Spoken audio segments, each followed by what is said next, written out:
Happy Saturday. I'm the Grace Strega, and I'm here to give you your daily collective read for today. We are going to get started on today's daily collective read in the next few minutes. But if you would like to get on the list, as always, the list is open. As always, it is 3 cards for a donation of 28 or more, 4 cards for a donation of 22 or more for my subscribers, Binks and Mylayo. Please keep in mind there are 2 things I do not read for across these apps. Those are pregnancy and medical. Happy to give insight on anything in private readings, and you can book private readings on my site. We are also doing 2 giveaways today.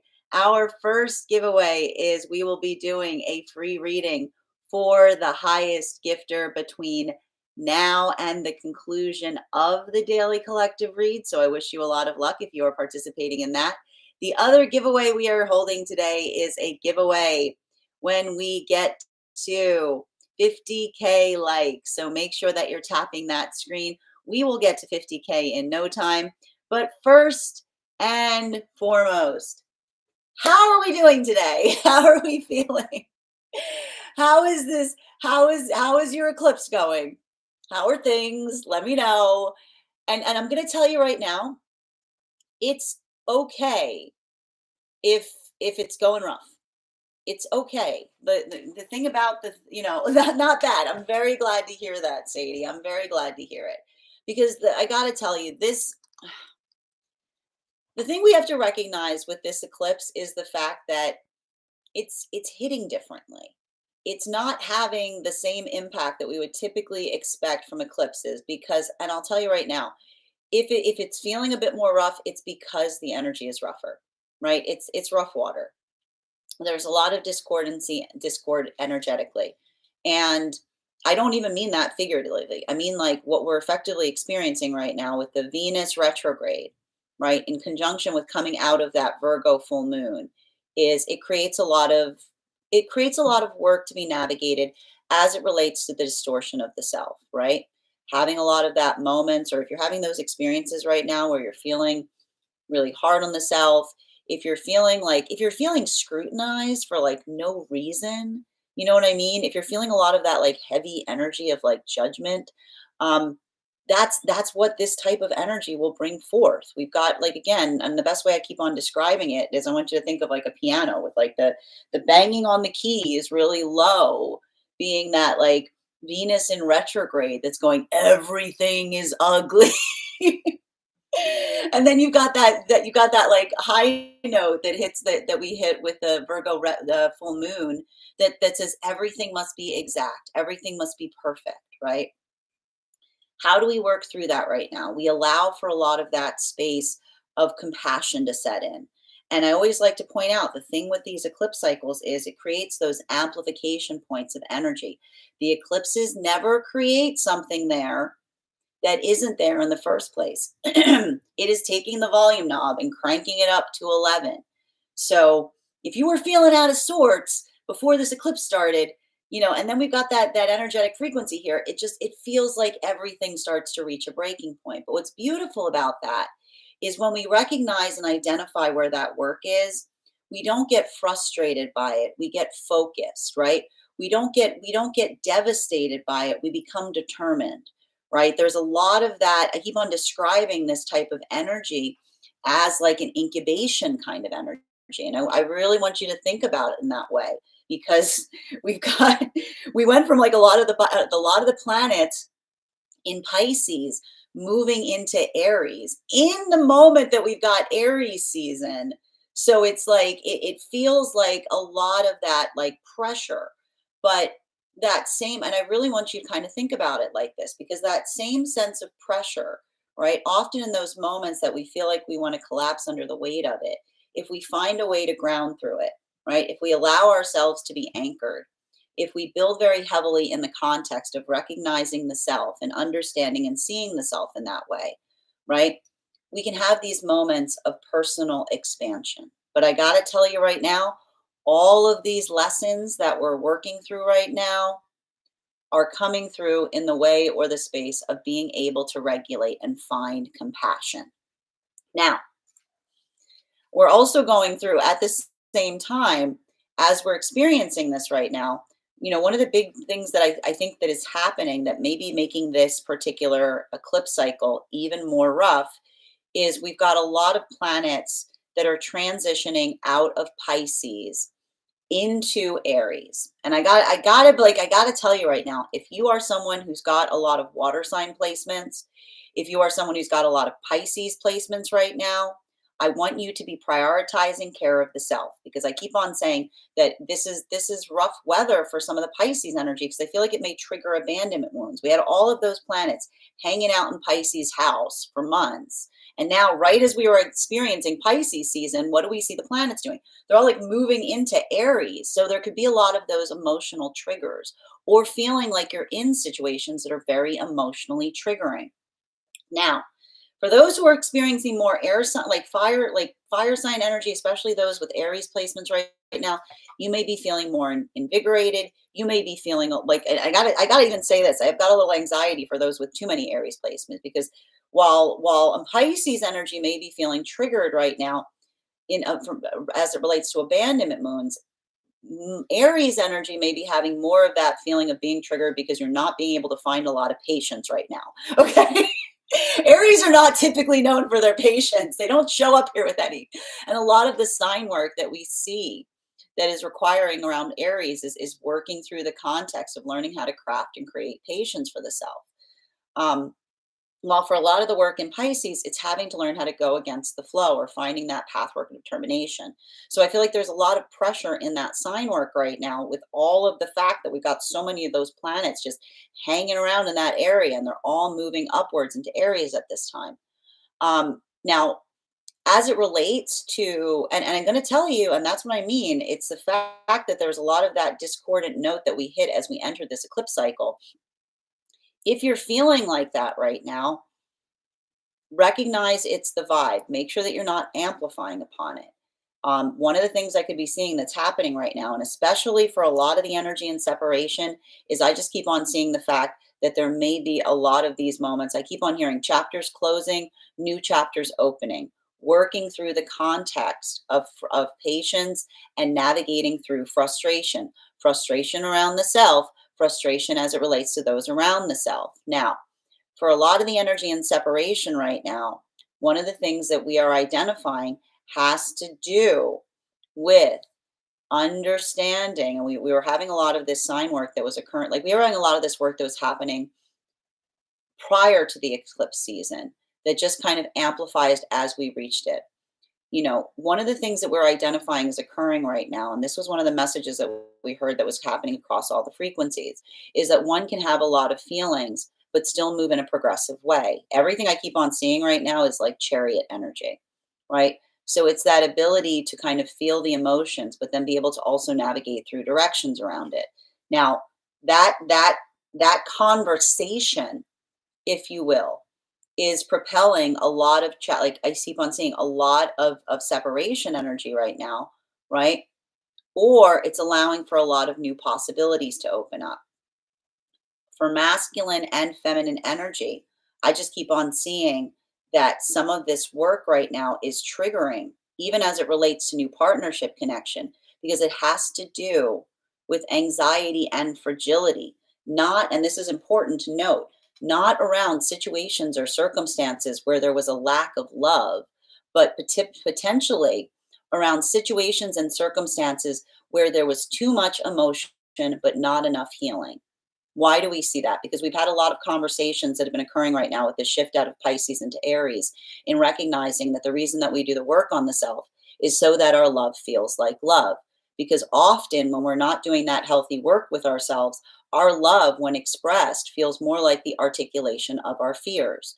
We come into that space of being confident within ourselves, so that the gift of love that we give to others around us actually feels like the love that we embody within, and not the fear that we are projecting without. Now, for a lot of the energy right now, coming into those experiences, having to potentially work through something where there was a lot of emotionality, right? The understanding of another caring about another, but not feeling that in a positive expression, right? Someone who allowed too much of their fear to overrun what they were trying to give forth. This is why we see a little bit of hesitancy as it relates to some of those new energetic connections that are occurring at this time, right? There's a lot of, I keep on seeing there's a lot of fragility there. There's a lot of almost like, I want to describe it as like, it almost feels like scorpionic, like hesitancy, because this is often what we see as it relates to intimacy wounds or trying to heal intimacy wounds, right? It's not the fact that you're craving a connection, but you're being very conscientious in making sure that those that you're connecting with are doing so in a way that feels like it is positive. It feels like it is nourishing. It feels like it is restorative, right? And this is because we see that those are a lot of this is the amplification of a lot of the wounds that the energy and separation is carrying as it relates to potentially building into a context of relationship, that there was a lot of something, right? There wasn't a lack of emotion, but it's the fact that the emotion, when translated, if someone's not in the space of being able to confront the fears of the self, feels more like someone giving someone fear instead of love. Now, this ability to feel the, and this is why, and I keep on getting the message, like when Neptune is moving out of Pisces into Aries, and I kept on getting this message coming through that like when Neptune moves we all cry because like Neptune's very much deals in the realm of the emotions, right? It's a lot of heavy nostalgia energy. It's a lot of recognizing and understanding the depths of emotionality. So that's why we're seeing that, like, again, understanding the nature of that expansiveness point, looking able to register the depths of emotionality, like a lot of that coming up to the surface to a certain extent.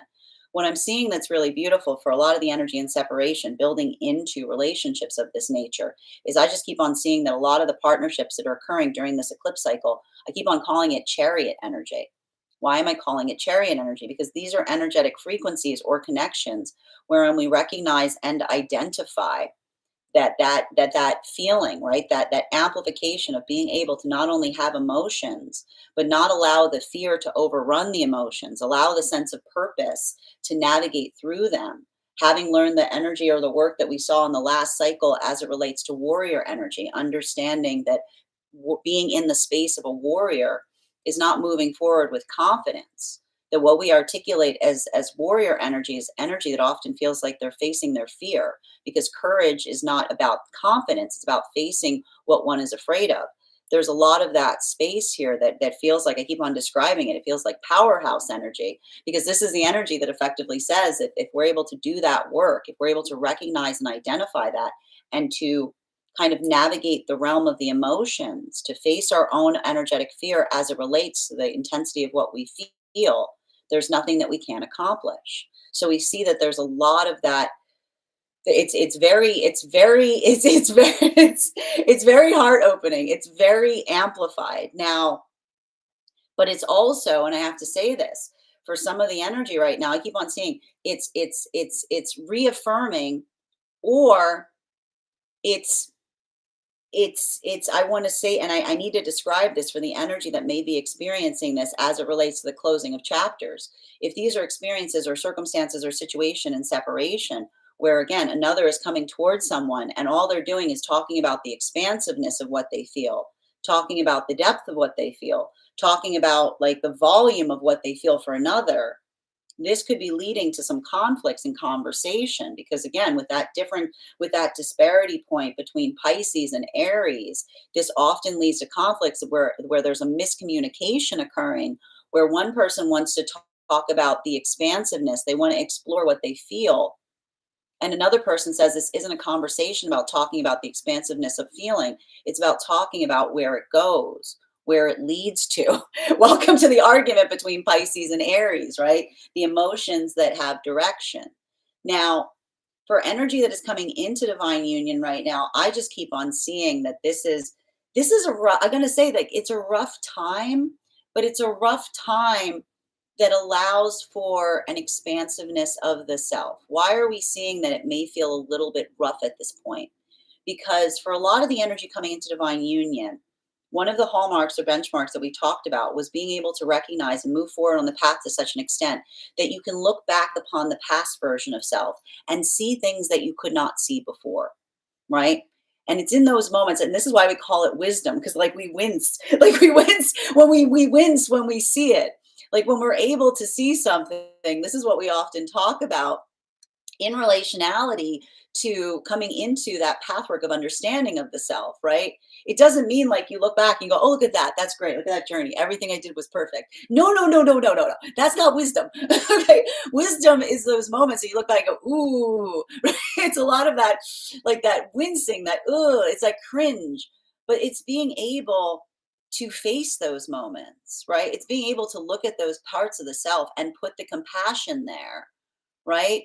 To be able to acknowledge those moments with a sense of sacredness, because it doesn't mean that one is like, it doesn't mean that one is off the hook, if you will, but it means that you can, the moment that you see something that you wish you could do differently, you immediately have the opportunity of doing so, right?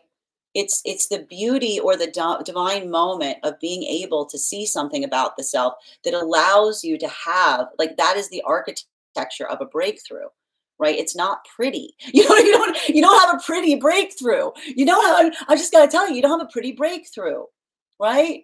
Like, you don't have a pretty breakthrough. Often breakthroughs are like, okay, okay. Like, it's working through that space. So that's why I keep on seeing that for a lot of the energy working through this right now. It's not that everything that you're seeing looks beautiful. Sometimes when we're going through that pathwork of understanding, we look back and go, oh, that was awful. It's like it's working through that context of seeing something that you want to work on, that you want to repair. And that's why I keep on hearing what's interesting about this. And I would never be in a context where I would say this, because you'll remember that we were talking a few, and everything's got like a catch. I would never be in the context of saying this to the extent of saying I'm awful, but that's the fact that this is the energy that understands that that is the subject that has a predicate, right? Saying I'm awful is not a complete sentence, right? That's why when someone says I'm awful and they just stop there, they're trying to get off the hook of doing anything. Because what we're basically saying is, for a lot of the energy coming into divine union, they're basically saying to, like, they're saying to one another, I'm awful, I can do better, right? It's the comma. It's that moment that you look back on the journey of the self and say, that was not great. I can improve upon that, right? It's that moment that allows for that dynamic perspective of change that feels, at sometimes it feels really difficult. Welcome to the Venus in retrograde. But what do we do when we look back on something and we don't like what we see? We set our resolutions. We set our affirmations, right? I told you this is energy of incubation. While for masculine and feminine, deep within divine union right now, there's something really important that I'm recognizing and identifying in relationality to. It's very interesting because it's been feeling very scorpionic. And I still need to kind of get to the bottom of why. But there's a little bit of this energy that feels very scorpionic. Why am I saying that it feels scorpionic? Because scorpionic energy, Scorpio lessons, do not shy away from discomfort. Scorpio energies lean into discomfort. This is often why Scorpio energy sometimes has a bit of a tendency of making others feel uncomfortable, because Scorpio energy comes and arrives here with the understanding that transformation is not a pleasant experience. Transformation requires the ability to lean into the things that we're uncomfortable with, because it's in that space of leaning into something, being able to investigate the self, being able to plumb the depths, if you will, like doing that shadow work, right? Not fearing discomfort, right? Embracing it, because you understand that by embracing it, you come to a deeper level of understanding within the self. I see a lot of the energy right now deep within divine union. Like, I keep on hearing going into the depths of the self, but bringing their flashlight, right? It's bringing that sense of security. It's taking some of those lessons that we saw that were being navigated when Mars was in retrograde, right? And bringing them forth, right? And it's not just the fact about feeling fear, but when we feel fear and we investigate it, right? When we navigate through our own fear to say, where does it come from? What is the source of it? We either recognize that it is a natural, healthy fear, something that is there to protect us, versus something that we're trying to avoid about ourselves. So I keep on seeing that there's a lot of that work of understanding that is coming through right now in those modalities, but it's not comfortable, right? It's difficult.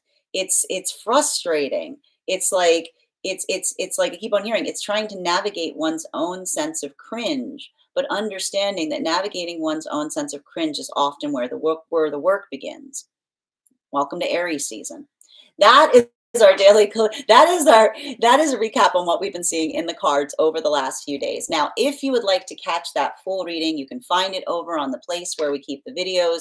You can also find it over on the place where we keep the photos. You can also find it, if you would prefer it as a podcast, over on my spot at Tarot Church or over on my Substack. That said, we are going to get started with today's daily collective read in the next few minutes. But if you would like to get on the list for a personal reading, the list, as always, is open. As always, it is 3 cards for a donation of 28 or more, 4 cards for a donation of 22 or more for my subscribers, Binks and Malayo. Please keep in mind there are 2 things I do not read for across these apps. Those are pregnancy and medical. Happy to give insight on anything in a private reading, and you can book a private reading on my site. As I mentioned, we're also doing 2 giveaways today. The first giveaway will be gifting a free reading back to the collective when we hit 50K likes. We are already at 4.2K. So make sure you're tapping that screen. We'll get to 50K in no time. I'm also going to be gifting a free reading back to whoever gives the highest gift between now and the conclusion of the daily collective read. So I wish you a lot of luck if you're participating in that as well. I'm going to take a few minutes to read over some of the comments that came through as I was reading. But as I mentioned, the list is open if you would like to get on the list. Also, please remember, the first person on the list each day will always have an additional card in their reading. So if that is also available right now, if you would like to get that as well. Hi there, Nunya. How are you doing? Welcome, Siobhan. So good to see you. Sadie, thank you for those likes. And thank you as well. Grateful to you too, dear. I can't sleep very well. I'm not surprised if you can't sleep well, Sadie. So here's the thing. During when we had all the energy in Pisces, it's hard to get up. Pisces energy, it's hard to get up. Aries energy, it's hard to stay down. Aries are typically light sleepers because again, it's like warrior energy. It's like you're sleeping, you're gonna pop up. Like, it's a lot of so you may be feeling like you're not really sleeping, you're like skirting sleep. I would also not be surprised right now if there's not a lot of like conflict or overcrowding that's happening right now in the dream space, because again, Mars is in Cancer. And then there's all these people in Aries house. So like Mars is dreaming, but like Mars is dreaming of a bunch of people being like, what are you doing here? Like, what are you doing in my house? What are you doing in my house? Like, it's a lot of that type of energy. Link up pink noise on Spotify to sleep. I haven't tried pink noise. I like brown noise, but I'll give pink noise a shot. Hi there, Alchemy. I'm doing well. It has been a minute. I hope you're doing well. Happy Aries season. Erin, I'm a Pisces and I can't cry. I can't stop crying about my past. Erin, listen, I want you to understand, honey, right now. Pisces are like, I feel really frustrated for Pisces right now because this should have been this should have been your month. Like, this is your birthday. Like, it was your month. And then like all of the planets were moving out of your house during your month. So this is going to be very emotionally triggering for Pisces energy. It can be a lot of, and again, with Neptune moving into Aries, it's like, it like hits you right in the feels, right? It's like it's a lot of that work. So I want you, especially if you have Pisces in your sign work right now, I want you drinking a lot of water. I want you grounding. I want you to find an anchor point for yourself right now, because it's going to potentially feel very emotional. For Aries, I don't want you being triggered right now. If you got a lot of Aries in your sign work, like, listen to me right now. And I know you're going to get mad when I say this. I don't care who started it. I don't care. I don't care. I don't want to hear the reason. Okay. I don't care. I don't care. I'm going to be your cosmic mother for a minute. I don't care who started it. Okay. Okay. I don't care who started it. You right? Do you know what to, don't you dare give me that. I don't want to hear it. Okay. And if you're in Aries right now and you're feeling guilty, then you know exactly what I'm talking about. Okay. Scorpio sun, Aries moon, and the energy around me is so intense right now. I know. I mean, here's like, it's feeling, I keep on getting the message the last couple of days is it's feeling really scorpionic around here, which is like, again, like Scorpio's just in the back being like, this is uncomfortable. Welcome. I'm used to this all the time. Like, I like it when, like, I like to point out, whenever I imagine Scorpio, it's like there's that awkward pause in the room where someone's just like said something terrible. And then there's Scorpio just like sliding their sunglasses down, being like, hey. How are you doing, Nova? And welcome. Great day. Lovely people to you as well, Per. Hope you're having a beautiful one. Linda, thank you for the follow. Hi there, love bug. To get a reading, dear, all you do is send the donation payment via the my tree that has Binks in it in my Lio, and you'll be added to the list. It's 3 cards for a donation of 28 or more, 4 cards for a donation of 22 or more for my subscribers. Binks in my Lio. Please keep in mind there are 2 things I do not read across these apps: pregnancy and medical. Happy to give insight on anything in a private reading, and you can book a private reading on my site. Hi there, Anna. I hope you're having a beautiful day. I didn't get to catch your second message because you rejected it. But again, thank you for joining us over on the place where you keep the videos. And thank you for the compliment on my hair, PJ.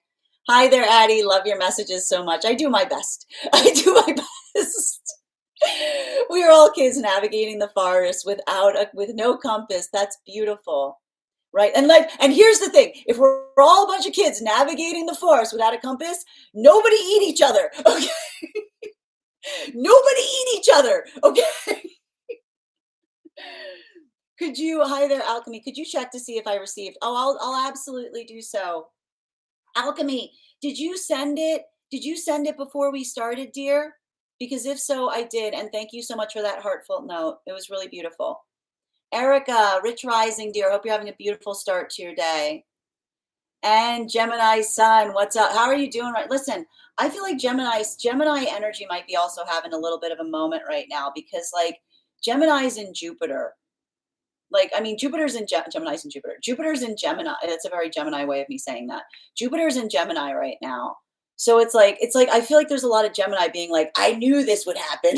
Like, I feel like there's a lot of Gemini energy just going like, I knew what happened. And you'd be like, what? You'd be like, I don't know, but I knew it. Like, hi there. Thank you, Richie, for the follow, and thank you for those gifts. Aries Midheaven, welcome, Kizzy. Being calm in the chaos with the scorpionic energy is always a bonus. Welcome to my entire life. But that's the thing about it. Like, that's why Scorpio energy is really good. Scorpio energy is really good under pressure because Scorpio energy does not crumble when things are changing. They're like, this is the nature of change. Like, this is the nature of change. I'm just passing through today. No worries, dear. Thank you for stopping by. Good to see you. Scorpios amuse me so much. Here's the thing that cracks me up about Scorpios. Scorpios always, they live their life like they're secret agents, but everybody can see the fact that they're living their life like secret agents. Like it's like do we tell them? No, just let them have their fun. Like, let them have their fun.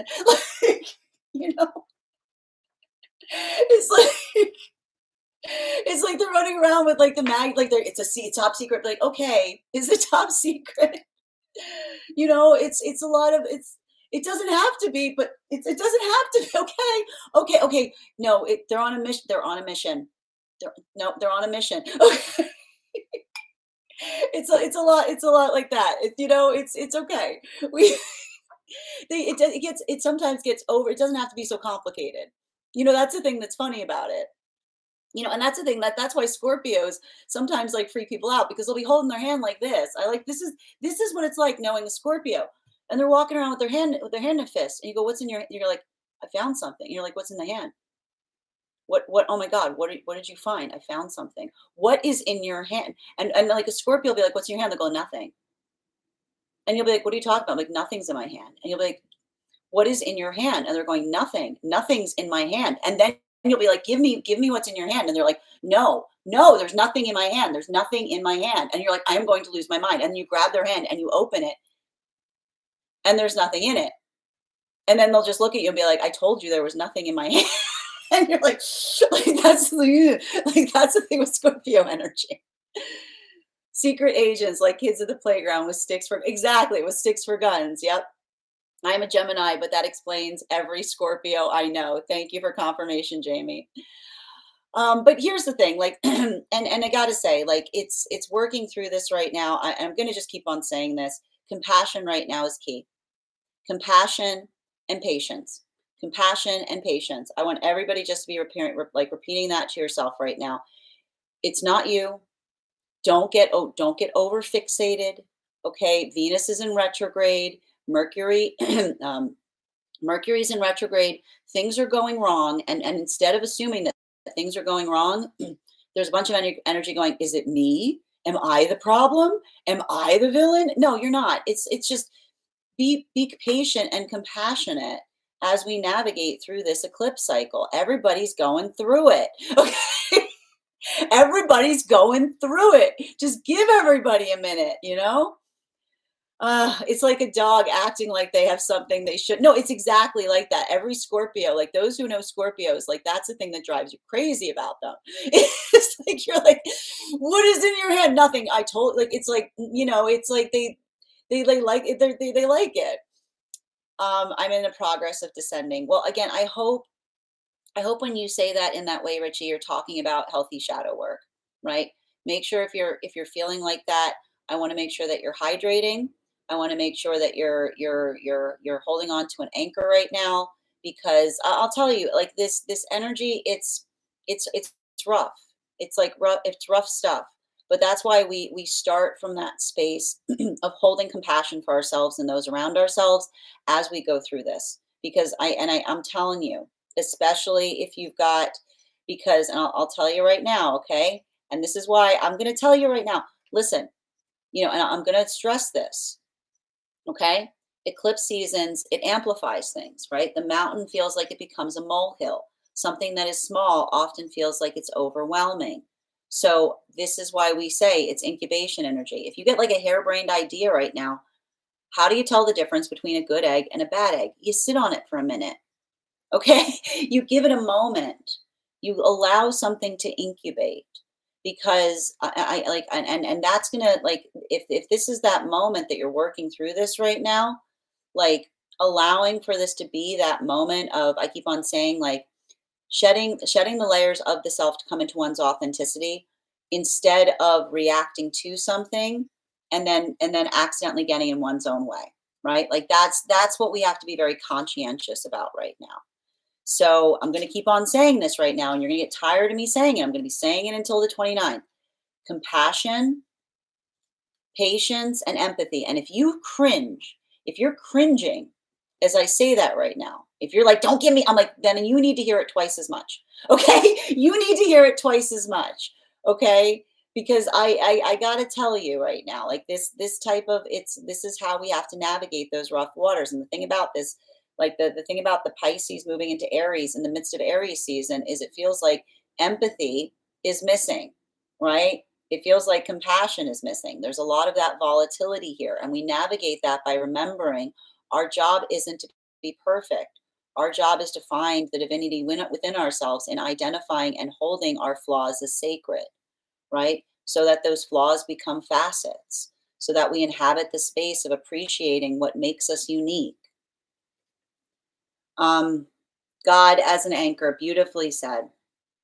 There's a lot more than I'd like to share with you at your convenience. I mean, anytime you'd like to, dear, you're always welcome to. You can always book a private reading with me. I'm always available for private readings if you prefer to have something that's not online. I also do personal readings here.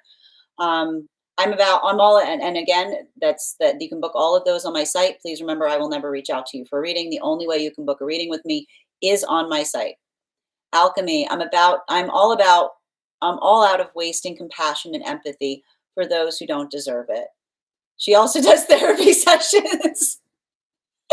I'm just working through I'm just telling you guys what we need to add right now. Okay. I am here specifically in a consultation service. um, I'm all about wasting. And here's the thing. I mean, I know, and here's like, even when you're describing that alchemy, like that's a very air, like that's a lot of that, like Aries looks at things with like patience that we give things as a gift. Right. And I will stress that. And this is why we're seeing that is a little bit of that rough territory. That sense of patience and compassion extends to the self first, right? You get that too, right? It doesn't require you not to be compassionate for others, but identifying the compassion that you give to others also starts with the self as well. Because I'm telling you right now, working through some of those triggers right now, feeling energetically triggered, not allowing oneself to be triggered, right? And this is why I keep on saying this. If there's, because I'll tell you right now, there may be energy that's not navigating some of these waves like with the same like with that work. Like there's a lot of possibility here in terms of the desire to project that outwards, right? Or to try to abandon the self in the process. But that's why, and I like to stress this, if someone comes towards us in a way that we don't feel we deserve, we don't come out of alignment with ourselves. All you do, okay, all you do if someone comes at you in a way that you think is unacceptable is to meet them in that way. All you've shown them is that they can get you to do anything by simply giving you what they want giving you what they want from you, right? So that's why I keep on saying right now, compassion, empathy, and healthy boundaries, right?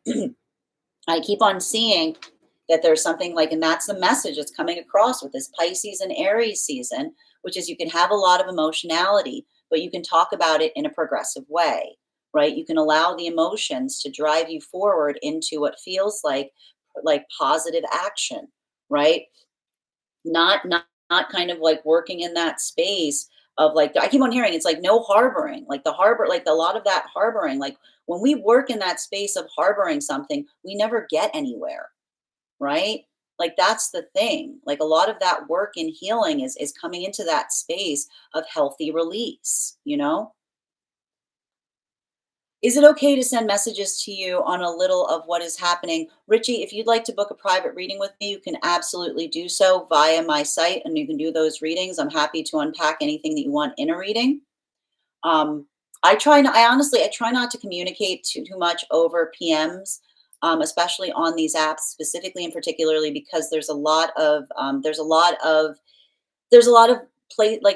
profiles that pretend to be me. So I prefer to have a lot of those communications specifically and particularly over my email. So if you care to email me about booking a reading or scheduling, you can do that at Grace Strega at the G. But make sure, like, I want you to just I don't like working through that conversational space. I always like to say is best through a reading. Absolutely. And I'm saying that from by means of making sure that you guys don't like. I want to make sure that, and remember, this is my only account. This is the only place you can book readings with me. So please keep that in mind as well. That said, I want to give you guys a couple of updates before we move into personal readings today. First and foremost, thank you to everyone who attended our recent class on the Justice card that we had this past Wednesday. It was such a delight to be able to go through those cards with you. Our next class will be held on Wednesday, April 16th at 6 p.m. PST, 9 p.m. Eastern. We will be continuing our studies into the tarot with a focus on the Hangman. If you would like to become a part of that tarot class program, all you need to do is head over to my Substack and become a paid subscriber. Your paid subscription to my Substack is your ticket of entry into our live classes each and every month. You will also have access as a subscriber to over 9 hours worth of material in the Tarot Church Library Archive. You do not need to catch up for each class. I will be doing my best to give you guys an update on everything that we have been studying thus far, but the material is there for you to receive when you're ready to receive it. You will also have access to, as a subscriber, a one-on-one chat with me and the other students to ask any questions that you may have in relation to anything that we've currently studied or are studying thus far. And if you become a founding member to my Substack, not only will you receive a discount on the full year's worth of classes, but you will also have access to the entirety of the Tarot Church Library Archive, and you will also have access to a complimentary one-on-one mentorship class with me, wherein I will assess where you are on your personal tarot journey and give you the best insights in terms of how to utilize those classes to the best of your advantage going forward. One of the things I tried to do in these classes was make them accessible to the absolute novice tarot reader as well as the seasoned reader. There's definitely something there for everyone. Don't let your profound amount of experience or your lack of experience prevent you from joining us in these classes. And even if you don't become a paid subscriber to my Substack, I would encourage you to follow me there to stay up to date on any new offerings, services. I post my weekly newsletter there, which will let you know about my in-person events, as well as my online live schedules. I also want to let you guys know that on top of my standard life path readings, I also offer mentorship classes. These are for any of my clients or students that are seeking a more personalized educational experience with me. I take a very limited number of students for this reason, as those classes are focused on each individual's personal spiritual goals and journey work.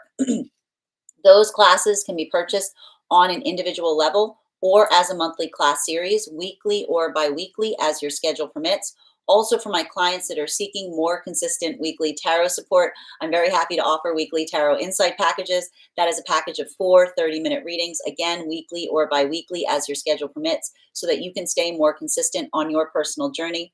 I'm also very happy to now offer dream interpretation readings. You can purchase these on an individual level or as a or as a package.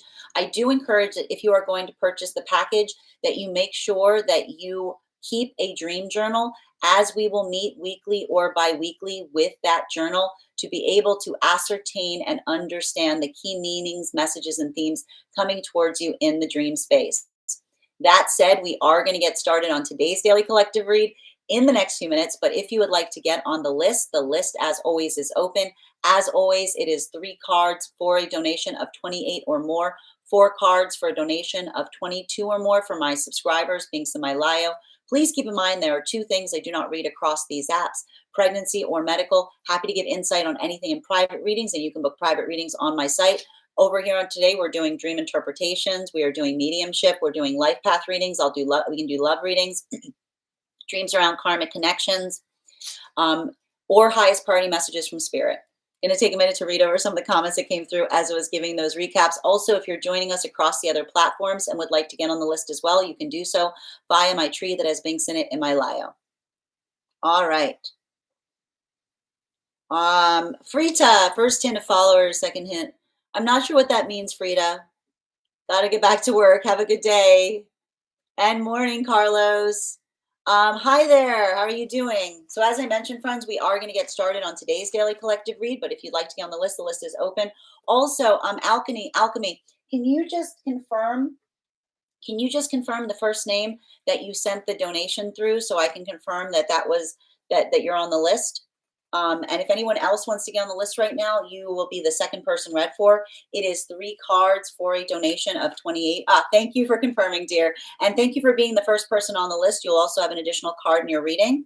As I mentioned, if anyone else wants to get on the list for today, you'll be the second person read for. We're also doing 2 different contests today. The first contest we're doing is when we get to 50K likes, I will be gifting a reading back to the collective. So make sure that you're tapping that screen. The other giveaway we're doing right now is when we get to 50K, I will be gifting a reading. When we get to 50K, I will be gifting a reading back to collective. And the other one we're doing right now is the highest gifter between now and the conclusion of the daily collective read will also be receiving a free reading. That said, if you guys could do me a favor and share this live right now, I would appreciate it. Make sure anyone who would like to catch this reading live is here to receive it. And that said, why don't we get started? Welcome, everyone. Happy Saturday. I'm the Grace Strega, and I'm here to give you your daily collective read for today, Saturday, March 22nd, 2025.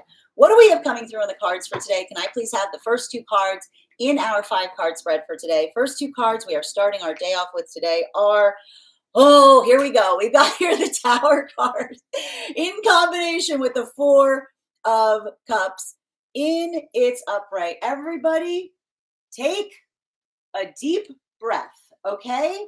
I want everybody to take a very deep breath right now, okay? Because here's the thing about a lot of this work that we are experiencing during this eclipse cycle, okay? I just want to describe to you the confluences of occurrences that we are experiencing. And I also don't want you guys, and I know how you guys get when you see the Tower card, everybody gets all worried. The Tower card is not something to be worried about, okay? It is worrying. It's about navigating and understanding and recognizing and working through the context of the self. Now, one of the things I want to point out about this is I just want to talk to you a little bit first about what we are experiencing energetically so that you do not overly internalize some of this energy at this time. Okay, let's go through it piece by piece. All right. First thing we've got happening right now, all right? I'm going to keep on working you through. I'm going to work you through the litany of grievances that we have right now happening astrologically so you can understand a little bit about what you might be feeling at this time, okay?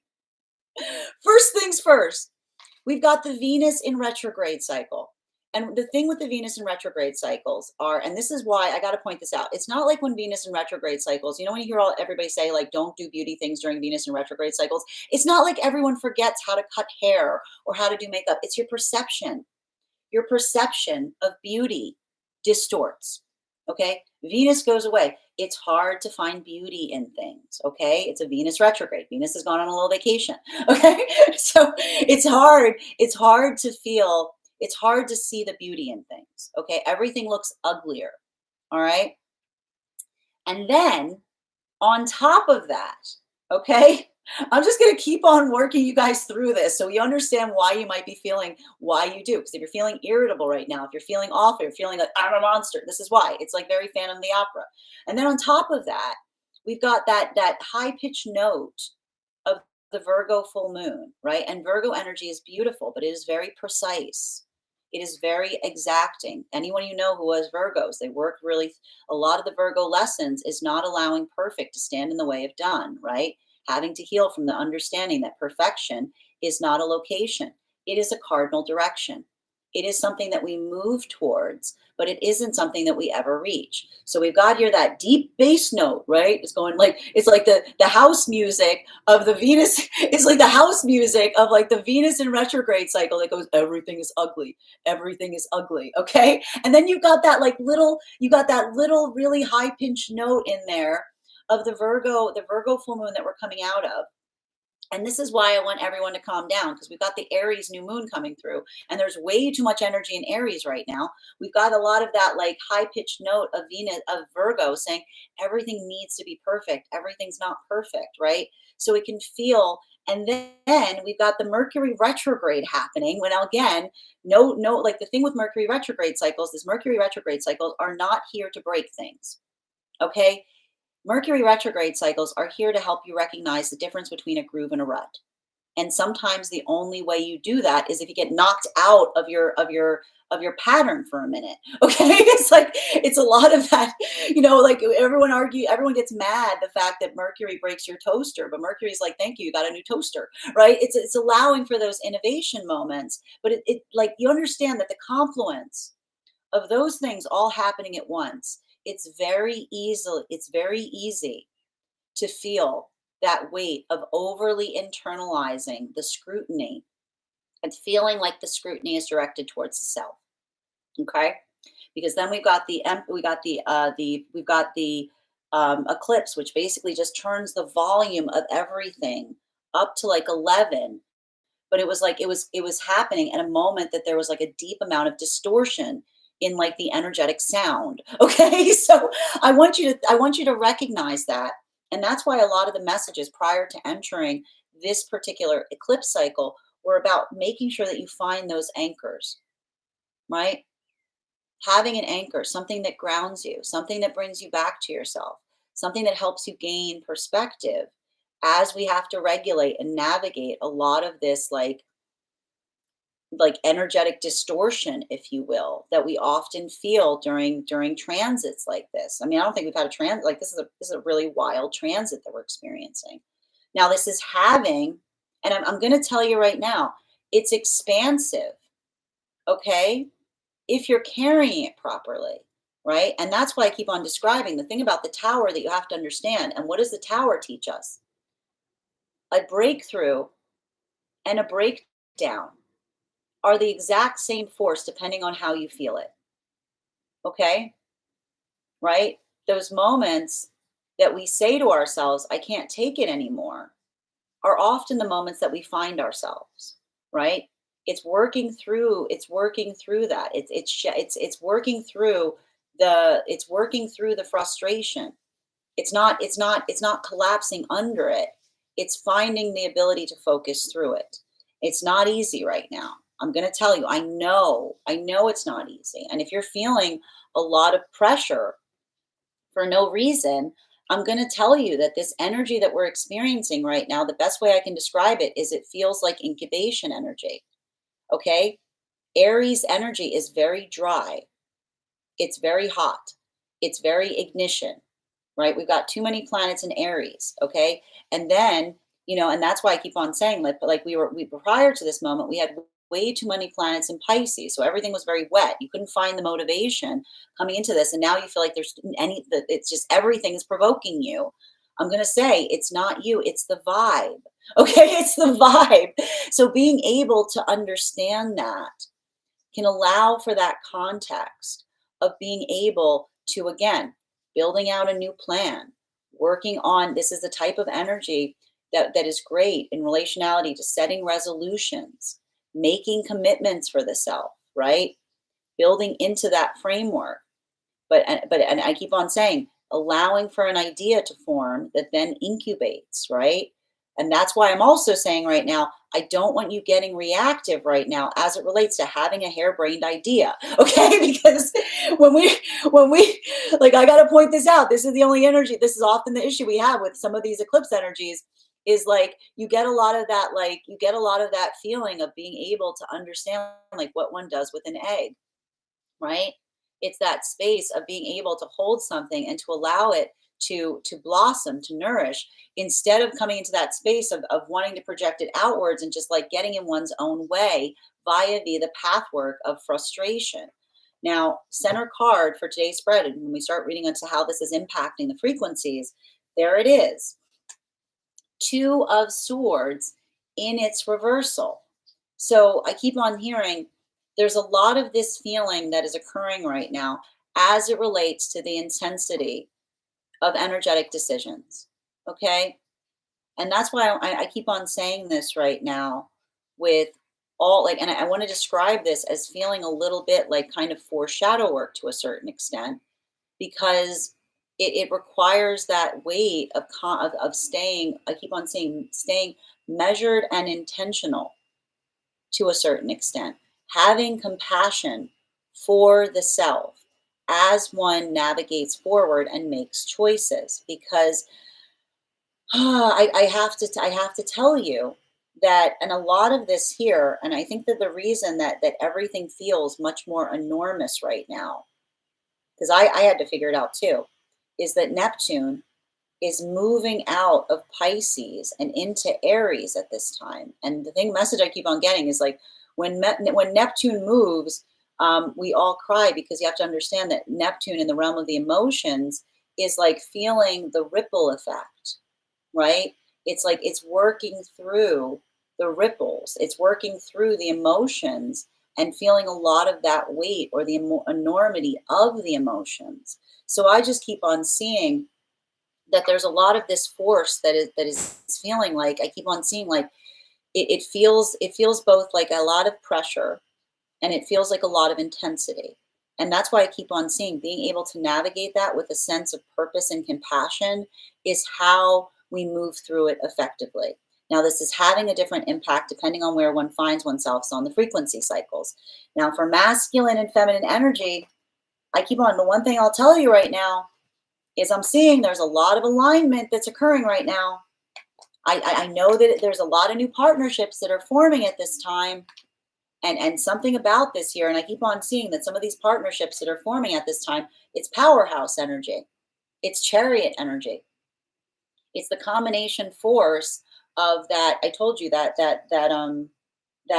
weight of the emotions moving out of Pisces right into Aries, because a lot of that, and again, a lot of the work that we see between Pisces and Aries has to do, and this is what's intriguing about it. When you look at it, Pisces and Aries are both working on the same thing, right? Pisces, I need to point this out. Pisces often have a massive amount of like Pisces and Aries always have what the other needs. Okay, Pisces has an amazing amount of patience, right? Pisces has an amazing amount of patience, but a lot of the work that we that Pisces works on is building into the space of purpose, right? Being able to take the enormity of emotions and channel it into driven action.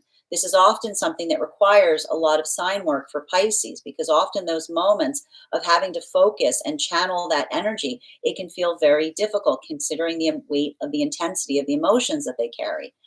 Aries has a bit of the opposite problem. They've got so much of that intensity and drive and purpose that it's often difficult for Aries to view things with a place of proportionality as it relates to the realm of the emotions. Okay.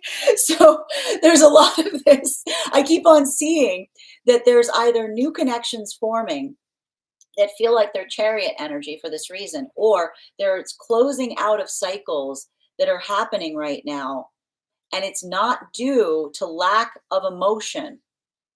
It's not due to lack of emotion. It's due to potentially a propensity too much emotion, but without a clear direction, sense of action, without a sense of purpose, without seeing what the emotion is going, right? So that's a lot of, I keep on seeing, like it's like the chariot energy is all about channeling the emotions into something that feels effective.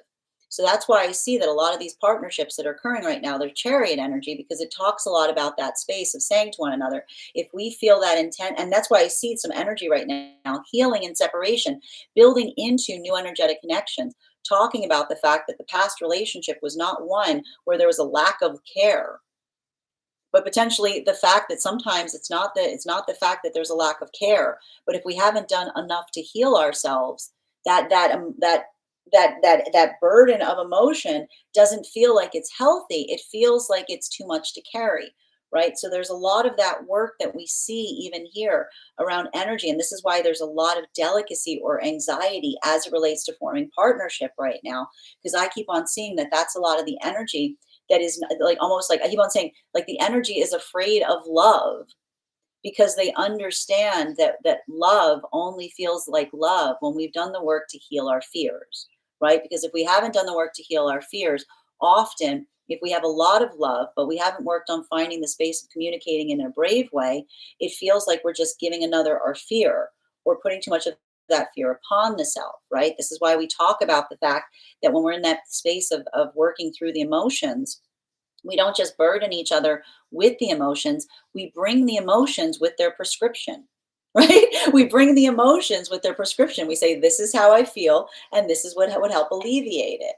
Okay. So now, for a lot of the energy right now that's coming into divine union, this is the energy. That's why I keep on hearing the fact that this is why it feels like it's uncomfortable, because there's a lot of energy that's building into the context of nostalgia, being able to look back on something that they couldn't even look at before. But it's in that moment that they look back on something that they can see something with clarity. And it's in that moment that they can see something with clarity. This is why I hear the energy. And I would typically, I have to stress this. And this is why I keep on saying I have to stress this, because I would never say this. But it's the fact that they keep on saying it's okay to say this, because it's the subject that has a predicate, right? It's the comma, it's understanding the energy that's looking back and saying, I was awful, or I am awful, comma, I have a lot of work to do, right? It's that moment of setting intention. And in those moments that we set intention, sometimes we have to look back on ourselves and we navigate our cringe, right? Because navigating our cringe means that we look at ourselves with clarity. We see something that bothers us about the self, and we actively work to try to correct it. So that's why I keep on seeing that this is why it feels like a little bit of an uncomfortability moment right now for energy coming into divine union, because it's like I keep on getting the fact that for energy coming into divine union, it's navigating or meeting their cringe. It's like meeting their cringe. They're like, it's a lot of like, hi. Like cringe is like, hello. Um, while for masculine and feminine energy that is deep within divine union, this is why I keep on seeing that there's a lot of that energy working in that context of navigating. Like that's why I need to keep on doing investigation right now as to why it feels like there's so much Scorpio energy deep within divine union right now, because I keep on hearing like this is the energy that does not shy away from transformation. This is not energy like it feels very much like Scorpio energy, because if you've met Scorpio energy does not shy away from change. They welcome it. Okay, they're like yay. So there's a lot of that space here that I'm just identifying that is allowing for the context of being able to like work through that sense of self. And allowing oneself to be introspective in the process of doing so. Fourth and fifth cards in our 5 card spread for today are what do we got here? Yep, I'm not surprised to see it. Oh, look at this card. This card like never comes out. We've got the Hermit card coming out here with the King of Wands and its reversal. I love the fact that when I read, like, the Hermit card is always like Hermit card and the Queen of Swords. They always like they shy away from putting in appearances. But there's something really important about that, because I need to stress this. Um, there is a feeling of isolation that needs to be addressed here. That's why the Hermit card's on the table, right? Because it's a little bit of this quietude moment. And I got to tell you right now, everybody's going through it. Okay. Everybody's going through it. It's not about you. I mean this. Listen, I'm going to give you this. I'm going to give you this with all the love in my heart. It's not about you right now. Right? Like, let that be that, like, don't like, and here's the thing, the thing about it is with these Venus and retrograde cycles, I'm going to tell you right now, Venus and retrograde cycles sometimes create that creeping feeling of being like, is it me? Am I the problem? Am I the villain? Like, it's a lot of that. It's a lot of that work in terms of questioning the self. It's a lot of that work in overly judging the self, in feeling harsh about the self, in worrying or perseverating about what others think about you. And this is why, listen, it's a funhouse mirror. Okay? You got to understand when we go through cycles like this, that's why having a clarity of the self, this is not a great time, and I mean this gently. If you are someone who needs external validation, okay? And that's okay. Listen, we can accept that. We all need external validation. I'm a Leo. I'm allowed to like I know that I know this well. Like we all seek or desire a feeling of external validation. I'm telling you right now, this is not the time to be seeking external validation. Okay, it's not the time to work through that, because what's happening right now is there's a time when it feels like you're craving external validation, because there's a distortion point that's happening with the Venus in retrograde cycle that puts an over concentration on the self. And at the same time, we've got a Mercury retrograde. So everyone's going through it. Everybody's on the ropes. Everyone's just navigating like the most whacked out circumstances imaginable. And it's too much of a tendency to want to overly correct and say, it must be me, right? It must be the self. We went through all of this. I told you the Leo full moon was a dress rehearsal for this. So I want you to kind of like, again, find your anchor right now. Don't blow something out of proportion. Okay, I'm gonna be really upset if you guys are coming to me for readings, and you're gonna say to me, if you say to me, I blew something out of proportion, I let the eclipse get to me. You know what I mean? Like, I'm gonna let you hear it. I'm gonna make you hear it in that personal reading. I'm gonna be like, weren't you listening? Continuing to get clarification. Okay, between there it is, the Tower card, and the Four of Cups, and it's upright. All right, one card to clarify. Yeah, don't get any harebrained ideas right now. What are you doing? Don't let the eclipse get to you. Don't let hey, snap out of it. Don't let the eclipse get to you. Okay? Like, here's the thing about it. I know it's not easy. These eclipse cycles, especially now, like it's hitting that. It's like, ugh, and I'm telling you, like, in the midst of all of that stuff that's happening right now, right? For Neptune to move, I keep on getting when Neptune moves, when Neptune moves, we all cry, because it's like memories, like Neptune is all about the space of nostalgia, right? Now Neptune is all about like everything good is gone. Everything good's gone. You're never gonna see like it's a lot of that. Neptune is very sentimental. It's the ocean. It's got everything down there. Okay? It's I never let go of anything. Like, it's like, would you like to see my collection? Like, it's a lot of that. Okay? Don't let it get to you. I mean, here's the thing, you can let it get to you. There's positive ways to move through it, right? It's building into the beauty of nostalgia. It's building into the catharsis. It's building into the catharsis of nostalgia. But I need to point something out that's really important. We build nostalgia in healthy places, right? We can get nostalgic in healthy spaces. We can look back on something and sentimentalize because we're in a healthy space to do so. But that's why I keep on seeing, like, make sure, remember, like, and I want to say this right now. It feels like there's that need or that necessity to make sure you have a little bit of that quality of having a reality check around things here, because with a lot of this, like that momentum of the emotion, right? Like this is a lot of that work that we see to a certain degree that requires an ability to remember that pain fades, right? The memory remains, okay? It's often easy to over sentimentalize something that did not feel sentimental in the moment that you experienced it. So there's a lot of that. There's a lot of this work here. There's a lot of this work here that I maybe see, like I already see some of these circumstances or situations in separation where someone is like waxing poetic about something, and another person is saying, "You're waxing poetic on something that I've been in active recovery from," right? Like the energy being like, you're waxing sentimental on something that required therapy or required healing. Like there's a lot of that work right now that may be happening.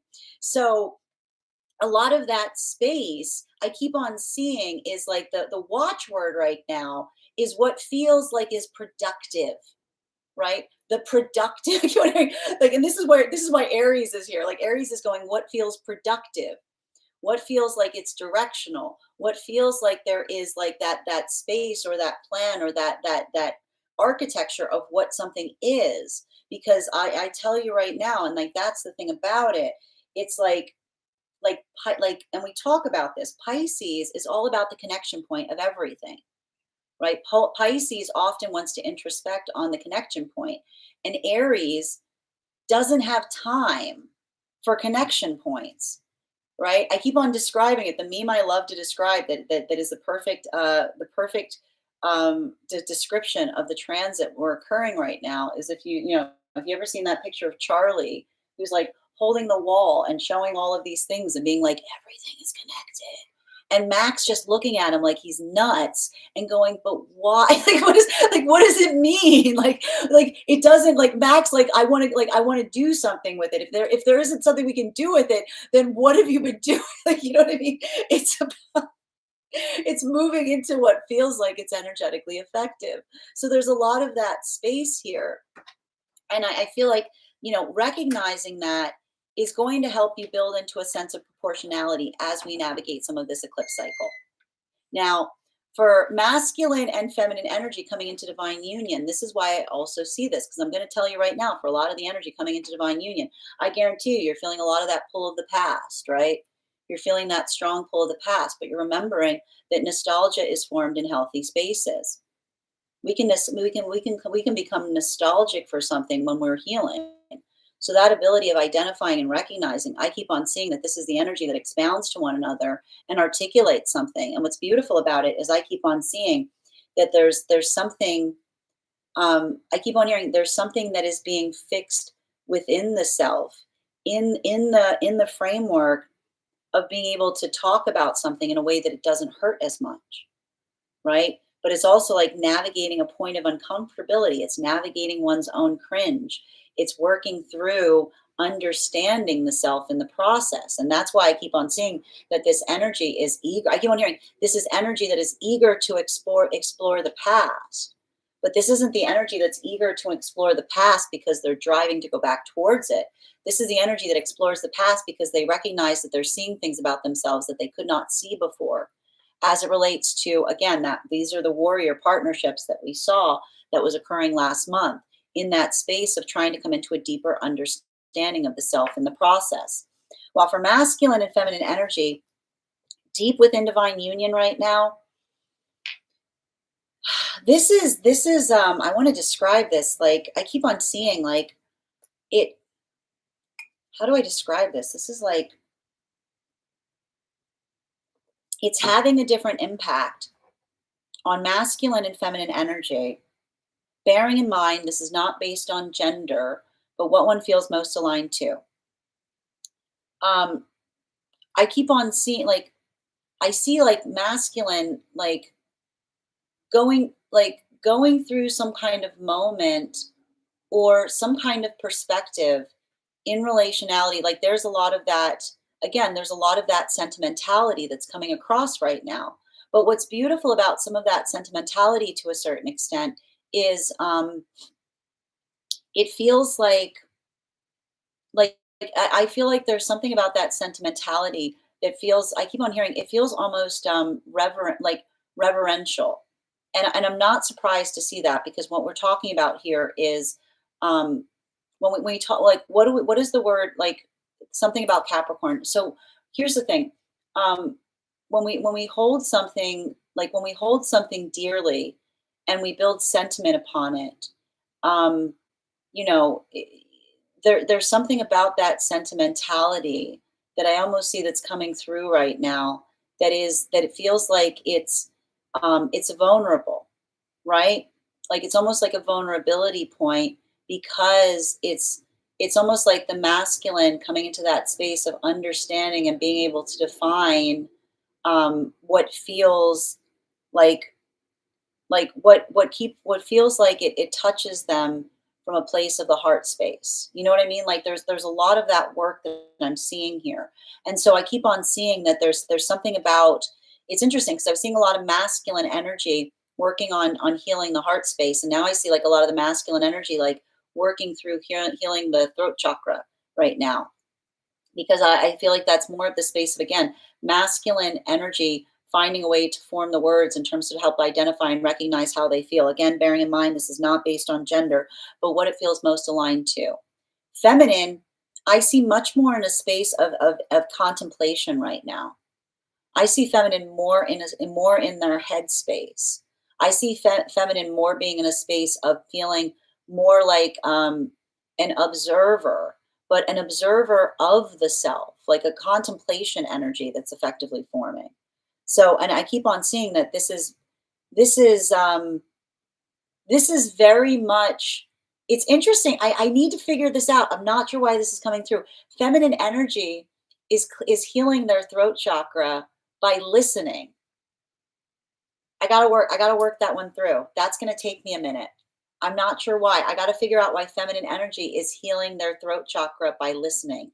Continuing to get clarification between our four of cups in its upright in combination with our two of swords in its reversal. King of Cups in its upright. So here's, let's talk about this to a certain extent. There's for the energy, for the energy deep within divine union right now. Like this is what I mean. Like this is like masculine. You're gonna be in your feels today, is what I'm seeing. Bearing in mind, like this is the Neptune energy here, right? Like this is the net, like this is masculine, and this is the only thing that I might see is like a little, like this might, I'm gonna tell you right now, this may be creating a little bit of distortion for energy that is deep within divine union right now, because I see masculine like being in this, like this feeling of like it almost feels almost like Leo energy. I got to figure it out. Like it feels much more in that space of feeling very like warm and sentimental. Feminine is more like feminine's not feeling that so much right now. I keep on getting masculine is feeling warm in the Neptune energy. Feminine's holding down the fort. Like feminine's holding down the fort. Masculine's like on, like masculine's feeling, and feminine's just like sitting there, like like state your business kind of energy.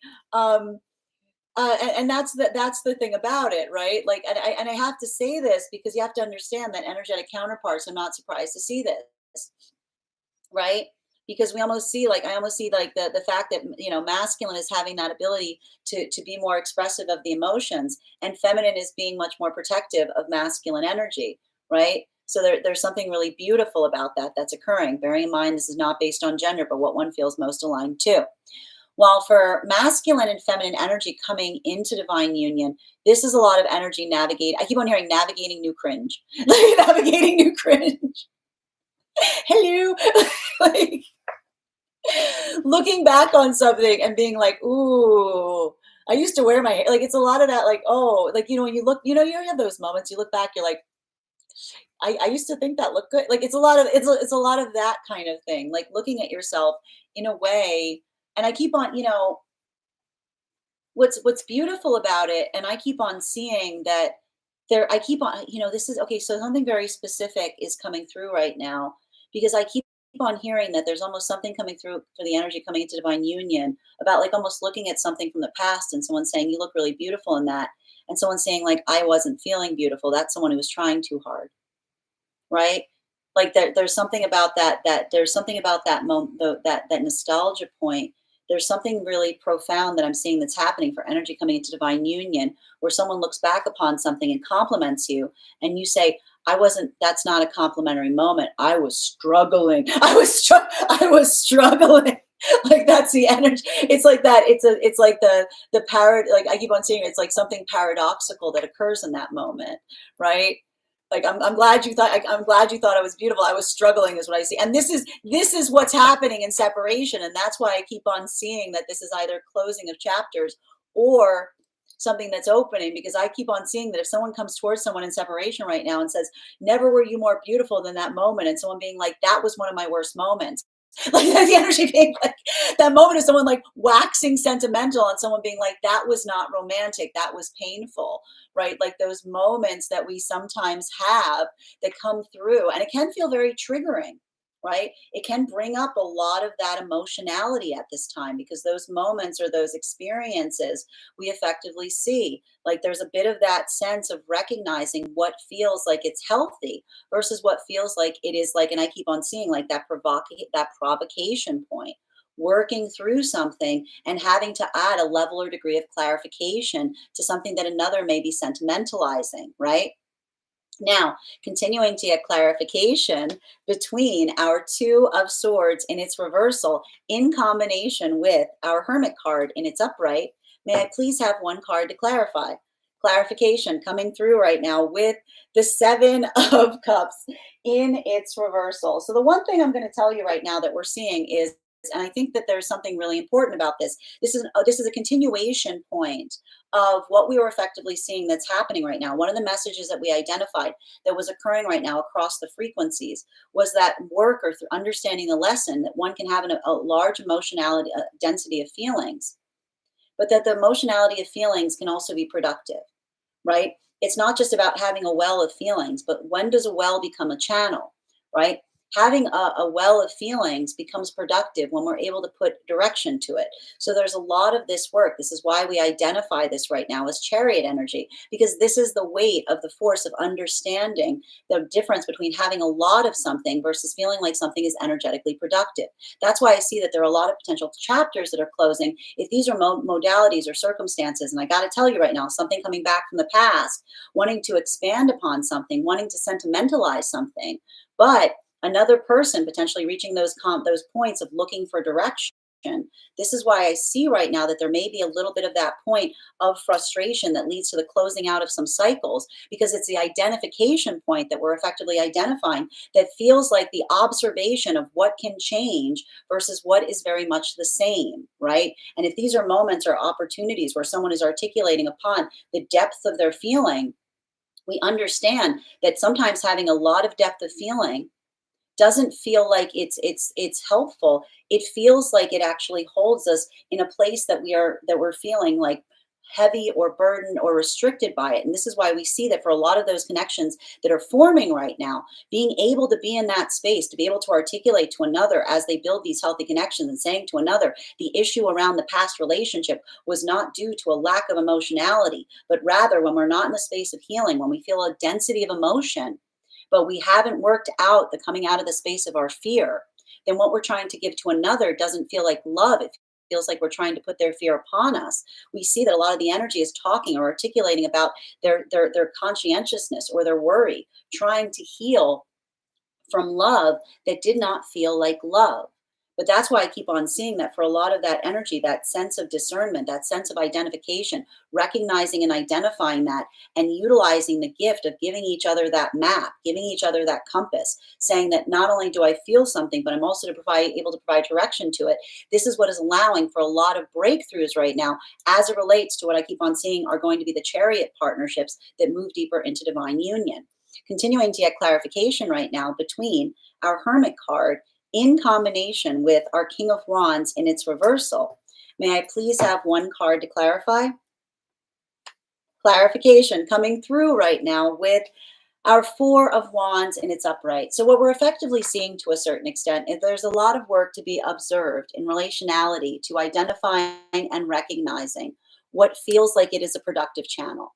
There's just a lot of that work that we see that is occurring right now to help us recognize and identify what feels like it is energetically productive versus what feels like it is articulating upon what the issue was in the first place. So we keep on seeing that for a lot of the energy right now, working through those moments, I keep on seeing that like some of the work in separation right now, it might be a little bittersweet, you know? There might be something here. I'm going to tell you, it's not the fact that there's something that is not difficult or burdensome, but I'll tell you the gift right now. The gift right now between Aries and Virgo, all right? The gift right now that Aries and Virgo often work towards is the ability to see something with clarity, right? Aries and Virgo often come into those modalities or those moments where they don't allow them, like, and this is, I always love this because Aries and Virgo will high five on these moments. Aries and Virgo will often say, you say feelings have nothing to do with it, and Aries and Virgo will high five. Why will an Aries and Virgo high five when you say feelings have nothing to do with it? Because those energies effectively they look at emotions differently, right? Aries often do not want to feel something unless they can do something productive with it. This is why often you'll see Aries that move into athletics or things like that. They like to channel their emotions into something that feels like it's tangible, right? Virgos often try to work into what feels like it is constructive. This is often why sometimes it's very hard to have an open heart like a conversation with a Virgo, because a Virgo often does not want to bring something forth unless they feel like it's helpful. Right? Even when they're trying to bring something forth that's difficult, they'll try to find a way of doing it that feels like you'll notice when you're having a conversation with a Virgo, they'll try to do so in a way that feels like it's energetically productive, right? So we're almost seeing that a lot of that work right now it's I keep on seeing, I keep on hearing, and that's why the Tower card is here. It's breakthroughs or breakdowns, right? There are chapters closing right now, and there are new chapters opening. And I keep on seeing that the path work is being amplified as to what feels like it is productive versus what feels like it is not. And the nice thing about this, I got to say this, if you're doing this work, not allowing oneself to be triggered right now, because that same Spence, like the one thing that we have to worry about right now is there's too much Aries energy. I mean this. I have a lot of, I know fluct. I love Aries energy. I've got a lot of Aries energy in my own chart. But the thing, and again, I'll point this out Aries energy knows this. Okay. Aries energy knows that they're a lot. Go to any Aries and be like, you're a lot. And Aries are like, yes, guilty, proud of it. Like, like, and again, what do you call a gaggle of Aries? You call that a war. Like, like it's a lot of that feeling of feeling energetically provoked. It's a lot of that feeling of being like FAFO. Like it's a lot of that, like not having patience because Aries come here to learn how to create patience. So I'm going to say this again. I'm going to be a bit of your cosmic mom for a second.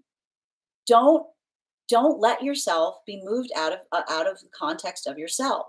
Okay? I don't care who started it. I said this before we started the podcast. I'm going to keep on saying this. I don't care who started it, right? All you do when someone comes towards you and provokes you in a way that you react to them is you show another person that they can get you to do anything simply by doing what they want to you, right? And I keep on seeing, remembering, and this is why I see that a lot of the energy and separation is healing from this. Because if these are situations or circumstances where someone is trying to articulate and say, well, I was hurting at the time, right? And this has been coming through like a lot. Like over and over, this message has been coming through. When we say it's okay to do something because we're hurting, we will look for reasons to be hurt, to give us validation to do anything, right? Being hurt does not validate us moving out of the context or framework of the self. When we move out of character when we're hurt, that is your character. It's not separate from it, it's inclusive in it. So that ability of identifying and recognizing that, I keep on seeing like I keep on seeing some kind of circumstance or situation with energy and separation, like literally trying to articulate to another and say, you know, I was navigating a space where another was constantly saying I was hurting them, and nothing I could do was creating easement because it seemed like more and more I gave, the more and more they were hurt. Because again, when we don't heal that unconscious desire that says to us, as long as I'm hurting, I can validate anything, we will constantly seek it out, even unbeknownst to the self, right? Like this is how we heal the unconscious space. And this is why we see that a lot of this work right now, I'm telling you, there's a little bit of this energy. If you weren't doing your healthy shadow work, right? And what is shadow work? Shadow work is being able to confront the fears of the self, right? Fear never goes away. There's never a context where we heal enough that it's not that we're not that it's not like fear vanishes into thin air, but the ability to embrace our fear, right? The ability to look at our fear, the ability to scrutinize our fear, to understand the nature of it, to understand if it's something that is coming forward to try to help us, or if it's something that we're trying to hide from ourselves, right? This is why we do that work, because we shine a light towards the fear to better understand it. And in that way, allow for a context wherein our love feels like love. And that's the difficulty that I'm seeing for some of the energy and separation, which is why there's a hesitancy here. There's an authentic anxiety about building a connection with someone because it's not for the it's not for the fear that there won't be love there, but that the love that is there might not feel like the expression of love, right? Continuing to get clarification between our magician card in combination with our king of cups in its upright. May I please have one card to clarify? Clarification coming through right now with the Six of Swords in its upright. So you have to recognize and identify there's a lot of sentimentality. There's a lot of sentimentality that is occurring right now through the energetic frequency cycles. I keep on getting the message. When Neptune moves, we all cry because it's it's working through the realm of the emotions. If you're feeling very emotional right now, if you're feeling like the smallest thing like sets you off, like I'm telling you, we've got a real whiz bang right now of emotion, like of confluences of working through frustration. But, and that's why I keep on saying, it's really important right now to have something that anchors you to yourself. Like when we have those moments, and I got to point out, it doesn't, if it's meditation, great. It doesn't have to be meditation. You don't have to sit in silence to do it. Whatever brings you, meditation is whatever centers you back to yourself. Meditation is whatever reminds you of what, like of what you are. It's a moment that grounds you and reinforces and brings you back into the space.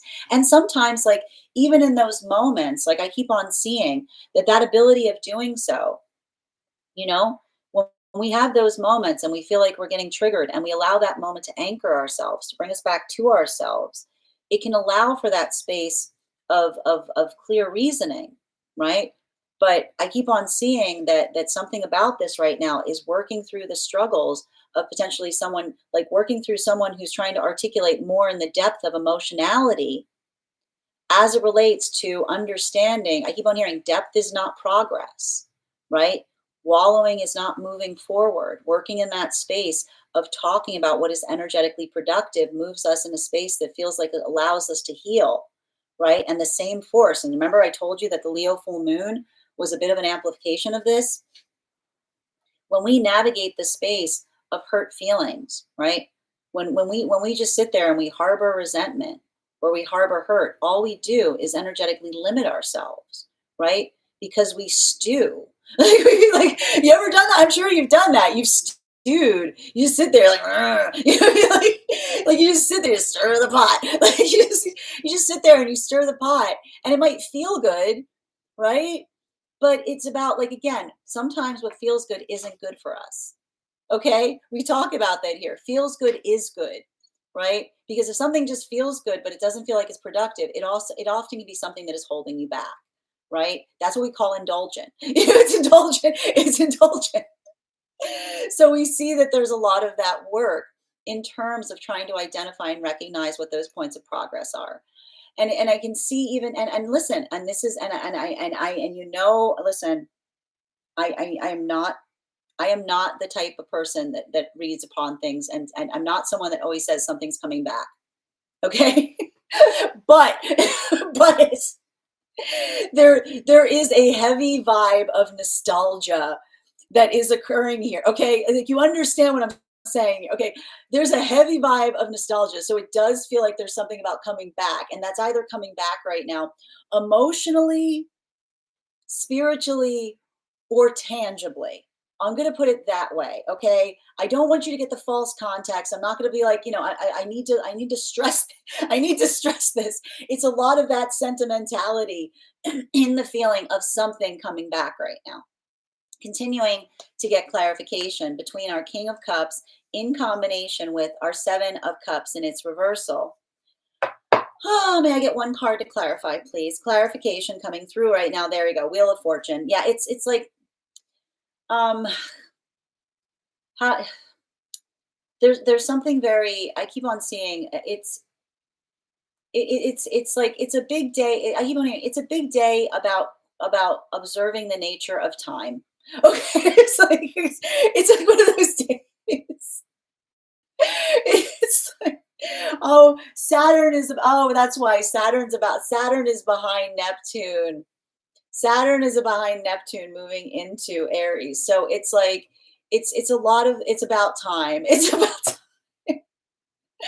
so that's why it's like we've got like Neptune and Saturn moving into Aries right now. So it's a lot of that. It's a lot of that. It's a lot of sentimentality today. It's a lot of nostalgia. It's a lot of that building upon the context of things that are changing. I would not be surprised if you're feeling very emotional right now, because there's a lot of that. It's a very heavy. It's very heavy, but that's why I keep on saying, like, make sure that you keep on, like, I keep on hearing, like, something that feels like you carry it because it's important, not something that feels like you're doing so in a way that feels like, I'm like, not a dirge. Like, I keep on getting, not a dirge. Like, not something that you're like not something that feels like it's over your head. Like, keep again, what did we talk about in relationality to working in the context of that Leo full moon, right? Like the ability to feel intensity, but then to find the presence of self, to bring yourself back to the self, right? And that's why I kept on saying that energy like this, it's very difficult if you're operating in the context of building upon or worried about the perception of others. Because I want to tell you right now, I'm going to say this. If you're feeling that, Venus retrograde cycles distort our perception. They distort our perception of what's happening. They can distort our perception of how we're being viewed or how we're being perceived. So it's really important to be able to navigate that with a sense of proportionality, right? Not looking outside the self, but looking within the self. Remembering, I keep on hearing, the mirror that you carry within yourself is the true mirror, right? We often look to others to make sure that placement of what we see in ourselves is correct, but we don't overcorrect in the space of trying to navigate another's expectations for us. Because often in those moments, and you need to point this out, often in those moments that we feel like we're disappointing others, we often have to come into the context of action, of recognizing and saying, what were they expecting from us, right? Because it's in those moments that we hold ourselves sacredly, that we're able to, I keep on seeing, build forth into what feels like a productive conversation. And I keep on saying a lot of that work right now has to do with identifying and recognizing and not losing sight of one's own manifestation goals, right? So this is why I keep on seeing this could be very difficult right now for energy and separation, because if there's something about someone coming back in some degree and reminiscing, right? Reminiscing upon something or waxing poetic on something where you've been in the space of actively healing from it. This is the difference that sometimes comes through that helps one understand the reason that a manifestation was not progressing was because that was another person's manifestation, right? It's in that moment that someone waxes poetic on something that you're healing from that you realize that that was everything that they desired it to be, right? It's everything that they desired it to be, right? And that it helps us clarify and understand those moments that feel like they're painful, but it's the observation of being able to acknowledge and see something and say we wanted different things, right? We don't heal karma by coming into a space of being on good terms with everybody. We heal karma when we understand the nature as to why a connection is frayed. We understand, like, we're like, this is that wire. This is, nope, like, nope. Like, that is also, there's something very important that happens in those moments in recognizing the nature of a connection. That's how you heal karma. Like, you understand the nature of it. And by means of understanding it, you come to understand the self, working through the lessons. So we just keep on seeing that there's a lot of that work that's happening here. It's it's hard. It's hard like that. It stinks. Like sometimes it stinks. I'm sorry. Healing. Sometimes like welcome to healing. Sometimes it stinks. Like sometimes it stinks, but it stinks because you know it's true. Right? I keep on hearing it stinks, but it doesn't stink. It stings because it's the observation of recognizing, not allowing the emotions to cloud judgment as it relates to the nature of what is happening, right? And the ability of identifying and recognizing, working in the. I keep on hearing what's happening right now. There's a lot of shifting that's occurring, and the shift is energy that's not. I keep on hearing not getting romantic on something that's not happening. I keep on hearing not getting romantic on something that's not happening, not coming into the context of romanticizing something that never came into the tangibility point, right? Like that sense or that space, and I keep on hearing the difference between a manifestation and a wish is inactive. You're not doing anything. A manifestation is a wish in action. It is the ability to bring the wish into reality. So I keep on seeing if this is energy that's coming back towards another and saying, I wish, someone being like, yeah, the wishes were the problem. Like the wishes were the problem. You weren't doing anything. And that's why I keep on seeing that the partnerships that are forming at this time, they feel like they're powerhouse energy because this is the energy that I keep on hearing, the energy that's coming together, these new partnerships. What are they saying to each other? I don't wish. This is the energy that goes, I don't wish, I do. I don't wish. Like I don't wish. I take that. I hear the energy and separation going, I don't wish. I'm actively manifesting. I'm not waiting for something to get better. I'm actively working on it. And that's why I keep on hearing that these partnerships that are coming together right now during this cycle are chariot energy because they're working in that space of being able to identify and recognize what's possible in order to bring it into reality. While for masculine and feminine energy right now, coming into divine union, there's a lot of this work that I keep on seeing that is the energy. That's why I keep on hearing this is a little bit more rough right now for energy coming into divine union, because this is the energy going, and this is the energy going, I wish I could have seen that at the time. This is the energy going, I wish that the reason the word wish is coming through because they're looking back going, oh, I wish, and I wish I could have like, and oh, this is why. So I see again, I see some energy right now coming into divine union, looking back upon something about looking at the past version of self and saying, I wish I could have known you at that time. And what is the energy saying? No, no, like, is this is the energy saying, no, that's not me anymore. That was not a good time. Like, that's the energy going, that was not, but like that, I was not that, I'm not the person you know me as today. Right. Like there's something really interesting that's happening there in relationality to the energy becoming nostalgic for each other's past, but the other person reaffirming and saying, you wouldn't have liked, like, you see the energy going, you wouldn't have liked me back then. You wouldn't have liked me back. Well, because that's the ability, like that's that moment of understanding and going, I see something, I recognize I have work to do, right? Well, for masculine and feminine energy right now, that is, there's the other card coming through. So we got that one popping out. For masculine and feminine energy right now, that is deep within divine union. It's hard because I just keep on seeing that for a lot of that energy deep within divine union right now, it's working through others' disappointments, right? It's hard. And here's the thing about it, like a lot of that space, it's working like when you're working through another's disappointments, it feels painful.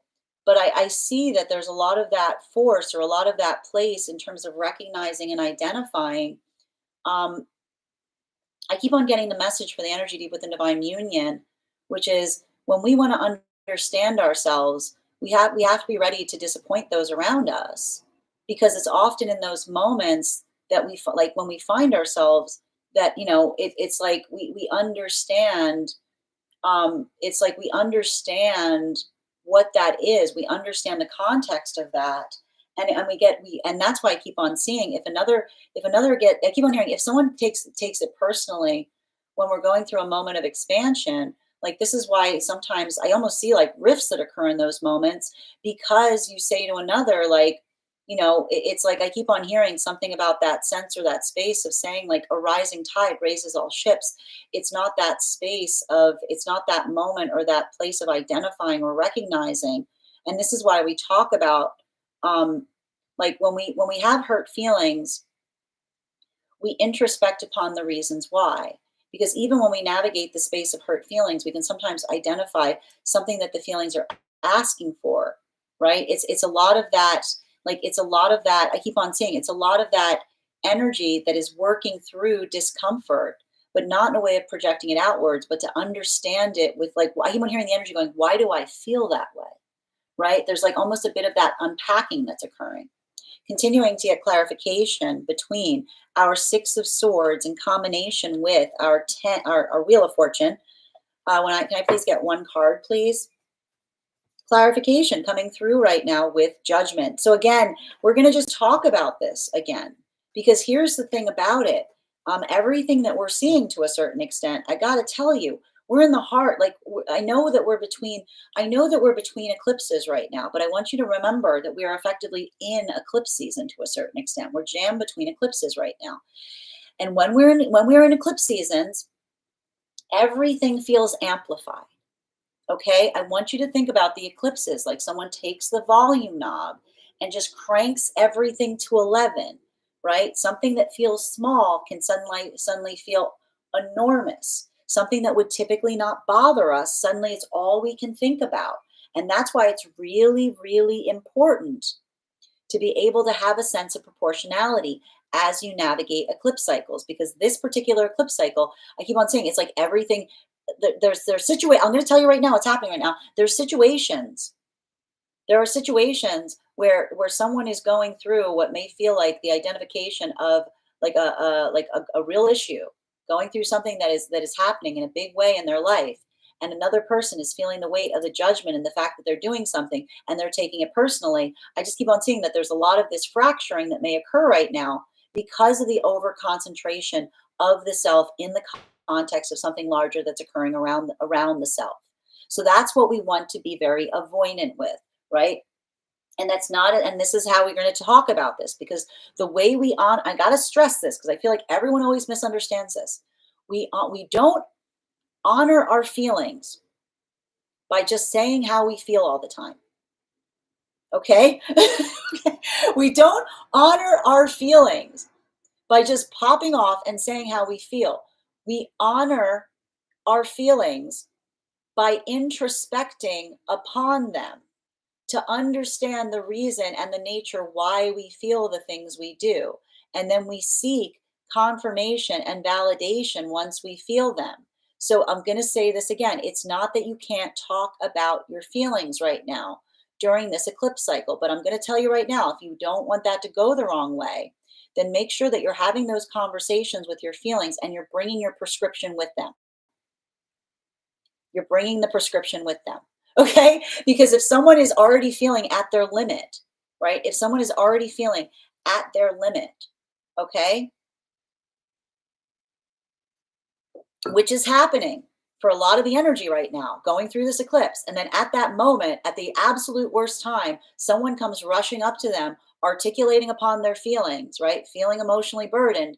You can see, like, you can see why this may create a fracture point. So it's not that you cannot communicate how you feel, but think about communicating how you feel in a way that you're not seeking help for how you feel, being able to give someone the ability to help, like, help me help you, like the ability of saying I've already done the work, like just I've already done this. I'm not coming here to add to you. I'm not here to add additional stress to the retrograde. I'm here because I'm showing you that I can make something energetically easier. And that's those I'm telling you right now, a lot of compassion here, right? A lot of patience. And what is the path work that we need right now? I'm going to tell you, listen to me on this. Compassion and patience on this retrograde are going to pay off. Okay? Don't be popping off. Okay? Don't be popping off. Don't be popping off. And I know you want to pop off right now, right? And you can, and here's the thing. It doesn't mean you have to be a doormat, right? You can say things respectfully, right? But make sure that you're intentional with how you're communicating your needs and your energetic standards, please. Okay, I'm saving you from having to need to come to a reading from me.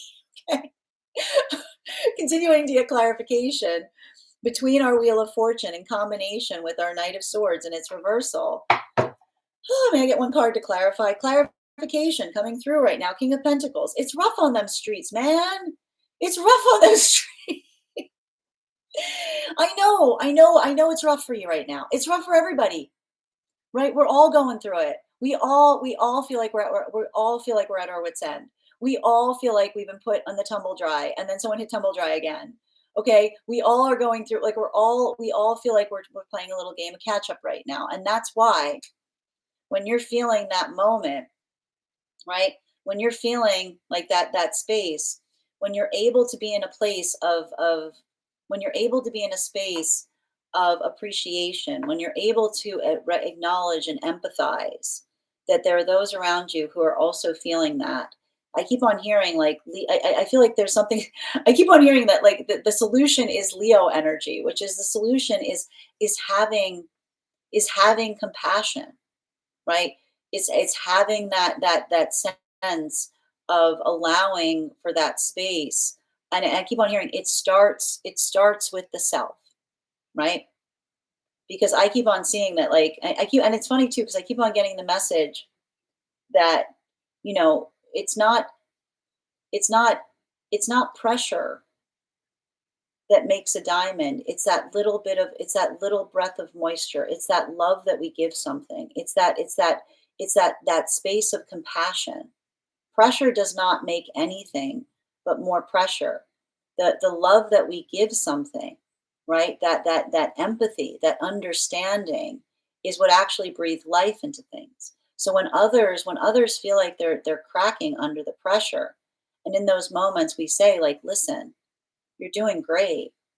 Like, I can see how hard you're working. Like, those moments that we build into the context of feeling seen and being able to be seen, everything, like, suddenly, like, it's like I keep wondering, everything becomes worthwhile, right? Everything immediately begins to soften because we feel like we're not alone in those moments. And the thing about it, I got to tell you right now, there's something about this eclipse energy right now. It feels very isolating. So if you're feeling like this right now, I want you to stress to you, you're not alone. Okay? You're not alone. And again, help is always just a phone call away, right? Because in those moments that we feel alone, all we need to do, we don't need to react to that. We just need to tell another. We need to express that. And sometimes in those moments, we give those opportunities to come through. I keep on hearing the arm, like the arms around us come to our rescue, right? Like, allowing for that space. It starts with the self. So I want you to be very gentle with yourself. Like, I know, and if I'm telling you to be gentle with yourself right now, and you're like, oh, I'm like, then you have to be more gentle. Okay, if that bothers you, more gentle. All right, because that's what we're experiencing right now. Continuing to get clarification between final card for today's spread between our Judgment card and the King of Pentacles in its reversal. One card to clarify. Clarification coming through right now. Listen, okay, don't get too caught up on the past right now. Okay, I'm going to tell you right now, the ability to look back on the past, the clarity of the perception of the present is literally impossible to have in the past. It's literally impossible. There are things that you see in the present that you could never see in relationality to the past. That's how it works, because it's that moment that you see. And I got to stress this, okay? This is how wisdom forms, okay? Like those moments that we look back and we see something that we could not see before. It hurts, right? Sometimes it hurts. And right there, wisdom, understanding, right? A lot of that clarification. So I want you to, I keep on hearing, be very compassionate with yourself if you're feeling like wisdom is forming, okay? Don't like honor that journey and say to yourself, like, it hurts, but it's wisdom. Being able to see something in a way that you couldn't before, it's a blessing. It's painful, right? It sometimes feels like, again, heart breaks but heart not broken, because in those moments that we recognize and say, I can see something that I couldn't see before, what we shouldn't say is, what have I done? We should say, look how far I've come. We should not say, what have I done? We should say, see how far I've come, because in the moment that you say, what I have done, you say, now I can do something, right? It's the observation that amplifies. And that's why I said holding yourself gently in those moments allows for the sense of remembering and grounding in the present where everything is possible. Bottom of the deck on this reading, especially with, I'm telling you right now, 8 of Wands. Okay. The thing about it, I'm telling you, this Aries energy, everybody's got very short patience right now. Everybody's like, now, now, now, now, now. When everybody's feeling the weight of now, now, now, now, now, right? Given that space of proportionality, working in the context of taking time, working in the context of not getting like it's like working in that context of being energetically patient, right? Sometimes slowing things down is a gift, because it gives another an opportunity to say you don't need to rush through something, right? And I keep on seeing progress is articulated and expanded upon, again, that the ability to identify and recognize the difference between something that is the same versus something that is changing has to do in the realm of understanding what feels like it is moving in a positive direction versus what feels like it is the same, right? And so I keep on seeing, remember, and this is the important thing right now, because I feel like emotions are big. When we give each other emotions, but we don't provide direction to them, often the emotions feel like a burden. Okay? Emotions are not each other's responsibility. I cannot create nor destroy the emotions that you feel within you. They're yours. How you feel about me is not my problem. There's only one feeling that I engender in you that is my responsibility, and that is confusion, because confusion is something that we can always heal with one another for. So I keep on seeing that there's a lot of that space in terms of recognizing that. So if you're feeling that too, just remember that in terms of how you're communicating your emotions right now. Don't just expand upon how you feel, bring the prescription with you, right? This is how I feel. This is what could be a solution to make that better. That is our daily collective read for today. I want to thank you guys so much for being here and receiving it. Just a reminder, if you would like to book a private reading with me, you can do so on my site. Please keep in mind, if you book a private reading, it is a 2-step process. You have to book the reading, you have to pay for the reading. Please make sure you do both if you'd like to have that reading.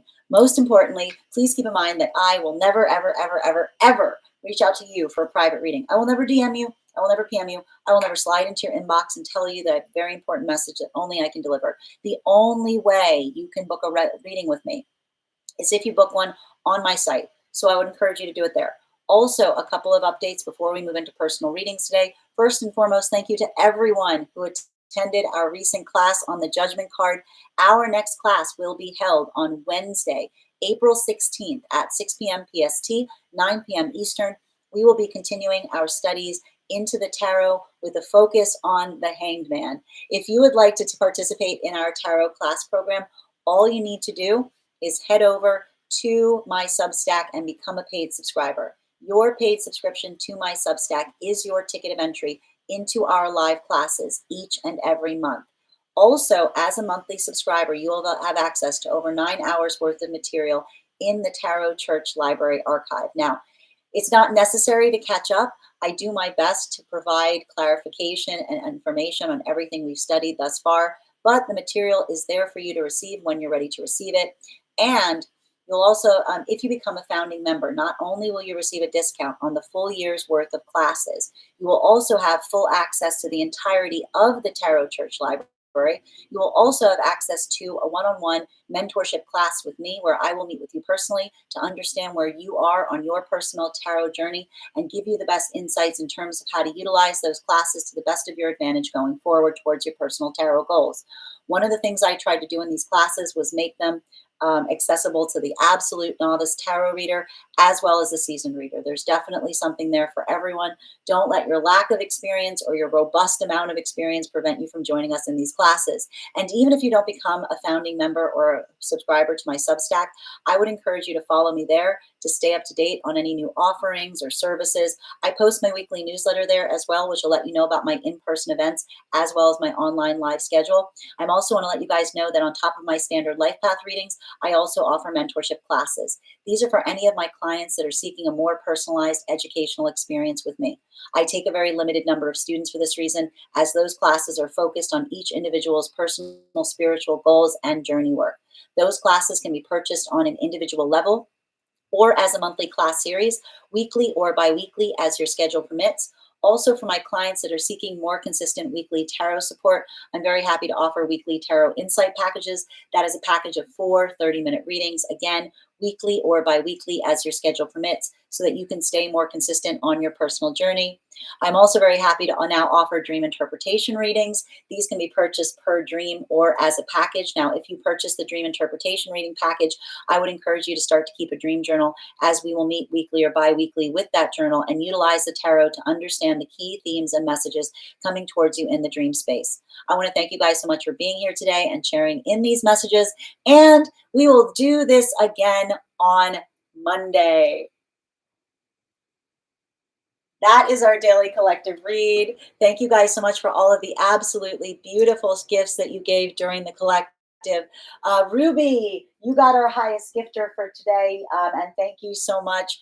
Bridget, you got second, so you will also be receiving cards. Thank you to everybody who participated.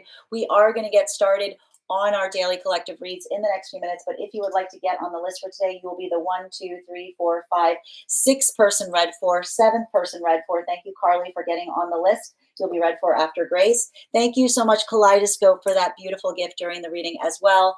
Thank you guys so much for being here. What we're going to be doing next is I'm going to be doing a giveaway when we get to 50K likes. We're already at 18.1K, so make sure you're tapping that screen. We'll get to 50K in no time. And I'm going to take a minute to take a photo of today's spread. So just bear with me a moment. Okay.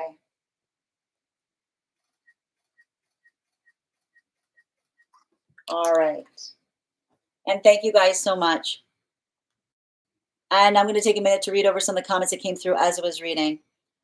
Crystal, you came in third, but I'll happy to draw an additional card for you as well, because I saw that you guys were all giving a lot of gifts during that. Thank you so much. Yep, and I've got you. You're the first one on the list today, Alchemy. You're welcome. Thank you as well, Richie. Secret agents, like kids at the playground. Absolutely. All right. Hold on a minute, just catching up. No, and here's the thing, Moonlit. We're not afraid of the Tower card here. You know what I mean? I know that there's a lot of that anxiety in relationality to experiencing or working through some of that context right now. But everything that we're seeing to a certain extent here, like, it feels like a moment of personal expansion. It feels like a lot of that breakthrough energy. The tower isn't a bad thing. Yep, it's about the change and dramatic change, restructuring the future. And here, and like the thing is, I always like to articulate upon this. This is always really important to note.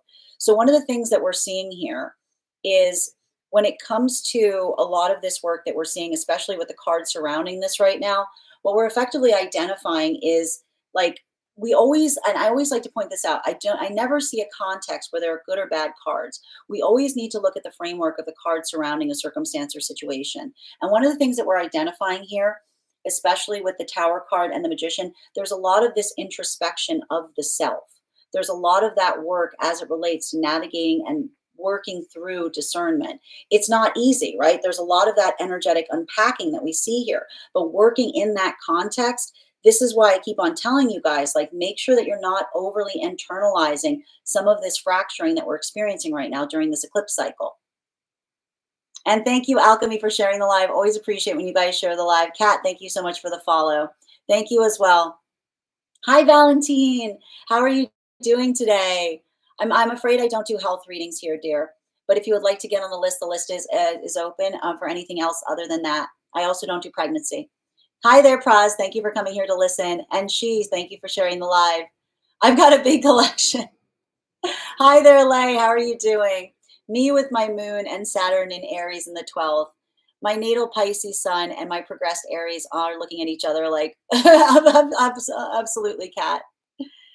We're frustrated. Being heard takes energy. The other has to be willing to give. Beautifully said, Grace. Hi there, Kaleidoscope. How are you doing today?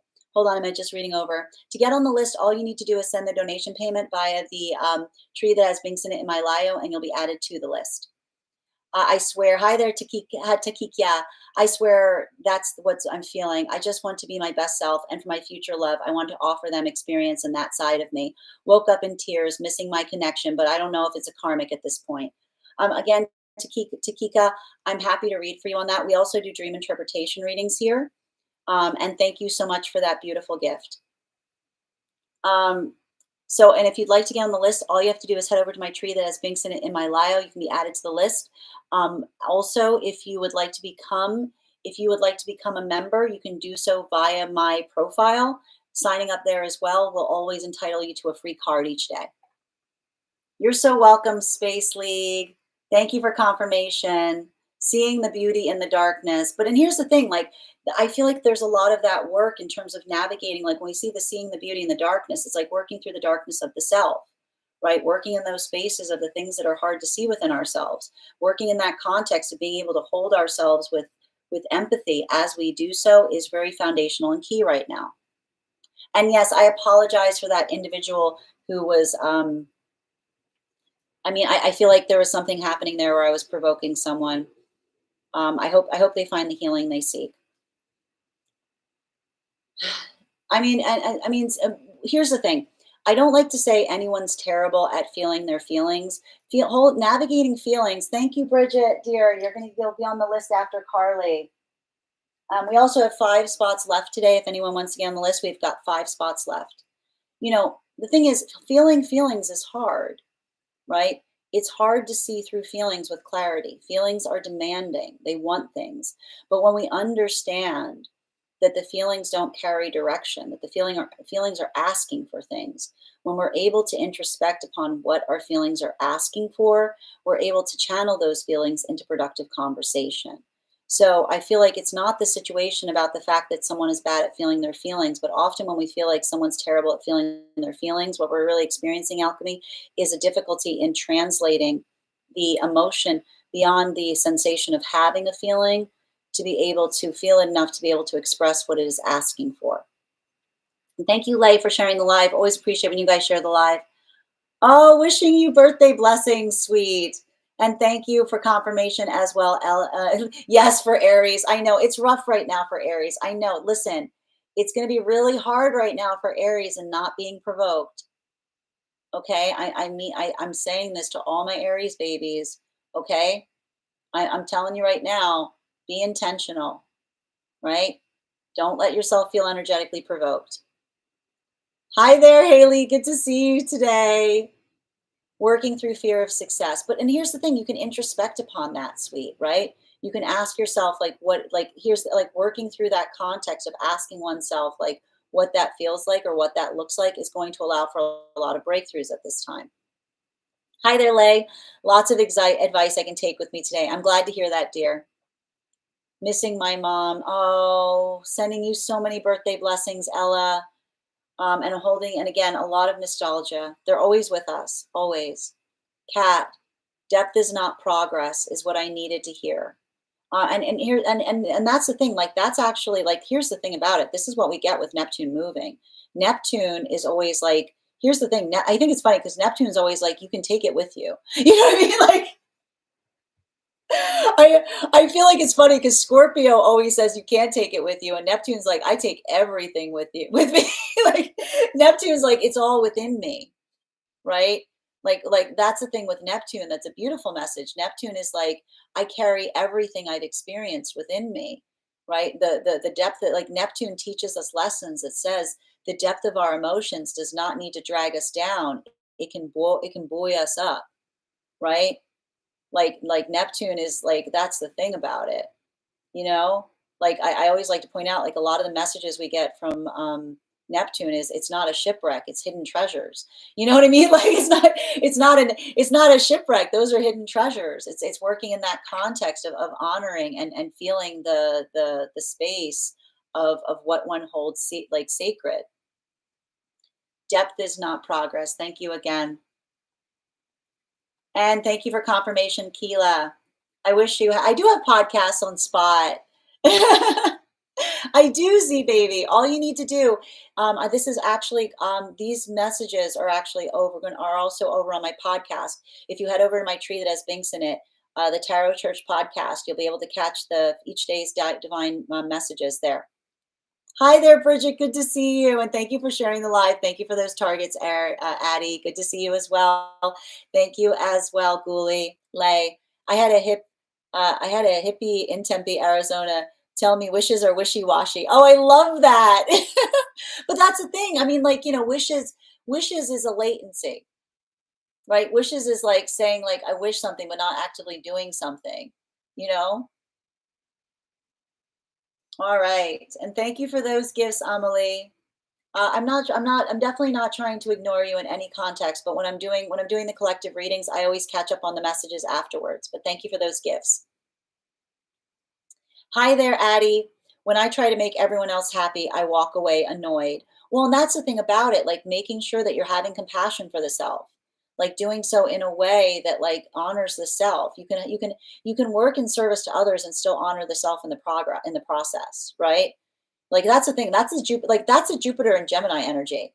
Being like there's a context where you can do both. Like you know what I mean? Like there's a context where you can do both. Is feels good is good, you know? I have to leave for about no worries, Alchemy. You're on the list. So when you come back, I'll always put you on the hold list if you're not here for your reading. I love that. Thank you, Kay. Good to see you. Well, isn't that a key little piece of information? Feelings, feelings doesn't honor them. Oof. Journaling. I mean, here's the thing. Like that's the thing. Like yeah, because we've all had those moments, right? When we have those moments that we tell someone another our feelings, but we're not being directive, sometimes those feelings become a burden, right? Like it's working in the space of what feels like it's productive. It's allowing for the amplification. And that's why sometimes when we tell someone our feelings, but we don't give direction, they're left more confused than we found them. Because it's the energy being like, what am I supposed to do with that? You know what I mean? Like the energy going, I don't know what to do with that. You know, it's like journaling has been my best friend. I mean, listen, I'm going to tell you right now, journaling, like, please, like, if you're feeling something right now, write it down. Like, if like, let the writing down help motivate you into how to express it, especially if it's something that feels new right now. And thank you, Mary, for the follow. Lynn's, the judgment and misunderstanding and different communication styles have been nuts. No, I know. Listen, it's all, and I'm going to tell you right now, communication breakdowns right now could potentially be high. I'm just giving you guys that. I'm just giving you a heads up, right? Because and this is why if you're like this is why it's really important right now if something's going on not to take it personally. right? I keep on saying, don't take things personally right now. Please don't take things personally. Be productive through it. Needed this so much. You're so welcome, Carly. Oh, too late. I popped off. I popped off all of the last 3 weeks. I mean, here's the thing, like, and I need to point this out. If there's something you feel like you popped off again about, taking accountability for it will help, right? Like being able to articulate and show the fact that you recognize like what you're meaning to change, understand that an apology is not just acknowledging, it's talking about how to improve something for the better. Progress is key right now. Thank you as well, Carly. Yep. This, like the spirit, another rebirth. Exactly. I mean, there's always, oh, look, another rebirth. Yay. Yay. Hi there, Alyssa. I hope you're having a beautiful rising. I arrived just in time to hear what I needed to hear. Be gentle. I'm so glad this message reached you. But be gentle with yourself, right? The rest will follow. And thank you, Iha, for the follow. Thank you for those gifts again, for everyone who gave gifts during the reading. All right. And thank you, Sir Nix, for the follow. You're so welcome, Carly. You're so welcome, Sadie. Yo, thank you. That's really kind of you to say. And thank you, Linz, for the follow. Gorgeous reading. Needed this today. You're so welcome, Kat. Tarot class was such a great class. Thank you, Bridget, for being there. Thank you for staying awake. All right. This was fabulous. You're so welcome, Siobhan. And thank you, C, for the follow. All right. Thank you as well. You're so welcome, Ryan. All right. Thank you for the compliment on my belt. All right. One moment. And here's the thing, like Siobhan, I think that I like it when someone says, I love the tower card because like it can be the space of navigating one's own breakthrough, right?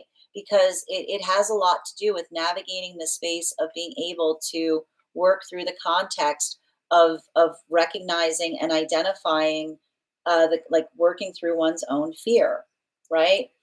Like it has to do with like being able to find that point of confidence. It's not for the faint of heart. You know, I like to point that out. The thing with the tower card is it's not for the faint of heart. But when we're in that space of trying to be warriors in our own existence, like our, you know, we're like we feel the certainty in being able to navigate those experiences. Depth isn't progress. Well, Takika, the thing that we're seeing here, one of the things that we're identifying right now is a lot of that work. Like, and here's the thing about it, and this is what we keep on seeing with Neptune transiting right now. So the way to describe this is not confusing depth with progress, right? Because Neptune inhabits both, right? Neptune has depth, like you have to think about the ocean. The ocean is deep, but the ocean moves, right? Depth and progress, they can exist in the same experience. And that's why we have a lot of this Jupiter and Gemini right now. Like a lot of these lessons that we're feeling are like almost like the embodiment of Neptune energy, because Neptune is almost saying to us like you can do both. You can feel a lot, but you can utilize that force of feeling to move you into a pathwork of determination. But that's why I see right now that there may be some issues that are occurring if someone is just speaking about the depth of something but not articulating upon what they want to do with it or how they want to progress something forward. That could be a moment that there may be some fracturing in conversation or feeling like you're having a different conversation with someone in terms of someone who wants to just expound upon what they're feeling, while another person is seeking direction, right? I hope that helps. So when you really kind of look at that right now, Takikia, is that depth is not progress. Progress is progress. You can have, it's like, I keep on hearing, it's like a Venn diagram. You can have situations where there's depth and progress, but make sure that you're not mistaking depth for progress, if that makes sense. As a Taurus, it's been rough too. I mean, here's the thing about it, and that's the thing about this energy right now, Linz, especially for those who are Taurus, is, Taurus have a very, I want to put it this way, Taurus have a very volatile relationship with change, you know?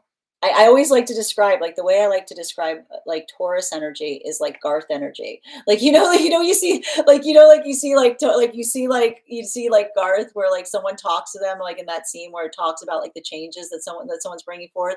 And Garth just like slams, like beats the thing that they're beating, like they're working on to pieces and just looks at him and says, I fear change. Like we fear change. It's like, that's like often, like that's the thing with Taurus energy is Taurus has Some energy has, and it's earth signs in general, like they have a bit of a different relationship to that force of change, right?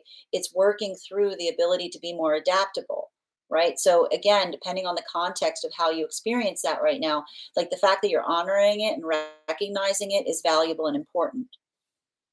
I'm happy to read for you on that, Stephanie. If you'd like to get on the list, list is open. And thank you for the follow. Kat, oh my God, I needed that Neptune perspective. I love hidden treasures in the shipwreck. Thank you, Kat, for being here and receiving these messages. Hi, I took a nap before tarot class so I wouldn't miss it. Thank you for taking the nap.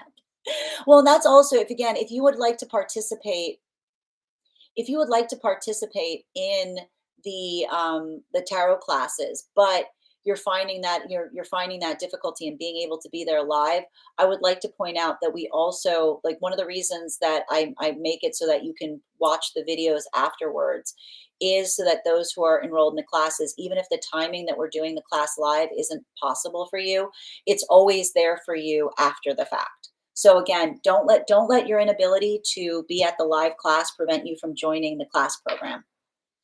Hi there, Takikia. And if I'm saying your name incorrectly, by all means, feel free to correct me.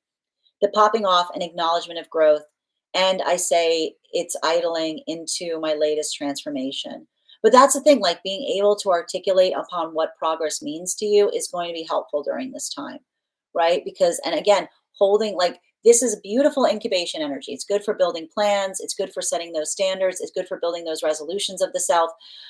If you're gonna pop up on some, if you're gonna like pop off on something, as long as you're intentional about it, like I'd say it's okay. But I keep on saying, like, make sure that you're sitting for a minute and really feeling like that is something that you want to do and not just letting the eclipse get to you, if that makes sense. The lack of motivation is real right now. Well, and it's like, here's the, like, like, it's the Neptune, like Neptune is heavy energy. It's seasick. It's like emotional. It's like, "Meh." Like it can feel like a little bit of a slog, especially in relation to emotionality. Yes, and I love this space in the Discord. Thank you so much. So what Bridget is speaking about is those who are subscribers also have access to our Discord channel, where again it's really nice because even after the class we were going over some of the spreads that others were utilizing or taking from the classwork. So thank you guys for being a part of that Discord. I'm continuing to hope to build that out further. And if you guys have any suggestions on anything that you would like me to include in that Discord, just before to be sure to bring it up. I'll be happy to address it and try to add it. That said, friends, we are going to get started on personal readings right now. If you would like to get on the list is open. It is 3 cards for a donation of 28 or more, 4 cards for a donation of 22 or more for my subscribers. Being semi-lio, please keep in mind there are 2 things I do not read across these apps: pregnancy and medical. Happy to give insight on anything in a private reading, and you can book a private reading on my site. Also, just a reminder that when we get to 50K likes, I will be gifting a reading back to the collective. We're already at 19.7K. So make sure you're tapping that screen. We'll get to 50K in no time. First person we're reading for today is Alchemy. Alchemy, if you're here, can you respond in all caps? Let me know if you'd like a general reading or if you have a specific question you'd like me to answer. And I know Alchemy said that they had to step out of the room. So I'm going to call for Alchemy, but I'm also going to call for Maria. Maria or Alchemy, if you're here, can you respond in all caps? Let me know if you'd like a general reading or if you have a specific question you'd like me to answer. And if anyone else would like to get on the list for today, you will be the 1, 2, 3, 4, 5, 6, 7, 8th person read for. Hi there. How are you doing? Hi, Maria. Can you let me know if you'd like a general reading or if you have a specific question you'd like me to answer? And for anybody joining us, if you missed the daily collective read, it will be up later today over on the place where we keep the videos. It'll also be up on the place where we keep the photos. It'll also be up over as a podcast over on my spot at Tarot Church and over on my Substack. All right, we're doing a relationship reading right now for Maria. Can I please get 3 cards, please, for Maria? Highest priority messages from Spirit, please. Highest priority messages from Spirit. Oh, we got 4 cards coming out. We're going to read all of them because that's what we do. Oh my goodness gracious. What is this? This is intense.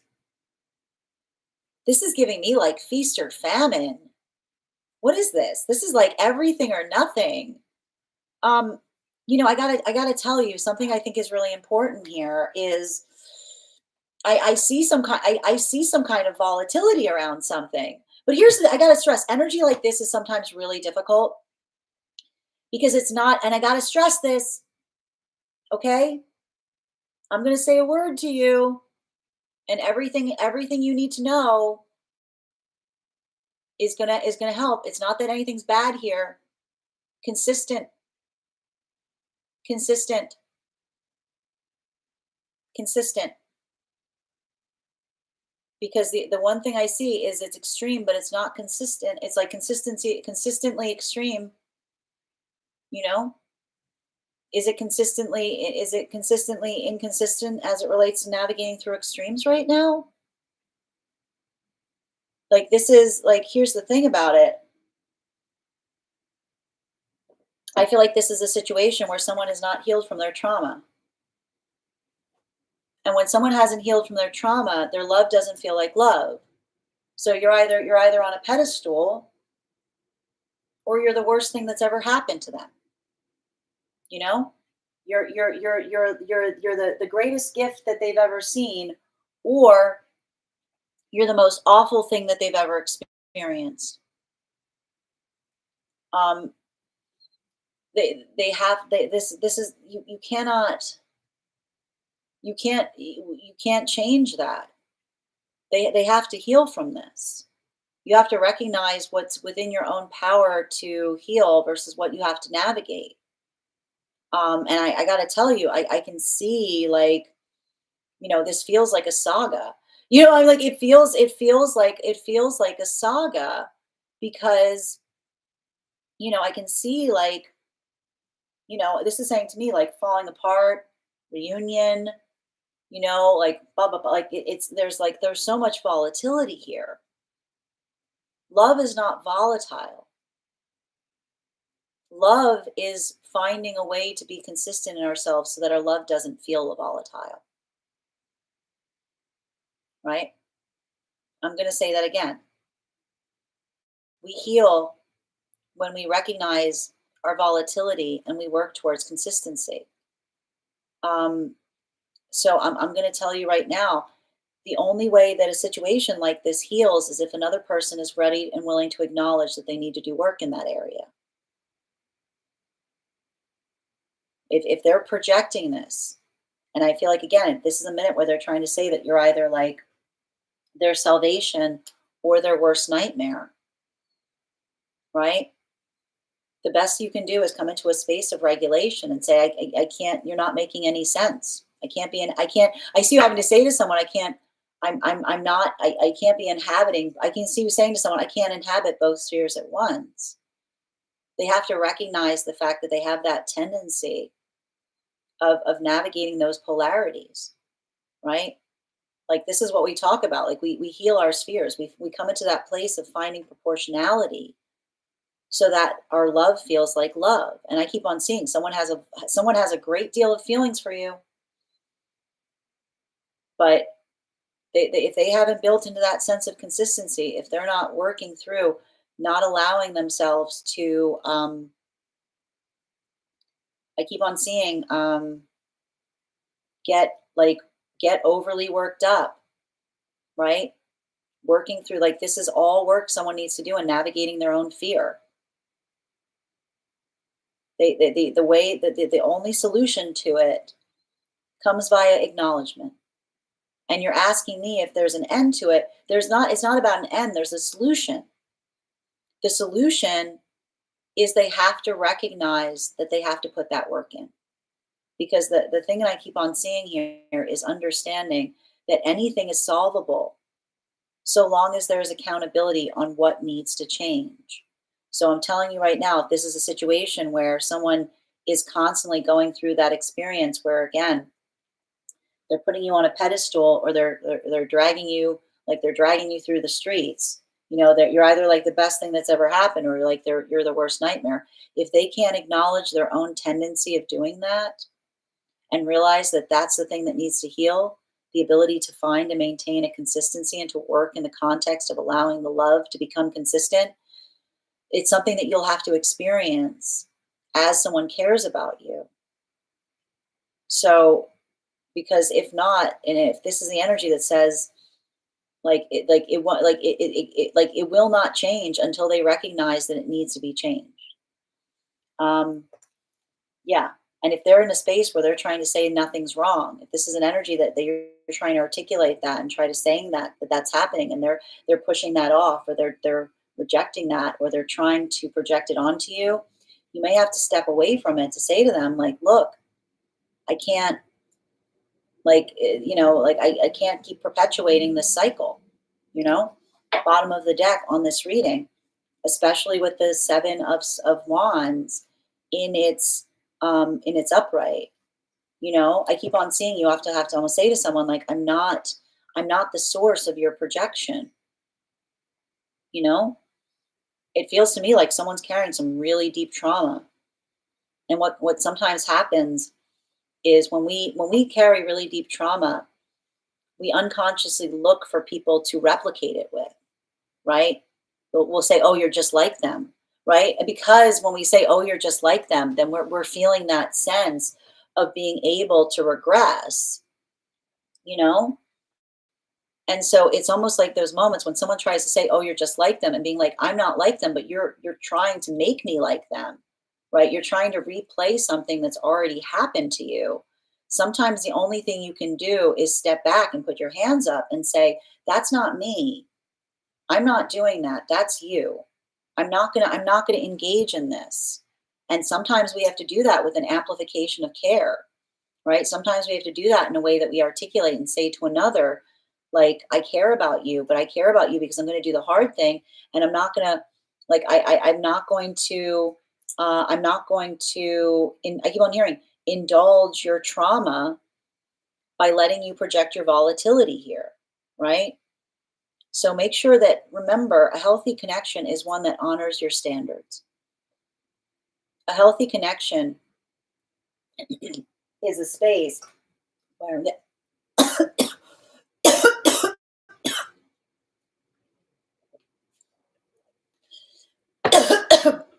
that's a part of the reading.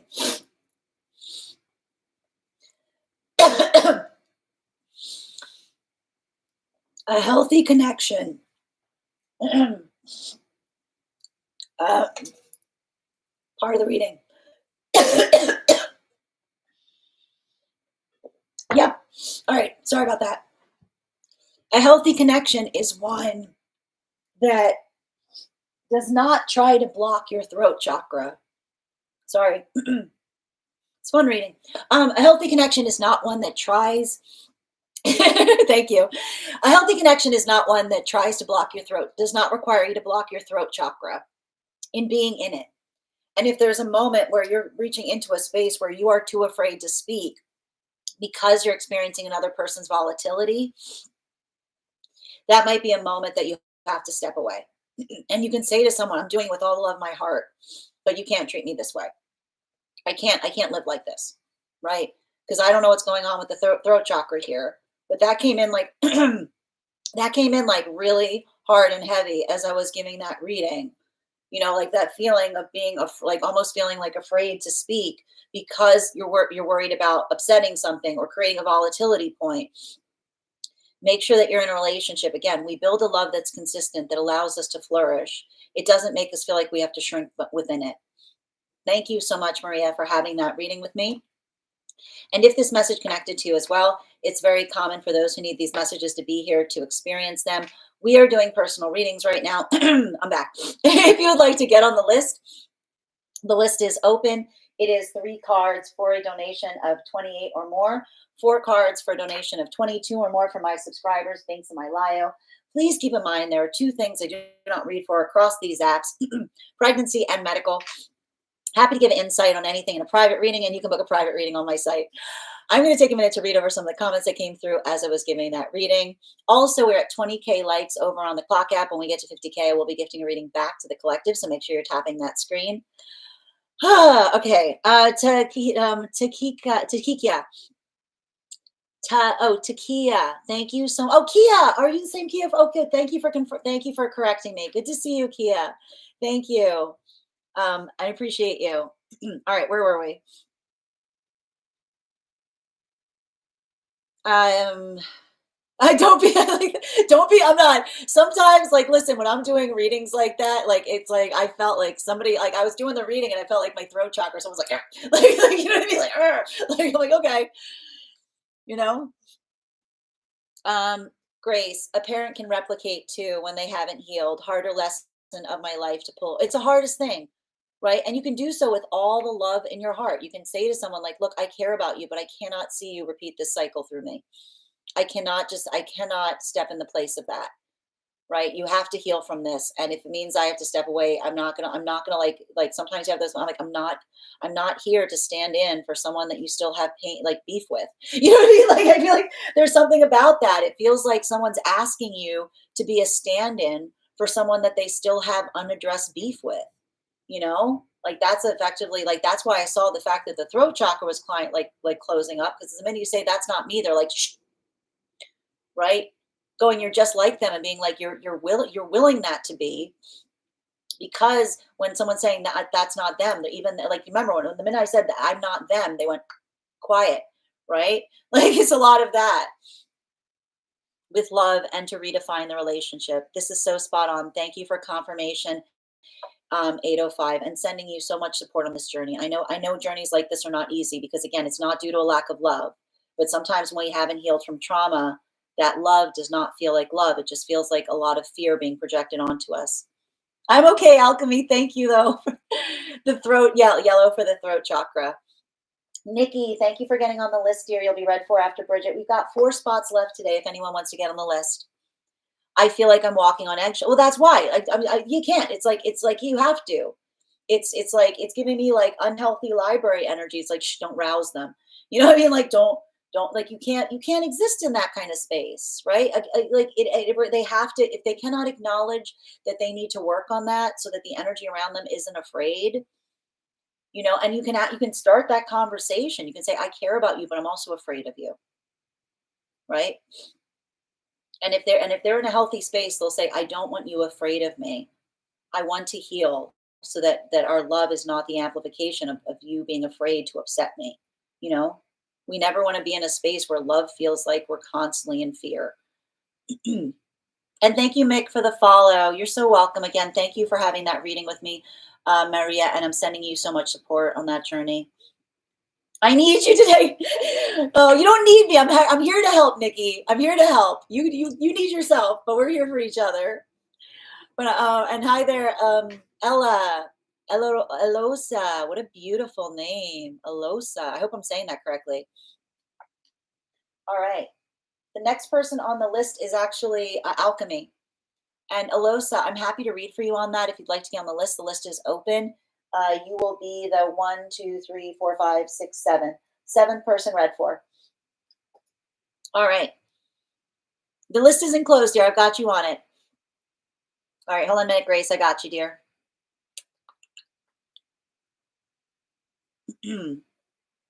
Just catching up on where I was. Parents can find comfort in knowing you as their child has gone through it too. I'm not a fan. I mean, I like to point this out. You know, I feel like the work as of being a parent is trying to build the context of those that we care about not having to go through. Like this is like the sad paradox of being in a parental space, which is like you recognize that there are things that you hope that another doesn't have to go through, but then you also remember yourself at that time. You know, the thing with wisdom is like sometimes we don't understand it until we embody it. You know what I mean? Like that's it stinks in that way. You know. Tale as old as time. And oh, Ella, thank you. Alosa, thank you for the follow. Okay, I've been considering getting a reading on my throat chakra, and I feel that this is a sign. Yeah, let that serve as a sign. I mean, here's the thing. We were like literally, you know, it's interesting, Kate. When I was doing the collective reading right now, it's interesting because what was weird that was coming through, and I still need to investigate this. I heard the feminine energy is clearing their throat chakra through listening. As interesting as and I'm still trying to get to the bottom of what that meant, but it's interesting that you're coming with it as well. Bearing in mind this is not based on gender, but what one feels most aligned to. Hi there, Carly. I had to step away for a bit. Wanted to check if I missed my spot. No, I got you. You're never going to miss your spot. I'm always going to make sure to hold the reading for you. Yep, right back in time, Alchemy. How far am I down the list? Okay. Would everyone be okay if Ruby reads after Alchemy because my mod has a tight schedule today? Yes, I know what a Strega is, Jerry. Grace, it is. It's just when it's the me. It's just when it's the me too made it harder for me to heal. I get it. No, and I feel like again, like sometimes that path work that we have, particularly in relationality to our parents, is we always work through. I like to point out that when parents are in a good space, they do the best they can. Like I even recognize like we can't be perfect. And the thing with the parent child relationship is children are incredibly good at being able to notice the blind spot of the parent. So I like to point out that when we're working through that, it requires a lot of mutual empathy. It requires a parent that is keeps their ear to the child to understand and respect and honor what the child says, and it requires a child to be able to navigate the blind spot with grace, compassion, and love. Right? It takes two in every context. All right, I left for an yep. You're back, Alchemy, right in time. I'm so getting a haircut in a few hours. Excellent. You're so welcome, Carly. Interesting. Unblocking mind feels like a lifelong journey, though. It can be. We can see you better. We can see. Oh, you. Oh, really? You can see better on the clock app. Good to know, Kia. Thank you for letting me know. All right. Hi there. Thank you for confirmation, Grace. Hi there, Prince. I opened the live just as you started coughing. You caught me as I was like, this reading's choking me. All right. The next person, and thank you, Angel, for the follow. Alchemy, can you let me know if we're doing a general reading or if you have a specific question you'd like me to answer? Yep, I see you, Kia. Good to see you, and thank you for supporting me on both of those platforms. All right.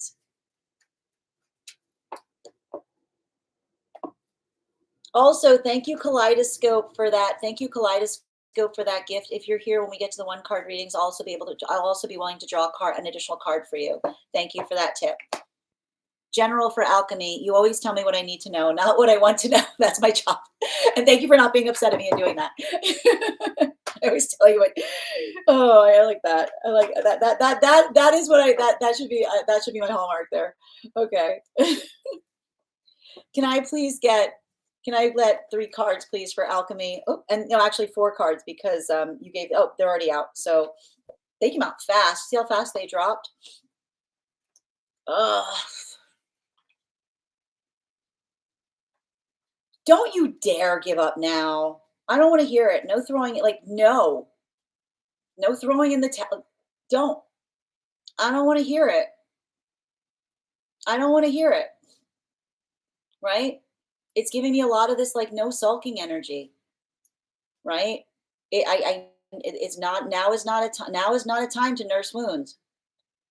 Now is not a time to nurse wounds. Now is not a time to like now is not a time to you know feel like you know here's the thing, and I gotta stress this.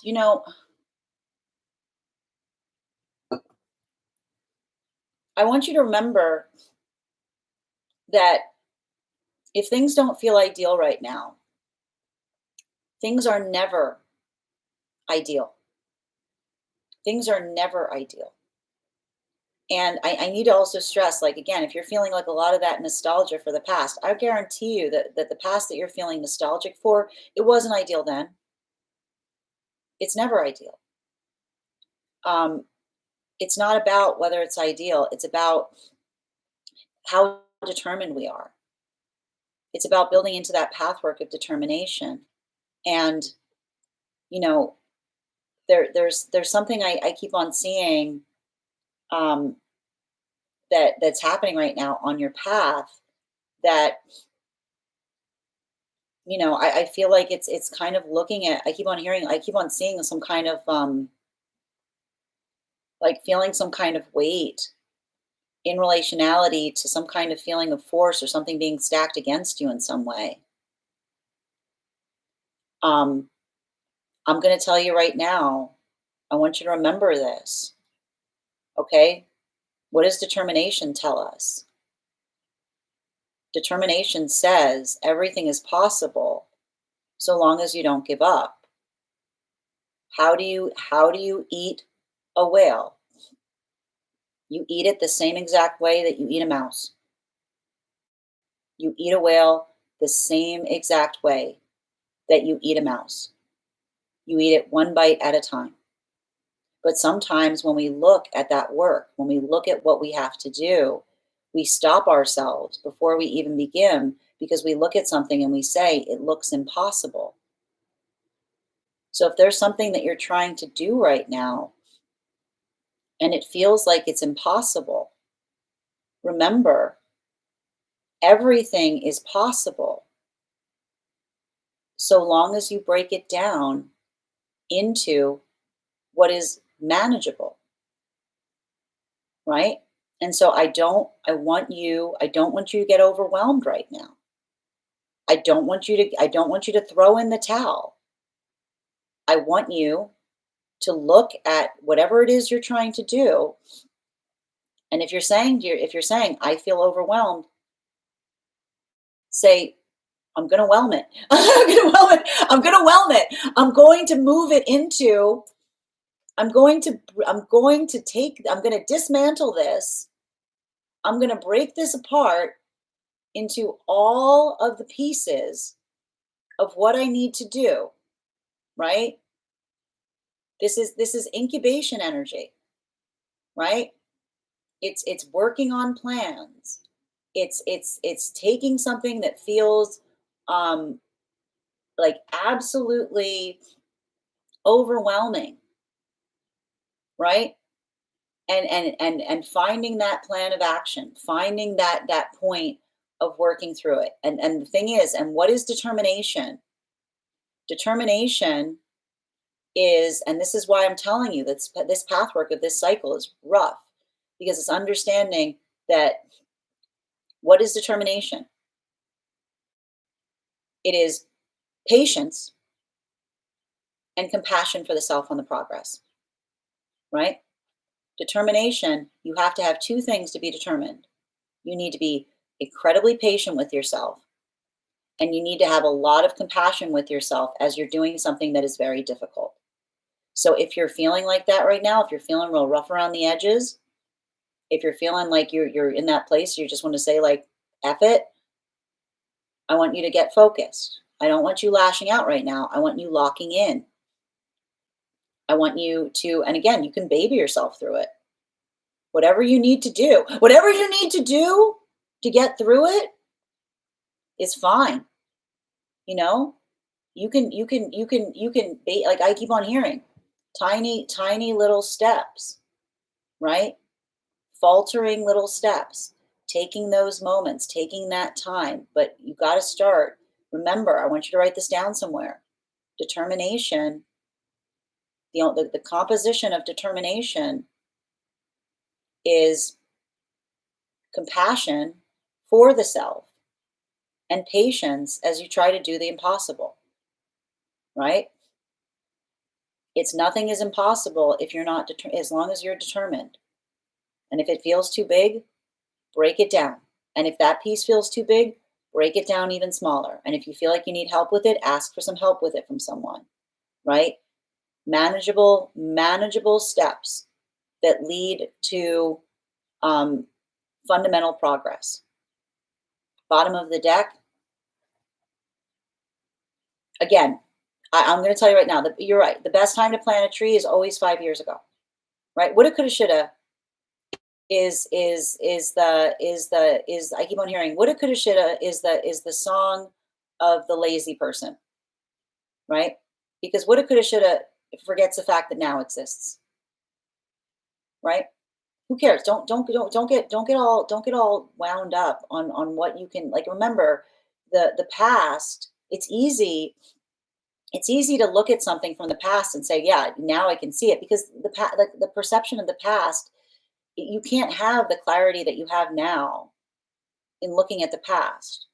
You were doing the best then, you're doing the best now. And if there's something that you see in the past that you wish you could correct for, well, I've got some great news for you. If you got something from the past that you wish you could correct for, I boy do I have a good message for you. Like anything is possible. Anything now is the beautiful I'd like to present to you now where anything that you regret can be fixed with patience for yourself and determination. So I don't want you getting all stressed that you lost some kind of opportunity or wish you did something.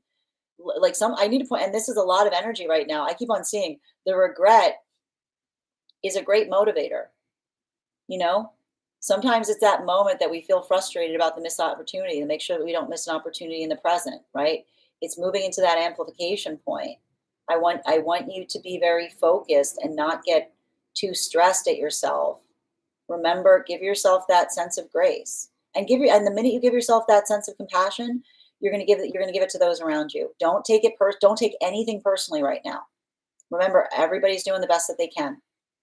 Thank you so much for having that reading with me, Alchemy. And if this message connected to you as well, it's very common for those who need these messages to be here to experience them. We are doing personal readings right now. If you'd like to get on the list, the list is going to be closed soon. I might take one or two more people on the list. The next person on the list for today is Ruby. Ruby, if you're here, can you respond in all caps? Let me know if you'd like a general reading or if you have a specific question you'd like me to answer. And I'm going to take a minute to read over some of the comments that came through as it was reading. Also, for those who are joining us today, we are doing a contest. When we get to 50K likes, I'll be gifting a reading back to the collective. We're already at 22K, so make sure you're tapping that screen. And thank you for the follow, Angel Light. I love your energy. Not in a vampiric type of mood. I appreciate that. I like the fact that you had to qualify that. Thank you for being here, and thank you for being a part of this collective, Kia. I appreciate you. There's a greeting card. I want that as a greeting card. I love your energy. You open it like not in a vampiric way. It knows, huh? Thank you, Alchemy. Fine, I won't give up. No, you're not allowed to give up at all right now, Ruby. There's no such thing as no for you right now in your experience. Give up never. Tap to claim, Sean. And Theo, I'm doing well. We'll resubscribe to your mentorship when I have. No worries, and Theo, whenever you can. No pressure, but thank you for being here and sharing your time with us. Kia, based on your name and presence, I feel like you know the readings already. I mean, they'll probably be in alignment with what you're receiving. I don't surrender or give up, sister. Tap to claim, Sean. Alchemy, my thought was literally, which path are we talking? And you say your path, and this is why. And that's the thing about it. Like, look, you're going to disappoint a lot of energy as you navigate that path, right?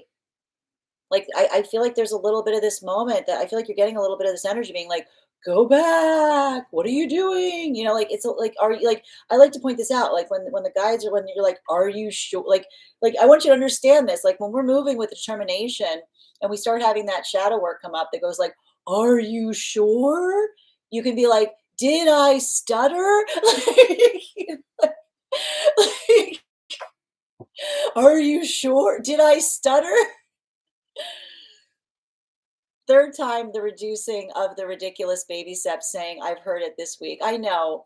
But like if you're hearing it a lot, it bears repeating. You know, you got to give yourself a little bit of compassion right now. Oh no, too late. I lashed out. No. But here's again, if you lashed out, accountability, acknowledgement, remember an apology is twofold, talking about what you need to change, like saying what you need to change, talking about what you're going to do better moving forward. Okay. There's always space for improvement. God is my skincare routine. Oh, thank you for the compliment, Kia. I really don't do much. I'm as lazy as possible. I use a lot of coconut oil. Like whatever is like the path of least resistance. Alchemy, I always screen record so I can review later, so we're good. Oh, I'm glad to hear that. Absolutely. Okay. Priya, the butterfly doesn't look at himself as a caterpillar and go, ew, I was so cringy. What a beautiful way of saying that, Kia. I love that. Thank you for also including that in the messages.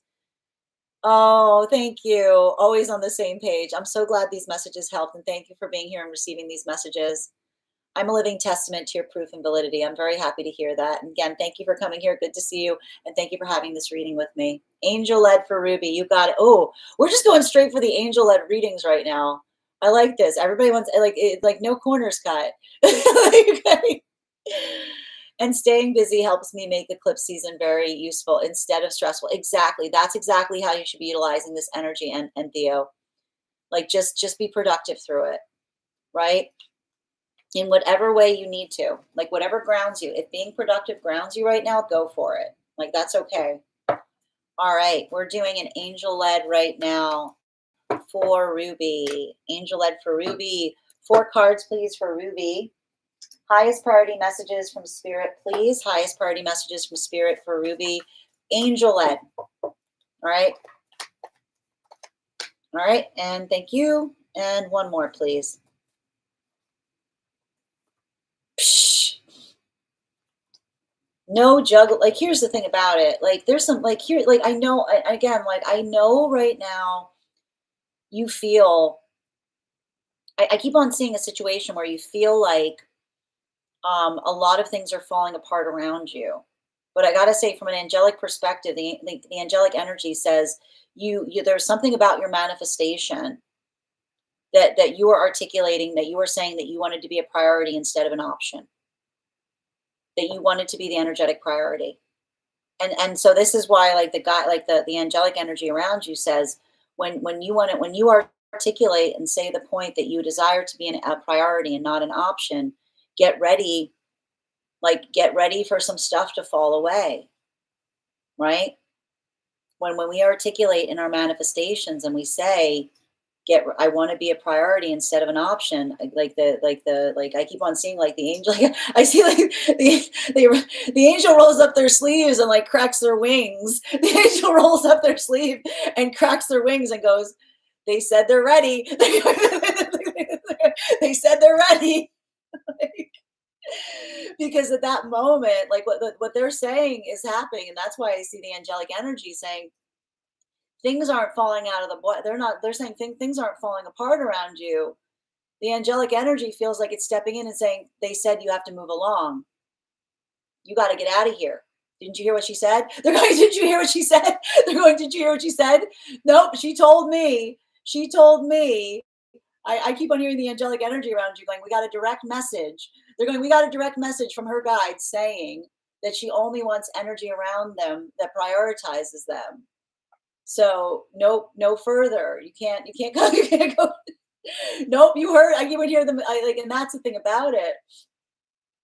Like, I feel like there's something about this, and you're looking at something going, why is everyone running away? And the angels are like, because we're following what you articulate. Like, like I feel like it's like a little bit of this like angelic energy being like, because you got bodyguard energy around you.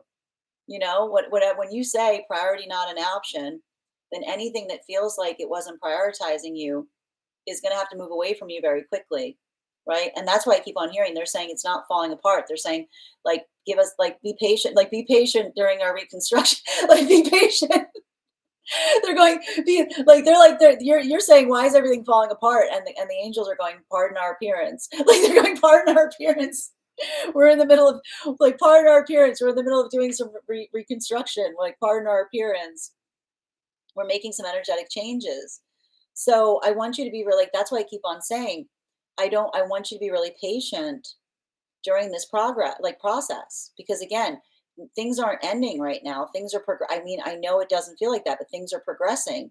But that's why the guides are saying, they're like, you can't look at it like things are falling away. You have to look at it as pardon our appearance.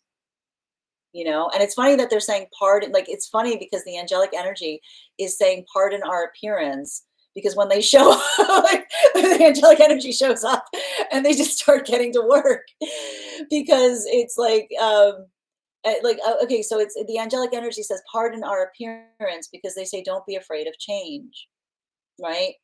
Like that's the thing about it. Like that's what happens. They say like that's why they like it's the angelic energy says don't navigate the change from a point of fear. Understand the change that is working for you, not energetically against you, right? I do want to give you some bottom of the deck information, just something to keep in mind going forward. Yeah, Like, here's the thing, I see you being like, "I don't know what's happening," and I feel like your angelic guides are clearing away. You know, like, here's the thing, the guides are always clear, like, the angelic energy always, like, this is why I always say, like, don't get an angelic reading unless you're ready to cut corners, because angelic energy is like, in order to make a path, we have to clear the way, right? In order to make a path, we have to clear the way. Don't you can't never like be very like that's why they always say like be very conscientious when you do work with angelic guides, because angelic guides, they're not like they move very much in accordance with what it is that you're seeking, right? There's not a lot of space. It's like it's not gentle. It often feels very disruptive. It can sometimes feel like a bit of a surprise moment, because it's in that moment that, again, it's like a lot of those where that work is like, I thought everything was falling apart, but in fact everything was coming together, because sometimes the only way we can have the things that we aspire for is feeling the confidence to be able to move away from what no longer serves us. So I want you to kind of recognize that and embody that as you continue forward on a lot of this path work. Because they keep on saying, it's not that things are falling apart. They're saying, pardon our appearance, pardon our appearance, right? Going through a lot of that restructuring of the self in the process. Thank you so much, Ruby, for having that reading with me. And if this message connected to you as well, it's very common for those who need these messages to be here to experience them. We are doing personal readings right now. The list is closed. But if you'd like to book a private reading with me, you can book one on my website. We'll also be, if you'd like to become a subscriber, we will be doing one card readings as well. I'm going to take a moment to read over some of the comments that came through as I was giving that reading. Also, please remember, when we get to 50K likes, I'll be gifting a reading back to the collective, so make sure you're tapping that screen. All right. And thank you again for all of your help in moderating, Ruby, and thank you. And guys, please thank our moderators, Ruby and K Megan, for all of their help. Alchemy, yeah, did I stutter? you have to like, I feel like a lot of that, like, that's the thing about it. Like, when you're navigating some of that shadow work, alchemy, I feel like there's some of that right now that's going, are you sure? Did I stutter? Tapping in. Thank you, Siobhan. Thank you for encouraging everyone to tap the screen, Kia. Under construction. Exactly, K Megan. Luckily, nothing from the past came forward, just extreme. I know, I mean, again, here's the thing. When things don't trigger you, it just starts feeling weird, right? Because it's like when someone's not triggering you, they're just being weird. It doesn't make any sense. You've had a breakthrough. I think that's funny about it is you've had a breakthrough and you don't even recognize it. Hopefully, I mean, no, I mean, it feels to me like there's a lot of like, it feels like a lot of that security and stability occurring around you right now. You know, like, I keep on hearing like there's something about this that, like, it feels like it's protective. Bella, I saw an angel with a sledgehammer. The demolition always comes before the rebuild. Yeah, like, that's the thing. Like, it's a lot of that. Like, there's a lot of it keeps on like it's a lot of that, like, pardon our appearance kind of energy.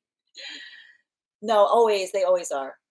I keep on, every time I see you, Ruby, I see a lot of energetic protection around you. You know, but they keep on saying the energetic protection is because you're choosing yourself, and you're prioritizing that feeling of care. Continue to, when you're feeling like that, like, I want you to really work on manifesting and saying to yourself, I'm safe, seen, and supported across all the frequencies. It's going to help. Okay. All right. Next person we're reading for today is, we've got Grace. Grace, if you're here, can you respond in all caps? Let me know if you'd like a general reading, or if you have a specific question you'd like me to answer. And if anyone else would like to get on the list for today, you will be the list is closed. Also, Bridget, you have an additional card coming to you. Do you want me just to include that card in your reading? I forgot there were more people on the list. No, it's okay, Kay. I mean, Kay, again, I know time is tight for you. So if you, did you get on Kay, did you say you wanted a reading? Oh, it's okay. I'm sorry. I got confused. All right. Hi there, Aya. How are you doing today? You're so welcome, Ruby. Oh, I'm all good. Okay. I'm sorry, Kay, did you want to get on the list, or are you doing a one card? I just want to make sure. Excellent. Okay, perfect. All right. Second call right now for Grace. Second call right now for Grace. Sujita, thank you so much for the follow. All right. If Grace isn't here, we're moving forward to Carly. Oh, Grace, you're back. Okay, hi, dear. Readings are not, we offer a free reading each day. Hold on a minute. Just bear with me. Vivian, we offer a free reading each day to the collective. We've already done the free reading today. If you'd like to catch the full reading, you can find it over on the place where we keep the videos, also on the place where we keep the photos. You can also find it over as a podcast on my Substack and over on my spot at Tarot Church. But if you would like, for those who are subscribers, we always pull a card each day. So if you'd like to become a subscriber, you can have a reading included. You will have a reading. Sujita, I'm happy to read for you. The list is closed right now. If you'd like to get on the list, but I would ask you not to spam the comments with your question, as it doesn't allow for healthy communication across the channel. Any questions that would like to be answered, you just need to get on the list for that. And again, but the list is closed right now. But if you'd like to become a subscriber, I'm happy to pull a card for you to help navigate how you're feeling. I will say that if it helps, like I don't like I want you to remember that there's a lot of this feeling of anxiety that's occurring right now. So I want you kind of coming into that space of feeling safe, seen, and supported. Thank you so much again, Vivian, for the follow. All right, Grace, I'm still waiting for your question, dear. Can you let me know if you'd like a general reading or if you have a specific question you'd like me to answer? Is my focus in love and side business on track? I feel behind, unsure if I'm allowing allowing something to hold me up. Okay, let's find out. All right. Can I please can I get 4 cards, please? 4 cards. Highest priority messages from Spirit, please, for Grace. Highest priority messages for Spirit, please, for Grace. Got 2 out and another 2.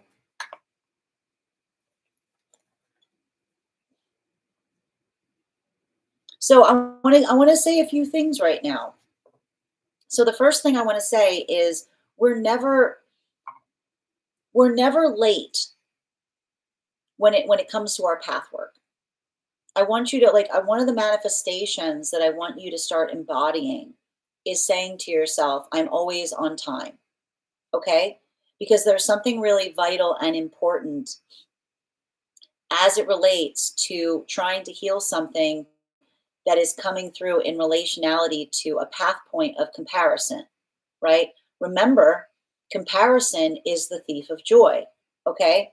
When we start comparing our path work to others, we start immediately coming into that place of worrying and saying, oh my gosh, I'm behind. Oh my gosh, I'm late. Oh my gosh, I'm not catching up, right?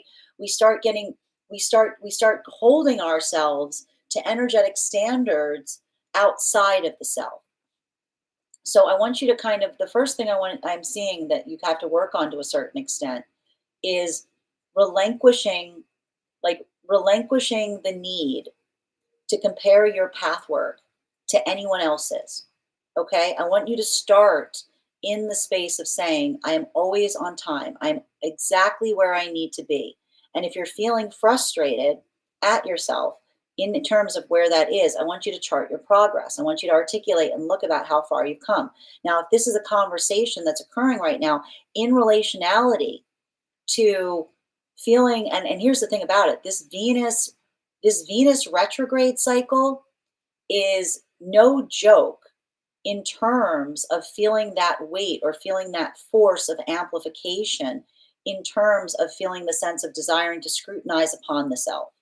It's very easy right now. I keep on seeing if we're in that context, it's very easy in these Venus retrograde cycles, especially with this eclipse energy, to start wanting to lean into that path work of feeling scrutinized by those around us, right? But when we come into that space of compassion, I want you to appreciate the guides do not see you behind. The guides actually see that you've been having breakthroughs. The guides actually see that you've been working very determinately in terms, and I keep on seeing about not something about not regressing, not going back in some way to some and I keep on seeing even here, it's like there's something really important to be notated here about the fact that you hold yourself to a very high energetic standard, right? But the overarching, and it's actually interesting because I've got a guide next to you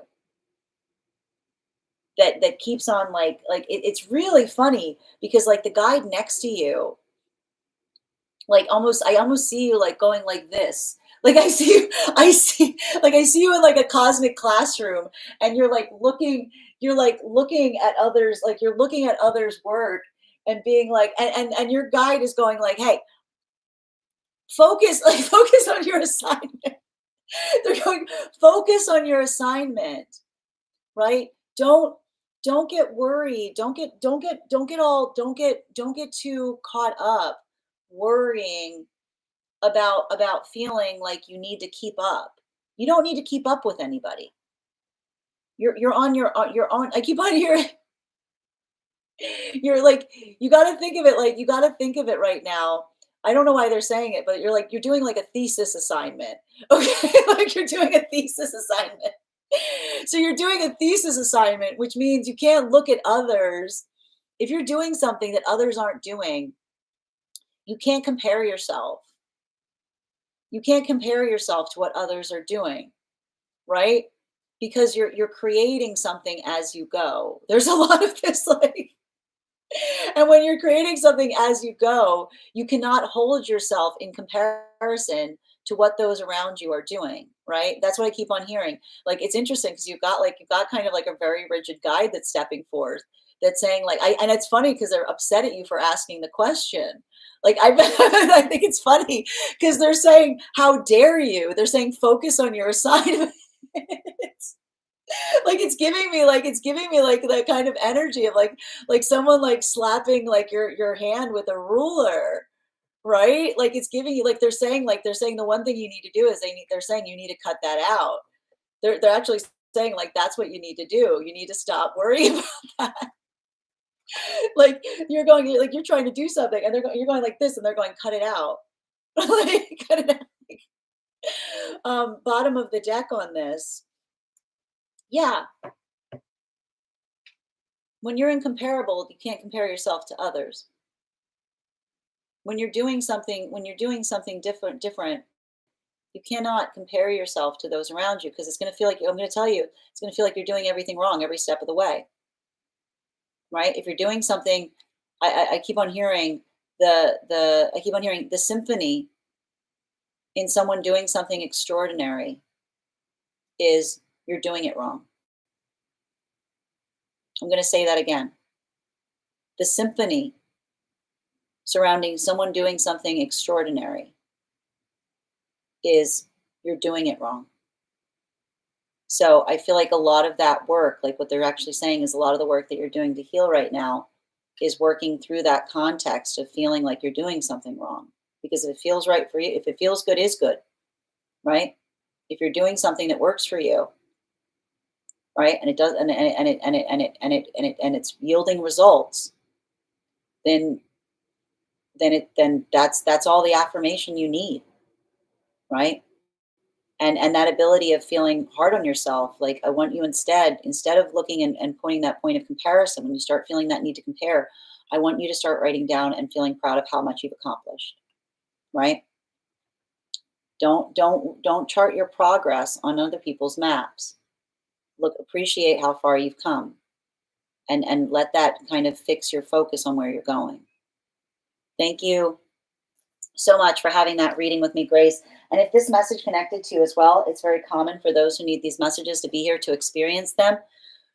We are doing personal readings. The list is closed, but if you'd like to book a private reading with me, you can book one on my site. We're also going to be doing one card readings for subscribers. So if you'd like to become a subscriber, you just need to hit that subscribe button at the bottom of the screen. And I'll be pulling cards for subscribers once we conclude the personal readings.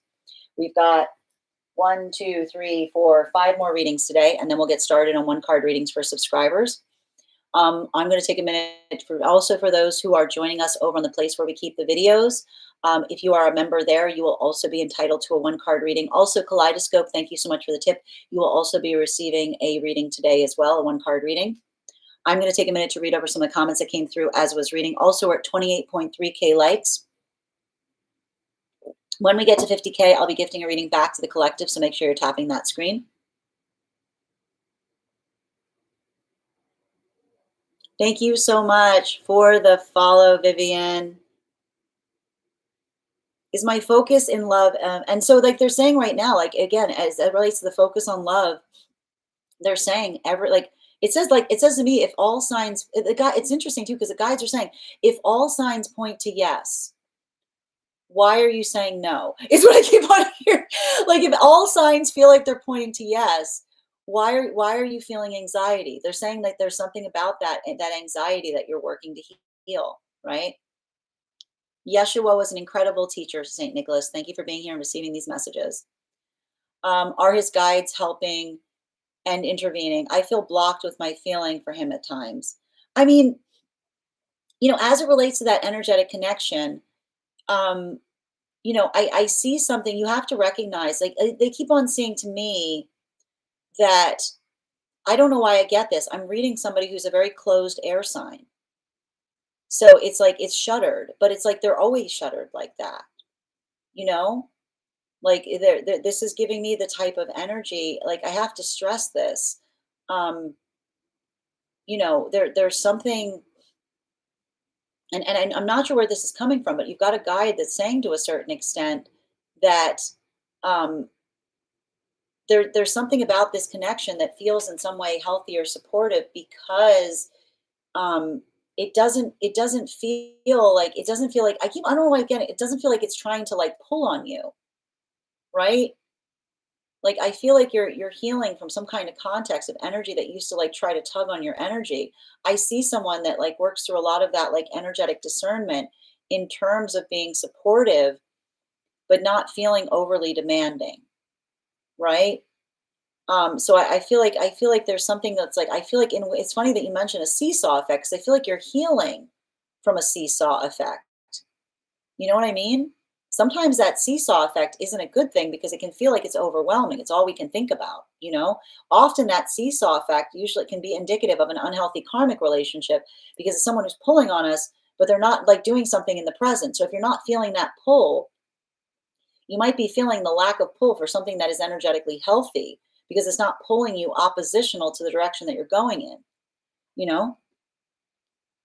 Thank you so much for having that reading. I have a writer guide, design guide. Yes, pen for everything. No, no, they're an architect. I see them. No, they're very much like that's what I see. Like this is a very formulaic teacher, you know? Like this is like that's what I said. That's why they said like you're looking around for feeling for like that's the thing. You're looking around feeling a tug and they're saying like it's funny because you're feeling a tug and they're going no cheating. Like they're going this one. You're doing this one and you're doing this one yourself. I physically feel those taps and I felt what I meant to do. Yeah, like there's a lot of this here. Like I keep on seeing that a lot of this work, like I keep on seeing there's a guide that's like working with you right now and they're helping you build away from having to have those like you tend to draw connections to you that pull on your energy. And they're like going like no, they're busy. All right. You're so welcome. Amy, your subscription's ending soon if you'd like to renew. Thank you as well, Rory. He's a Cancer, but yes, shuttered, good word. Yeah, yeah. Oh, a closed off air sign. It's interesting because if like closed off air, I would be curious where their air sign placements are because it doesn't feel like that's the thing about it. They're saying to me this is a Cancer with a lot of air sign energy because I see like they're not overly romantic. You know what I mean? They're very pragmatic, is what I'm seeing. We can talk. Yes, absolutely. Thank you, dear. How long will I be live for? I'm only going to be live for like the next 45 minutes, Rory. But if you want to book a private reading with me, you can. The list is closed right now, dear. All right.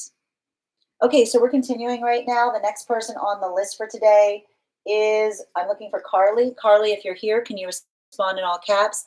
Let me know if you'd like a general reading or if you have a specific question you'd like me to answer. Thank you, Grace. You are as well. And I'm so glad this message came to you. And thank you for having it with me. And thank you for being a subscriber. All right. Hi there, Carly. How are you doing today? Can you let me know if you'd like a general reading or if you have a specific question you'd like me to answer? All right. Can you please offer a read on my new romantic connection that I started? Yeah, absolutely. All right, can I get 3 cards, please, for Carly? 3 cards, please, for Carly. Highest priority messages from Spirit, please. 2 more. Thank you.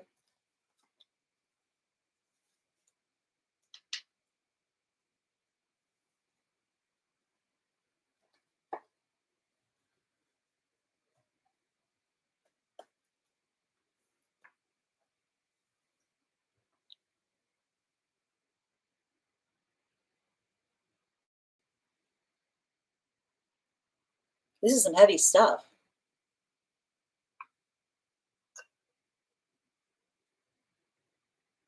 This person's been through some stuff. They don't like talking about it.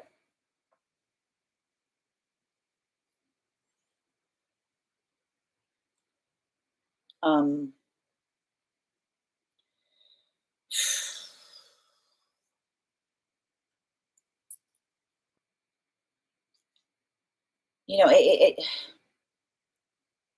I keep on hearing still waters have hit like deep depths.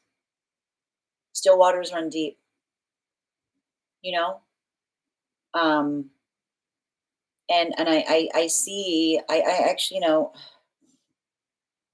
I would be very curious about this energy's Aries placements because um,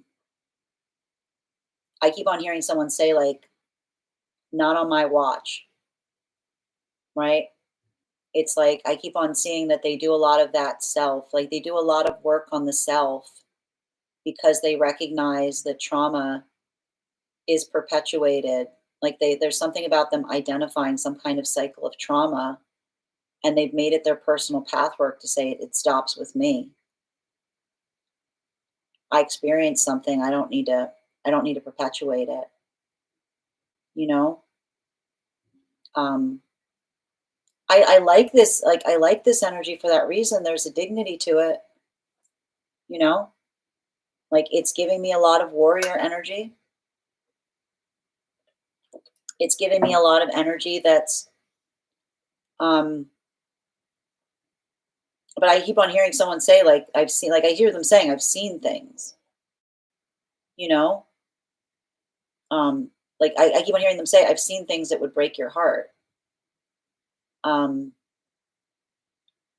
but that's the thing. Like, I think that the difficult part about this is I see someone who, um, they kind of carry a level or degree of solitude with them, but I feel like some of that solitude is being articulated in the fact that they don't share certain things because they recognize that some of the things they I keep on hearing some of the things they've seen would be too much for another, you know? Like, I keep on hearing, like, that's why I feel like there's something very, there's something very somber. There's, like, a peace around this energy, but it's not the type of peace. It's not the type of peace of someone who's lived. It's not giving me the type of peace of someone who's lived a peaceful experience. It's giving me the feeling of peace that says my peace is a choice. Like, my peace is something that I have created with my own hands because I recognize and I value that the gift that we give each other is the peace that we bring to one another. Um, I see someone who's very slow to open up. I see someone who is very conscientious about the connections that they build. I would not rush a process like this with a person like this, um, because I keep on seeing, like there's a lot of this, like there's a lot of this. It's slow, like it's very slow, but it's dignified, right? And I feel like, it's the type of energy I keep on hearing. I would also be very conscientious about their cancer placements because I like the thing with it. You can't rush you can't rush a cancer energy from opening up, man. Like it's like if you try to rush a like someone with Cancerian placements opening up, they'll snap your finger. Like like it's like clamshell, you know? It's like they have to like they open up when they're ready to open up. So being able to be patient, giving someone the space. I keep on hearing hidden depths here. Um, but time, because this is someone who's very slow to trust. Bottom of the deck, page of like yeah, page of pentacles in its reversal, because one I keep on hearing like this is a type of energy that like I keep on hearing once they give everything. Like once they're invested. Like there, it's very like I can see something like there's almost it feels like a lot of that like all or nothing energy, but it takes some time to open up, because I keep on hearing they've had in some way, shape, or form. I feel like this is someone who's had their trust like violated in some way, right? Um, and I keep on seeing they don't blame themselves. I keep on hearing they understand that trauma thought thrives in the environment of someone feeling hurt, but that's why I keep on seeing that they're very energetically conscientious and careful as to who they allow in. Thank you so much for having that reading with me, Carly. And if this message connected to you as well, it's very common for those who need these messages to be here to experience them. We are doing personal readings right now. If you would like to get on the list is open. It is 3 cards for a donation of 28 or more, 4 cards for donation of 22 or more for my subscribers, links in my bio. Please keep in mind there are 2 things you do not read across these apps. Oh, I'm sorry, the list is closed. What am I doing? Sorry. Mercury's in Gatorade. The list is closed, but we will be doing 1 card readings for subscribers. If you'd like to have that reading, we're going to be starting subscriber readings we've got 4 more readings before we start the subscriber readings. Next person we're reading for today, Bridget. Actually, we've got 3 more readings today. Bridget, let me know if we're doing a general reading or if you have a specific question you'd like me to answer. And I'm going to take a minute to read over some of the comments that came through as it was reading. All right. Is that my real hair? Am I? No, it's my hair. Yes. Thank you. No, no. Um, I'm not sure about the Cancer or Aries, but I know their sun is Virgo, Taurus. Okay, yeah, there's that slowness that I'm seeing. And I keep on seeing like very slow to open. I would not, I feel, I don't know why I'm getting really heavy degrees that there's some Cancer, there's some kind of important placement of Cancer in their chart. But the Virgo Taurus would be further confirmation of the space of the still waters run deep. I would also say there's something about this person. They've got some deep trauma that they don't open up about. They will in time, but don't try to force it. Kelly, the list is closed right now, dear, but if you'd like to book a private reading with me, you can do so on my site. We're also going to be doing 1 card readings for subscribers if you'd like to become a subscriber. And thank you, Kels, for becoming a follower.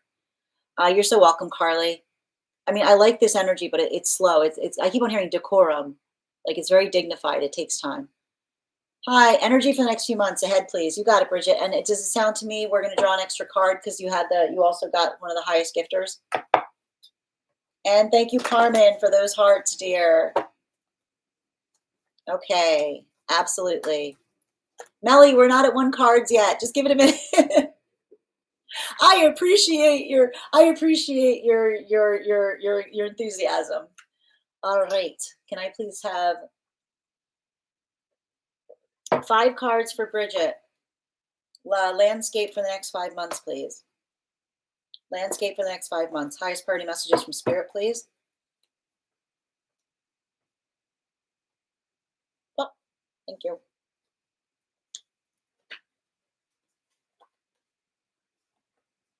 Wow. Here's the thing about it. I think that there's something really important. I keep on seeing like there's something really important happening as it relates to like energetic recall to a certain extent. You know? Like I think I keep on reading for you and it's so wild. I'm getting some kind of like Holly go lightly kind of energy.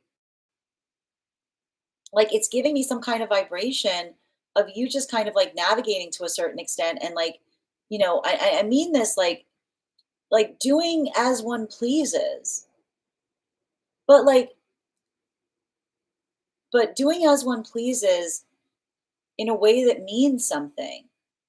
You know what I mean? Like you're not holding yourself to some kind of like unreachable standard. It's very interesting because I feel like it's you just kind of navigating that space of like following how you feel, you know? Like it's just kind of like, and I think it's interesting because um it's wild to me because it's like it's some kind of point of transformation for you in healing from some kind of feeling of constantly feeling like I keep on hearing you're healing from some kind of need to feel like you always have to be busy, you know? Like this is like a lot of that space. Like I can see this. Like I almost feel like I don't know why I don't know why this has happened. I don't know where you're toward like it's like you're learning it's like you're learning how to I don't know as ridiculous as it sounds. And I'm going to show you like the fact that this is the reading for you. You're learning how to be lazy. Okay? I don't mean that, like I would not give that reading to everybody. Okay? But for some reason, it feels like something that is very it's important for you. Like it's allowing for that space. And that's the thing about it. Like it's not and that's the thing about it. Like and that's why they're saying it because they're saying you can't be lazy if you tried. You can't be lazy if you try. So what's actually happening is there's some recentering that I keep on hearing it feels selfish. You couldn't be lazy if you tried. So you're doing a bunch of things that feel like they're serving the self, but it's actually a reorientation in terms of moving away from things that you never really felt fully invested in. You know, like it's like a lot of that like I just keep on seeing like you're in the midst of a transformation process, but it feels really confusing because your priorities have changed, you know? And often when we have those moments that our priorities change, we let go of things. We start coming into that space. We're not holding on to things so dearly, you know? I feel like it's having a big impact. Like it feels very much, it almost feels like you come, and it's funny because it's interesting because what's wild about it is it says to me you're becoming lazy, but somehow about becoming lazy, you're actually becoming more austere, right? It's like it's not lazy because that's the thing about it. You're trying to simplify something. You're trying to focus in terms of not having to put your energy to things so that you can have some energy to put to the things that you really care about. So it does feel to me like I see you in some kind of like working through some kind of letting go process in the space that you're just not like I keep on seeing you're not holding on to things for dear life. You're not holding on to things because it feels like it's like thing when you recognize what is valuable to you, everything else starts feeling like it's unnecessary, right? And so I do see, like, it does feel like it's creating a little bit of context of disruption as it relates to potentially some relationships. But I feel like even in the context of some of those relationships, it almost like I see you almost like navigating something and saying to someone, like, I feel like you're being trivial. Like, like when we're moving in a place of like priority and someone's holding on to something and we're not holding on to it with the same like as sacredly, it often feels like we're having misaligned conversations because someone's saying like, it's like you're looking at something and being like you're getting upset over trivial things because you're not like it's almost like you're just not in a space where it bothers you that much.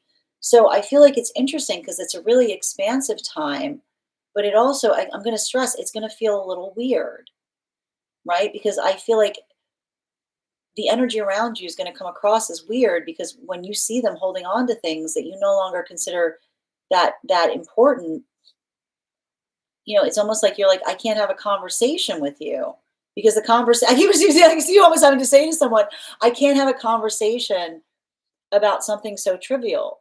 You know what I mean? Like I see you being like, it's not that you're not worried about material.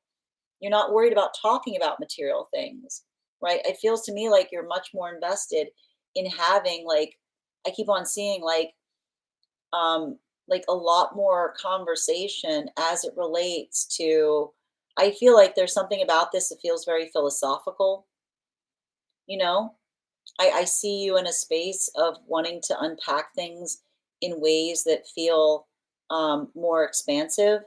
And so it's hard because I can see the fact, like, in a way, like, I can almost see you, like, reaching this point of feeling like you don't have something to say to someone because they're focused too much on the material, you know? But, like, and that's why I keep on seeing it feels bittersweet because you see in that moment, it's like, it's not, I keep on seeing, it's not that they've changed. It's like in that moment, you recognize that you've changed, you know? Bottom of the deck. Yeah, that's what's sometimes difficult when we identify and realize that we're going through a change. We sometimes feel that moment that we feel like we're disassociating with those around us because we just don't, we're just not as invested in the same things. So I feel like there is a little bit of this energy around you where I see you very much in that kind of like exploratory state, but it feels like healthy exploration. Like, who am I now? What is this? Like, what is it that I'm seeking? Right?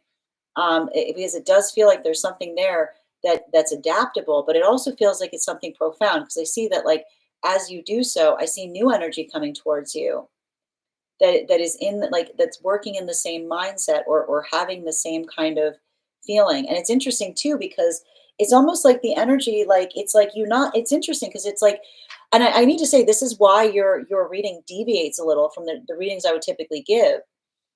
You're not necessarily seeking a destination, right? You're not in a space that you're really requiring something going somewhere. You're looking for energy that you feel harmony in just kind of sharing something with, you know?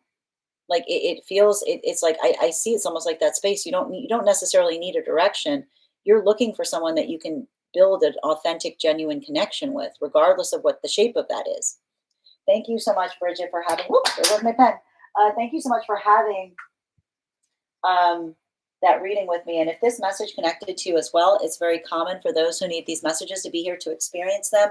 We are doing personal readings right now.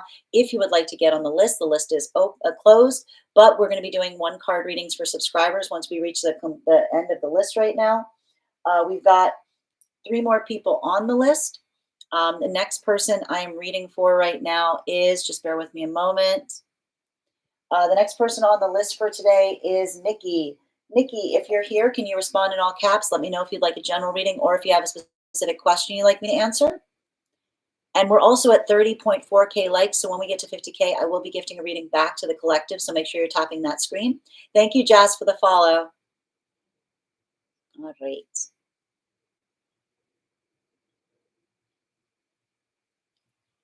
And Roxy, thank you for the follow as well. I am feeling no energy. Well, I got like, here's the thing, right now, like now is not a good time to this energy right now, and I'm telling you, it has to do with some of the like Neptune moving. It can feel like it can feel a little bit. It's heavy, right? It can feel very heavy. So, like if you're feeling that now, remember, like this is it's going to change, right? Especially you can't chart your course. Don't get caught up on how you feel during the eclipse. Like I feel like everything like when things start moving again like once this eclipse season is over. I've been very flow this past year. Thank you for confirming. Literally doing so much I have to stop and say I don't have to be perfect. You don't right now, Tarot. I know. And listen, I'm telling you, this Venus retrograde with the Virgo full moon, like after effect, it feels like it's really hard not to come into that space of getting mad at yourself for not being perfect. Remember, perfect is a cardinal direction. It's not a destination. And thank you, X Shaw, for the follow. Hi there, Jacob. Hold on a minute, just reading over some of the comments that came through as I was reading. So true. That's the thing. Like, that's funny that I keep on, like, I need to stress this. I would never use the word lazy in like a reading, but there's something about the association with that term. Like the funny thing about it is your guides are saying you couldn't be lazy if you tried, because there's something about what you consider lazy is you just moving things back to the things that you're interested in, you know? I feel it. I feel that. Yes, I feel about it. Like I'm giving myself the ick. Yeah, and that's what I mean. When we're going through transformation processes, we often feel the ick for ourselves because we're like, I'm sick of this." Like it's like, ugh, like I can see you, like you're changing in that way. Jamie, I connect to that too, finding a new sense of what is success is and not feeling guilty about it. Thank you for also connecting to this message, Jamie, and thank you for being here and receiving it. Hi there, and thank you again. Yes, I was looking at tiny homes yesterday, and my friend said, "But what will you do with all your stuff?" And I said, "I get rid of it." Yeah, that's what I see. I see, like it feels like a lot of this, like I keep on seeing like a purge or a shed, like that sense of being like, this isn't. I don't need this stuff. It's not. It's just. It's not important. She was like, "What?" Yeah. I've never been attached to anything material. I grew up with hand-me-downs. And I feel like there is something about that. Like there's something about you coming into austerity that feels like it is cleansing in some way. Jazz, thank you for the follow. Hi there, Nikki. Yes, thank you. Definitely not into light and surface. Well, here's the thing, like I can see like the difficulty here as I see it. It's like you're having a harder time connecting with others, right? I can see you kind of like working in that space of just like I can see you're having a hard time. Like I can see you being like wanting to be invested, but having a hard time like I can see you being like I'm trying, being like like I'm really trying. You're welcome, Bridget. Thank you so much. I like lots of love. Thank you, Jacob, for receiving this message as well. And David, your subscription is ending soon if you'd like to renew. Jerica, thank you for the follow. Shells, the list is closed, but I'll do my best to read for you today, dear. Just a reminder, the list is closed right now. Okay, it's interesting how same situations have different results. No, I mean, here's the thing about it. Like we talk about that, the beauty of being here is that we've got lessons that we're all learning in different ways, and we're experiencing things in different ways as well. You know, it's beautiful. I'm very attached to the things I have now because I grew up with my hand-me-downs, and we see this. This is what we talk about when we describe like certain turnings. Like I always like to point out, like when we talk about Saturn returns, the reason that Saturn returns change is because our like it's about how we navigate a relationship, right? So our relationship, like as we navigate existence, our relationship with time changes, right? At first, we've got lots of it. We're looking for places to use it. And then we start running like Saturn returns. I love the fact that when you say Saturn returns, it really means time turns, right? Like that ability of coming back and navigating the relationship that one has to time. It's like those moments sometimes feel polarizing because suddenly the way we appreciate or we view time changes in a profound way. It's incredibly interesting. And I would almost be curious about that too. I would be curious as to when I feel like there might be something here about a Saturn return energy you might want to investigate, Bridget, when the last time you had one was. All right, we're reading for Nikki. Nikki, if you're here, can you let me know if you have a general reading or if you have a specific question you'd like me to answer? I got you, Nikki. Oh boy. Okay, here we go. I got you, dear. I know you said we had to have this reading, so let's find out. Chris, I'm afraid the list is closed right now, but we are going to be doing one card readings for subscribers if you'd like to become a subscriber. Okay, I haven't hit my Saturn return yet, but I always feel like I'm running out of time. Well, that's interesting because that speaks. I would be curious as to where your Saturn place, like what's in your like where your Saturn placement is. All right, because that would be like maybe like yes, I was looking at my card during my Saturn return 10 years ago. There you go. So again, there's something about that, like coming back to like feeling and capturing that feeling of what it felt like not to have too many things, right? All right, Nikki, here we go. My family ambushed me last night about my new relationship. Okay. All right. I want to know why they're so, oh no. What is going on all with them? Judgmental. Okay, Nikki, let's get to the bottom of it. Can I please get 4 cards, please, for Nikki? 4 cards, please, for Nikki. Highest priority messages from Spirit, please.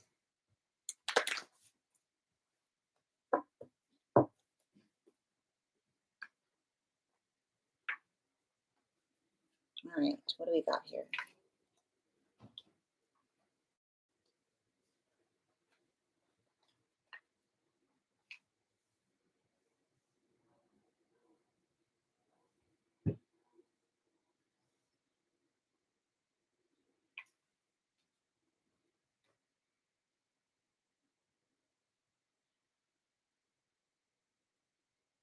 I keep on hearing someone say, "We never see you anymore."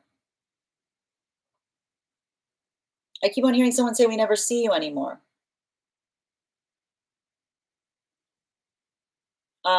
Like, I don't know, like, I feel like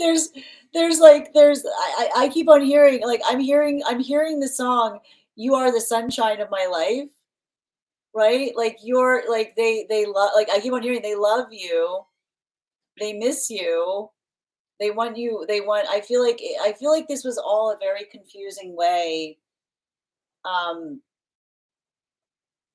okay, you got it. Listen. Okay, listen. This is what's happening. All right, the all right. Speaking of turns, the turns of table. All right, I feel like everything you need to know in the context of that conversation is I want you to navigate. Imagine that everyone there has become a child,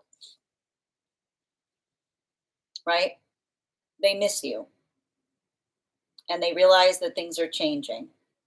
And I can see the fact that there's some kind of like I keep on seeing the fact that I feel like there's something about you building into the context of your life, but I see the fact that what like some like it feels to me like it was a very confusing way of someone saying,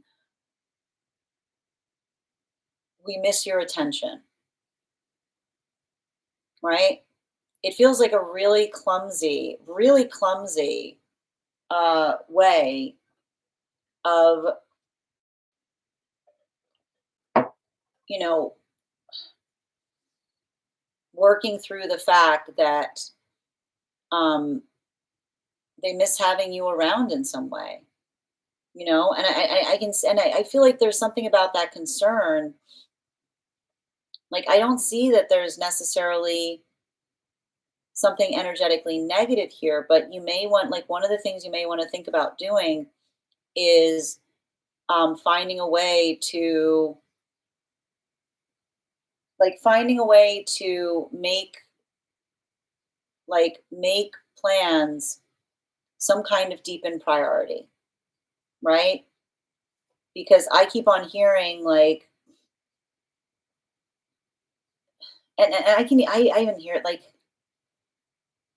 I keep on hearing someone like that is like armchair quarterbacking a conversation and going, "That did not go the way that we expected at all." Like, I can already see some energy being like, "I think they took the wrong," like, I can see, like something, I feel like it's like, it really, and I feel like there's also something to do with locationality or plans or some kind of fear of you moving. Is there something about this year? Because I kind of see, like, this feels like I literally see energy that's having growing pains. Um in the fact that you're not an energetic child anymore. You know? And they're saying that, like, don't I keep on hearing them say, don't get the wrong idea, but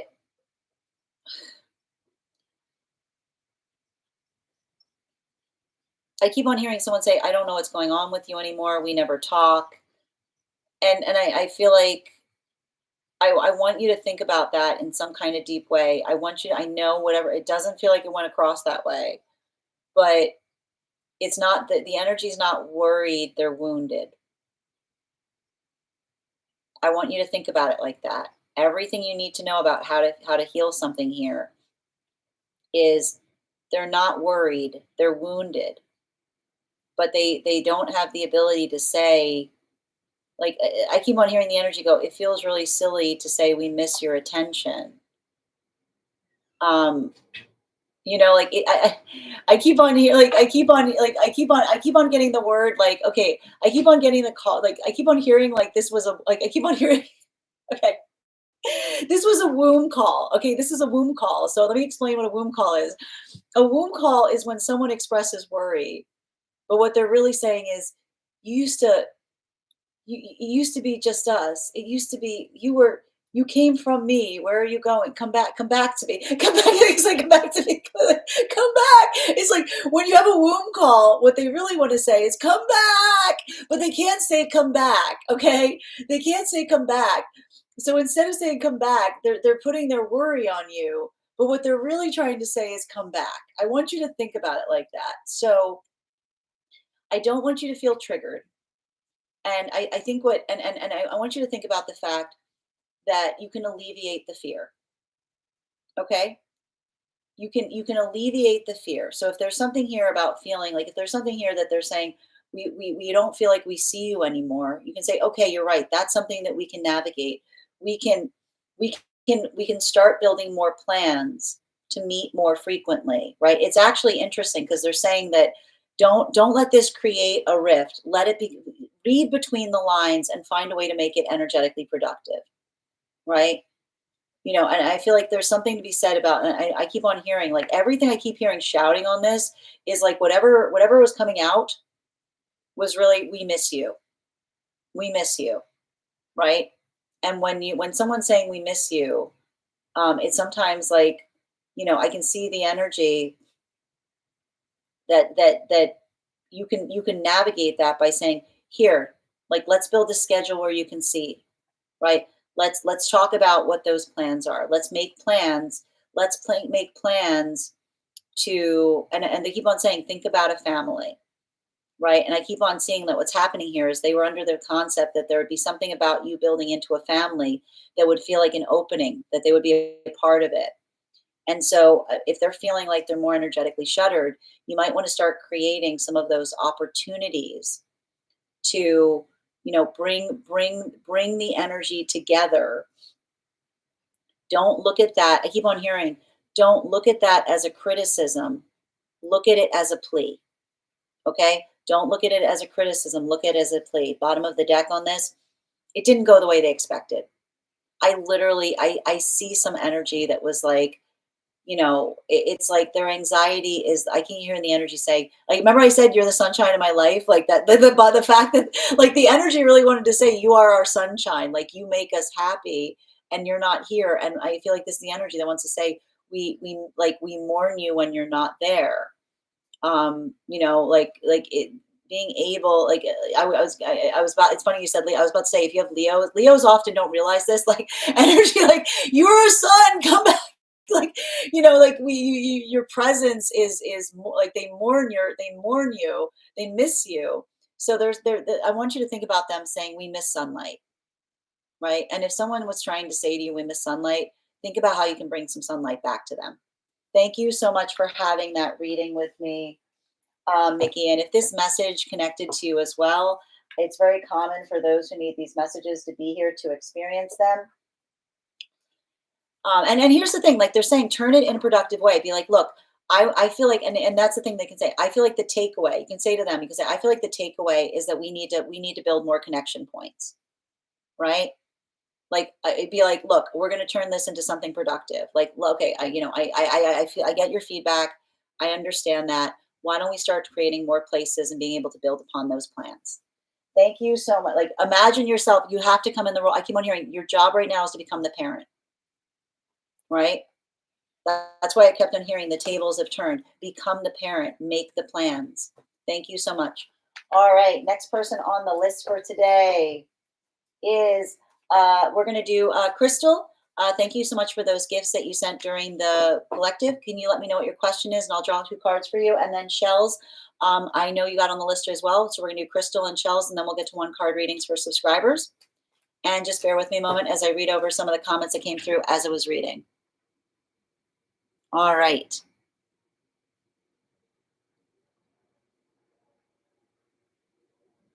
Oh, have a good rest, Jacob. Hold on a minute. Thank you, Jay's mama, for the follow. Caleb, the list is closed right now, but we're going to do one card readings for subscribers and shortly. If you'd like to get on the list, you can just become a subscriber and you'll have a card pulled. My Saturn is in Aries, of course. There you go. Okay, that's the thing. Like it feels like you're fighting time, you know? Like yeah, there you go. All right. I can see it, it's like I can see the energy being judgmental. Yeah, exactly. They don't see me because they're so mean. They think they know what's good. They're making it there. I mean, but and that like I keep on it's like they can't there's a hard time communicating that they miss you, is what I keep on seeing. You're so welcome. Like, why would I want to be closer to you if all you do is to make me feel like an outside? Like, that's the thing. They feel like an outsider and they're projecting it onto you. You know what I mean? Like, I keep on seeing it's like that moment of having to say, like, look, this is what I can do to try to alleviate that feeling, you know? I think it's, no, it's definitely, no, you see, they're afraid. Like, that's what I mean. Like, I see someone that's really anxious about the fact that you're going to move far away. Like I keep on seeing like they're like we're gonna miss like they're like I feel like I keep on seeing someone being like they'd always assumed that you would be in some kind of proximity. Thank you for confirming about the move. But yeah, and that's the thing that I feel like you have to give that point of assurance on, right? Tell them what those plans are, build those connection points so that they can start to build them into the family system. Hi there, Jacob. Make sure that you're resting. They're worried. Well, if you miss me and want closer, that'd be nice. I mean, I can see, like, I keep on hearing, I literally hear someone armchair quarterbacking being like, that did not go the way, that did not go the way. Like, I see someone going, that did not go the way we wanted it to. It's like Rose at the end of, yeah, it is like Rose at the end of Titanic. Yeah. My family is like that too. Forgive if you can. Not all of us are lucky enough to involve. I mean, we all have the possibility, like we're always evolving, but we have to have that space of not getting resentful, right? Like like harboring resentment does not allow for growth. So sometimes we have to take those moments and say, look, this is what I can do to try to alleviate it.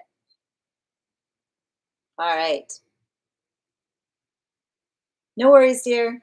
All right, we're doing two cards for Crystal, and thank you so much for those gifts. You're so no problem, Shells. And Chuck, thank you for the follow.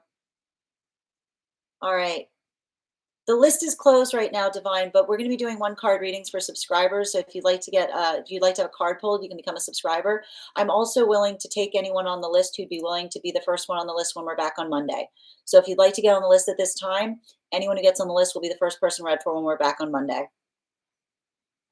Yes, I've had to parent myself my whole life, and now I'm hyper independent. There you go. I don't want to go through like that. Megan, I don't want to go through like feeling like I'm always fighting time. I don't think you will, Kay. And that's the thing. Often when we have those Saturn returns, we change our relationship to time. So it could be feeling more volatile right now. It'll definitely, when you hit the Saturn return, you can usually expect for that relationship to change. Yep. Now I'm just relearning how to allow others to help. You see, everybody's working on different path work. All right. Okay, we're doing a spirit led right now for Crystal. Can I get two cards, please? Two cards. Highest priority messages. Woo! Apparently they were needed. You got three cards coming out. We're going to read all of them because that's what we do. Don't listen to me, okay? I don't want you getting triggered right now. Don't get triggered. If someone's coming towards you in a way that feels like it's energetically provocative, do not indulge them by matching their energy. When you match someone's energy, all you teach them is that they can bring anything out in you by being by giving you by like if all you teach someone when they come towards you and their worst version of self, and then you allow them to trigger you into their worst version of self, all you've taught them is that they can bring out anything in you just by reflecting to you what they want to get back from you. So I want you to be very mindful of that right now, because there's something about this energy that I see around you right now. It feels prickly. It feels triggering. It feels like working through a lot of that, like a lot of that frustration. I don't want you to be frustrated right now. I want you to be focused. I don't want you to be in it like, don't, I keep on hearing, don't do something that feels good in the moment that sends you backwards instead of forwards, right? Because sometimes in those moments that we like, I need to point this out, like when we have those moments that we like, like, oh, but like, it feels good, but like sometimes feeling good isn't good. Make sure that you're not indulging on something that feels like, and I keep on hearing like, y- you know, like don't be in the space right now of trying to teach lessons. Be the energetic force of change. Set the energetic standard. Because something about this right now, I just keep on seeing there's a lot of Libra energy around you right now, right? Like finding that point of balance. But the thing about that Libra energy that you always need to be conscientious about is, the healthy Libra energy does not try to balance the scales. The Libra energy always recognizes and identifies the value or significance of holding the sanctity to, like working on the balance of the self, and then being able to arrive to a situation and provide what is needed to create that sense of balance around it, right? So just be conscientious about that, because it does feel like there's something around you right now that may feel provocative. Bottom of the deck on this reading, yeah, don't, again, if someone's telling you that you're disappointing them, beg the question and say, what were you expecting? Right? When we're like, it's not about working through another's disappointment. It's often that difference between someone that says, I know what's best for you versus I want what's best for you. Right? And like a lot of that work is almost like when you're experiencing that with another, instead of being reactive, ask the important question, right? Like let that if you ask something to someone and they can't answer, let that be your answer. You know? I keep on seeing a healthy like again, a healthy relationship is one where, you know, like I keep on hearing something like I was just being honest and being like remembering it's not about being honest, it's about being kind. Thank you so much for having that reading with me, Crystal. And thank you for being a subscriber. And if this message connected to you as well, it's very common for those who need these messages to be here to experience them. The next person on the list for today is Shells. Shells, if you're here, can you respond in all caps? Let me know if you'd like a general reading or if you have a specific question you'd like me to answer. And as I mentioned, the list is closed right now. But if you would either like to get on the list to be the first person read for when we're back on Monday, you can do so at this time. We will also be doing one card readings for subscribers in just a moment. So if you'd like to become a subscriber, you can hit that subscribe button and you will be able to ask a question. Also, for those who are joining us on the place where we keep the videos, your subscription to the place where we keep the videos will also entitle you to a reading today as well. All right.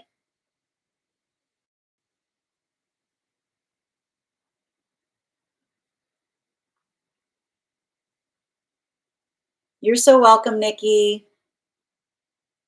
Yeah, I'm really not sure where it's coming from. Thank you for confirmation, Crystal. But here's the thing, it's a little bit of the vibe right now. It's a little bit of that feeling. I'm telling you, this energy feels very like it feels very judgy. It's like the energy feels very judgy. Don't react to it. Find the balance point within it.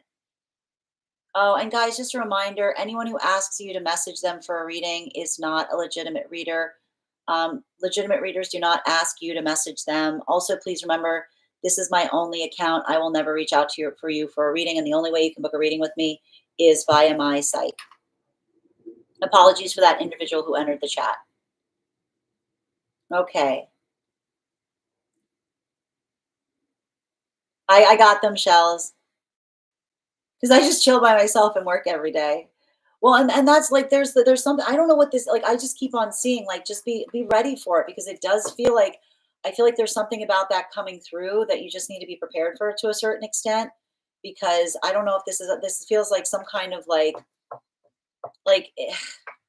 it's like some kind of like it's like navigating others' discomfort, right? And not letting it get the better of you. All right. You're so welcome, dear, and thank you for being a subscriber. All right, we're doing a general right now for Shells. A general right now for Shells. All right, just bear with me one moment.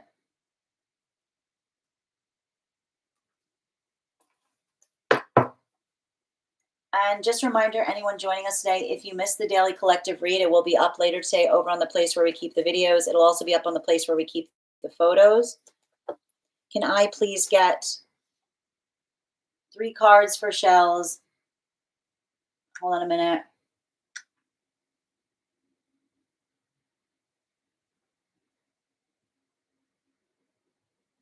All right. Highest priority messages from Spirit, please. Highest priority messages from Spirit for shells.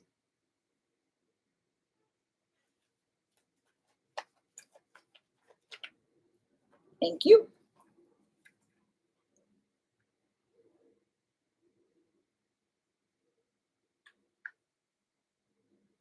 All right. Shells, can you confirm the first letter of the name that the donation was sent through before we continue, please? You don't have to put the full name here, just the first letter. Thank you, dear. Um, so I'm going to tell you right now, there's a lot of the same energy I'm seeing as it relates to feeling energetically provoked. I'm telling you guys right now, I don't want, listen, okay? I got to tell you, listen to me. I know. Here's the thing about this energy right now. Everybody is feeling really, really short of patience right now. The best way to navigate this right now is to bring compassion to situations and patience. If I'm me saying that makes you cranky, then I'm going to say it again because there's something really important that I see here, um, as it relates to navigating through another person's crankiness, as it relates to someone. There's a hypersensitivity that is occurring right now that has to do with this eclipse cycle. Things that would typically not bother you get really under the skin. Now, if you're navigating the eclipse season and you recognize it, then it's a little bit easier because you can recognize that it's the just the energy that we're experiencing.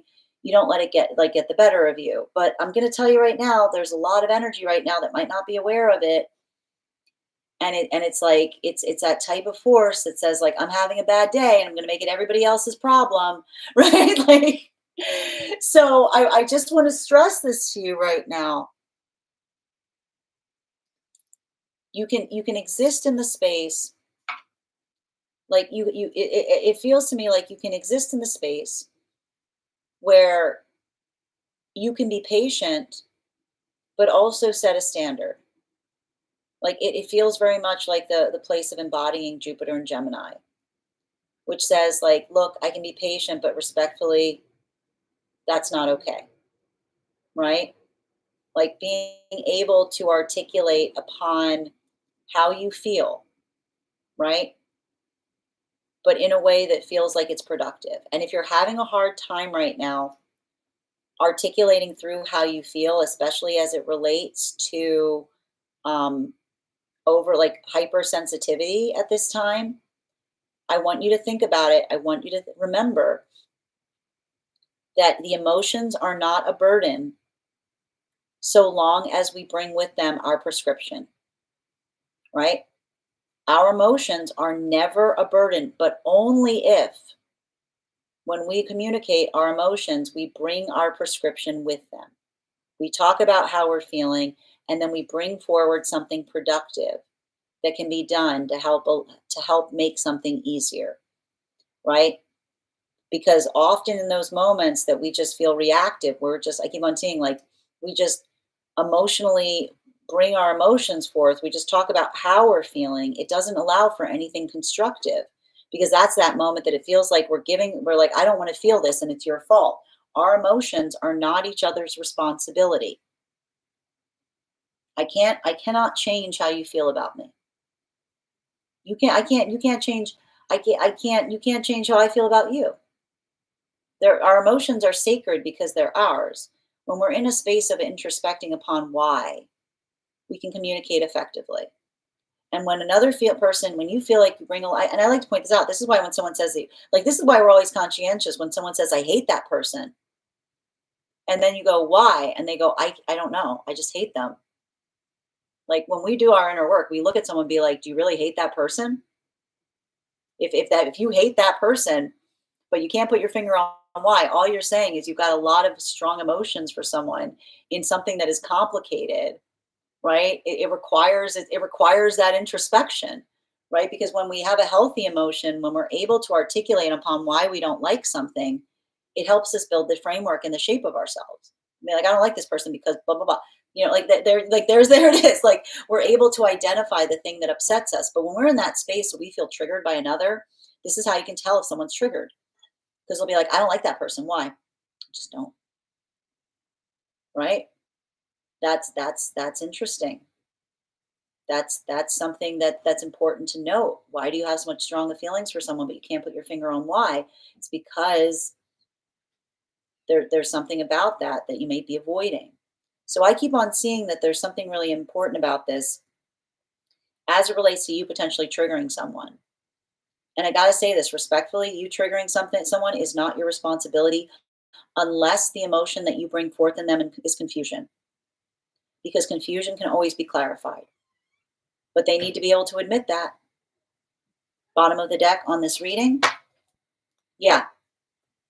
If someone's creating confusion for you, don't, again, a healthy relationship is one that the confusion does not exist. The gift that we give each other in healthy partnership is clearing confusion, right? The relationships that feel like they're confusing and awful, this is why I describe these as captivating relationships, because we find ourselves obsessing over them and we can't understand why. Trauma is being hurt and not understanding why. You cannot go into a space where trauma is being created and find clarity, because trauma is literally created in confusion. You can go through trauma all you want. You're never going to get to sense in it. The whole reason it's trauma is because it's confusing. Sometimes confusion can be the closure. So I want you to think about that right now. That's all you have to recognize. Confusion can be your closure, and clarity can be your path forward. And if you're asking for clarity on something and all you're getting from another is confusion, let that be your closure. Thank you so much, Shells, for having that reading with me.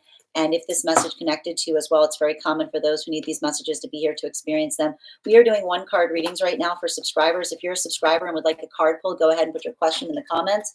If you would like to become a subscriber, you can hit the subscribe button at the bottom of the screen, and I will be happy to pull a card for you. If you're joining us on the place where we keep the videos, you can also become a member, and your membership will entitle you to a card as well.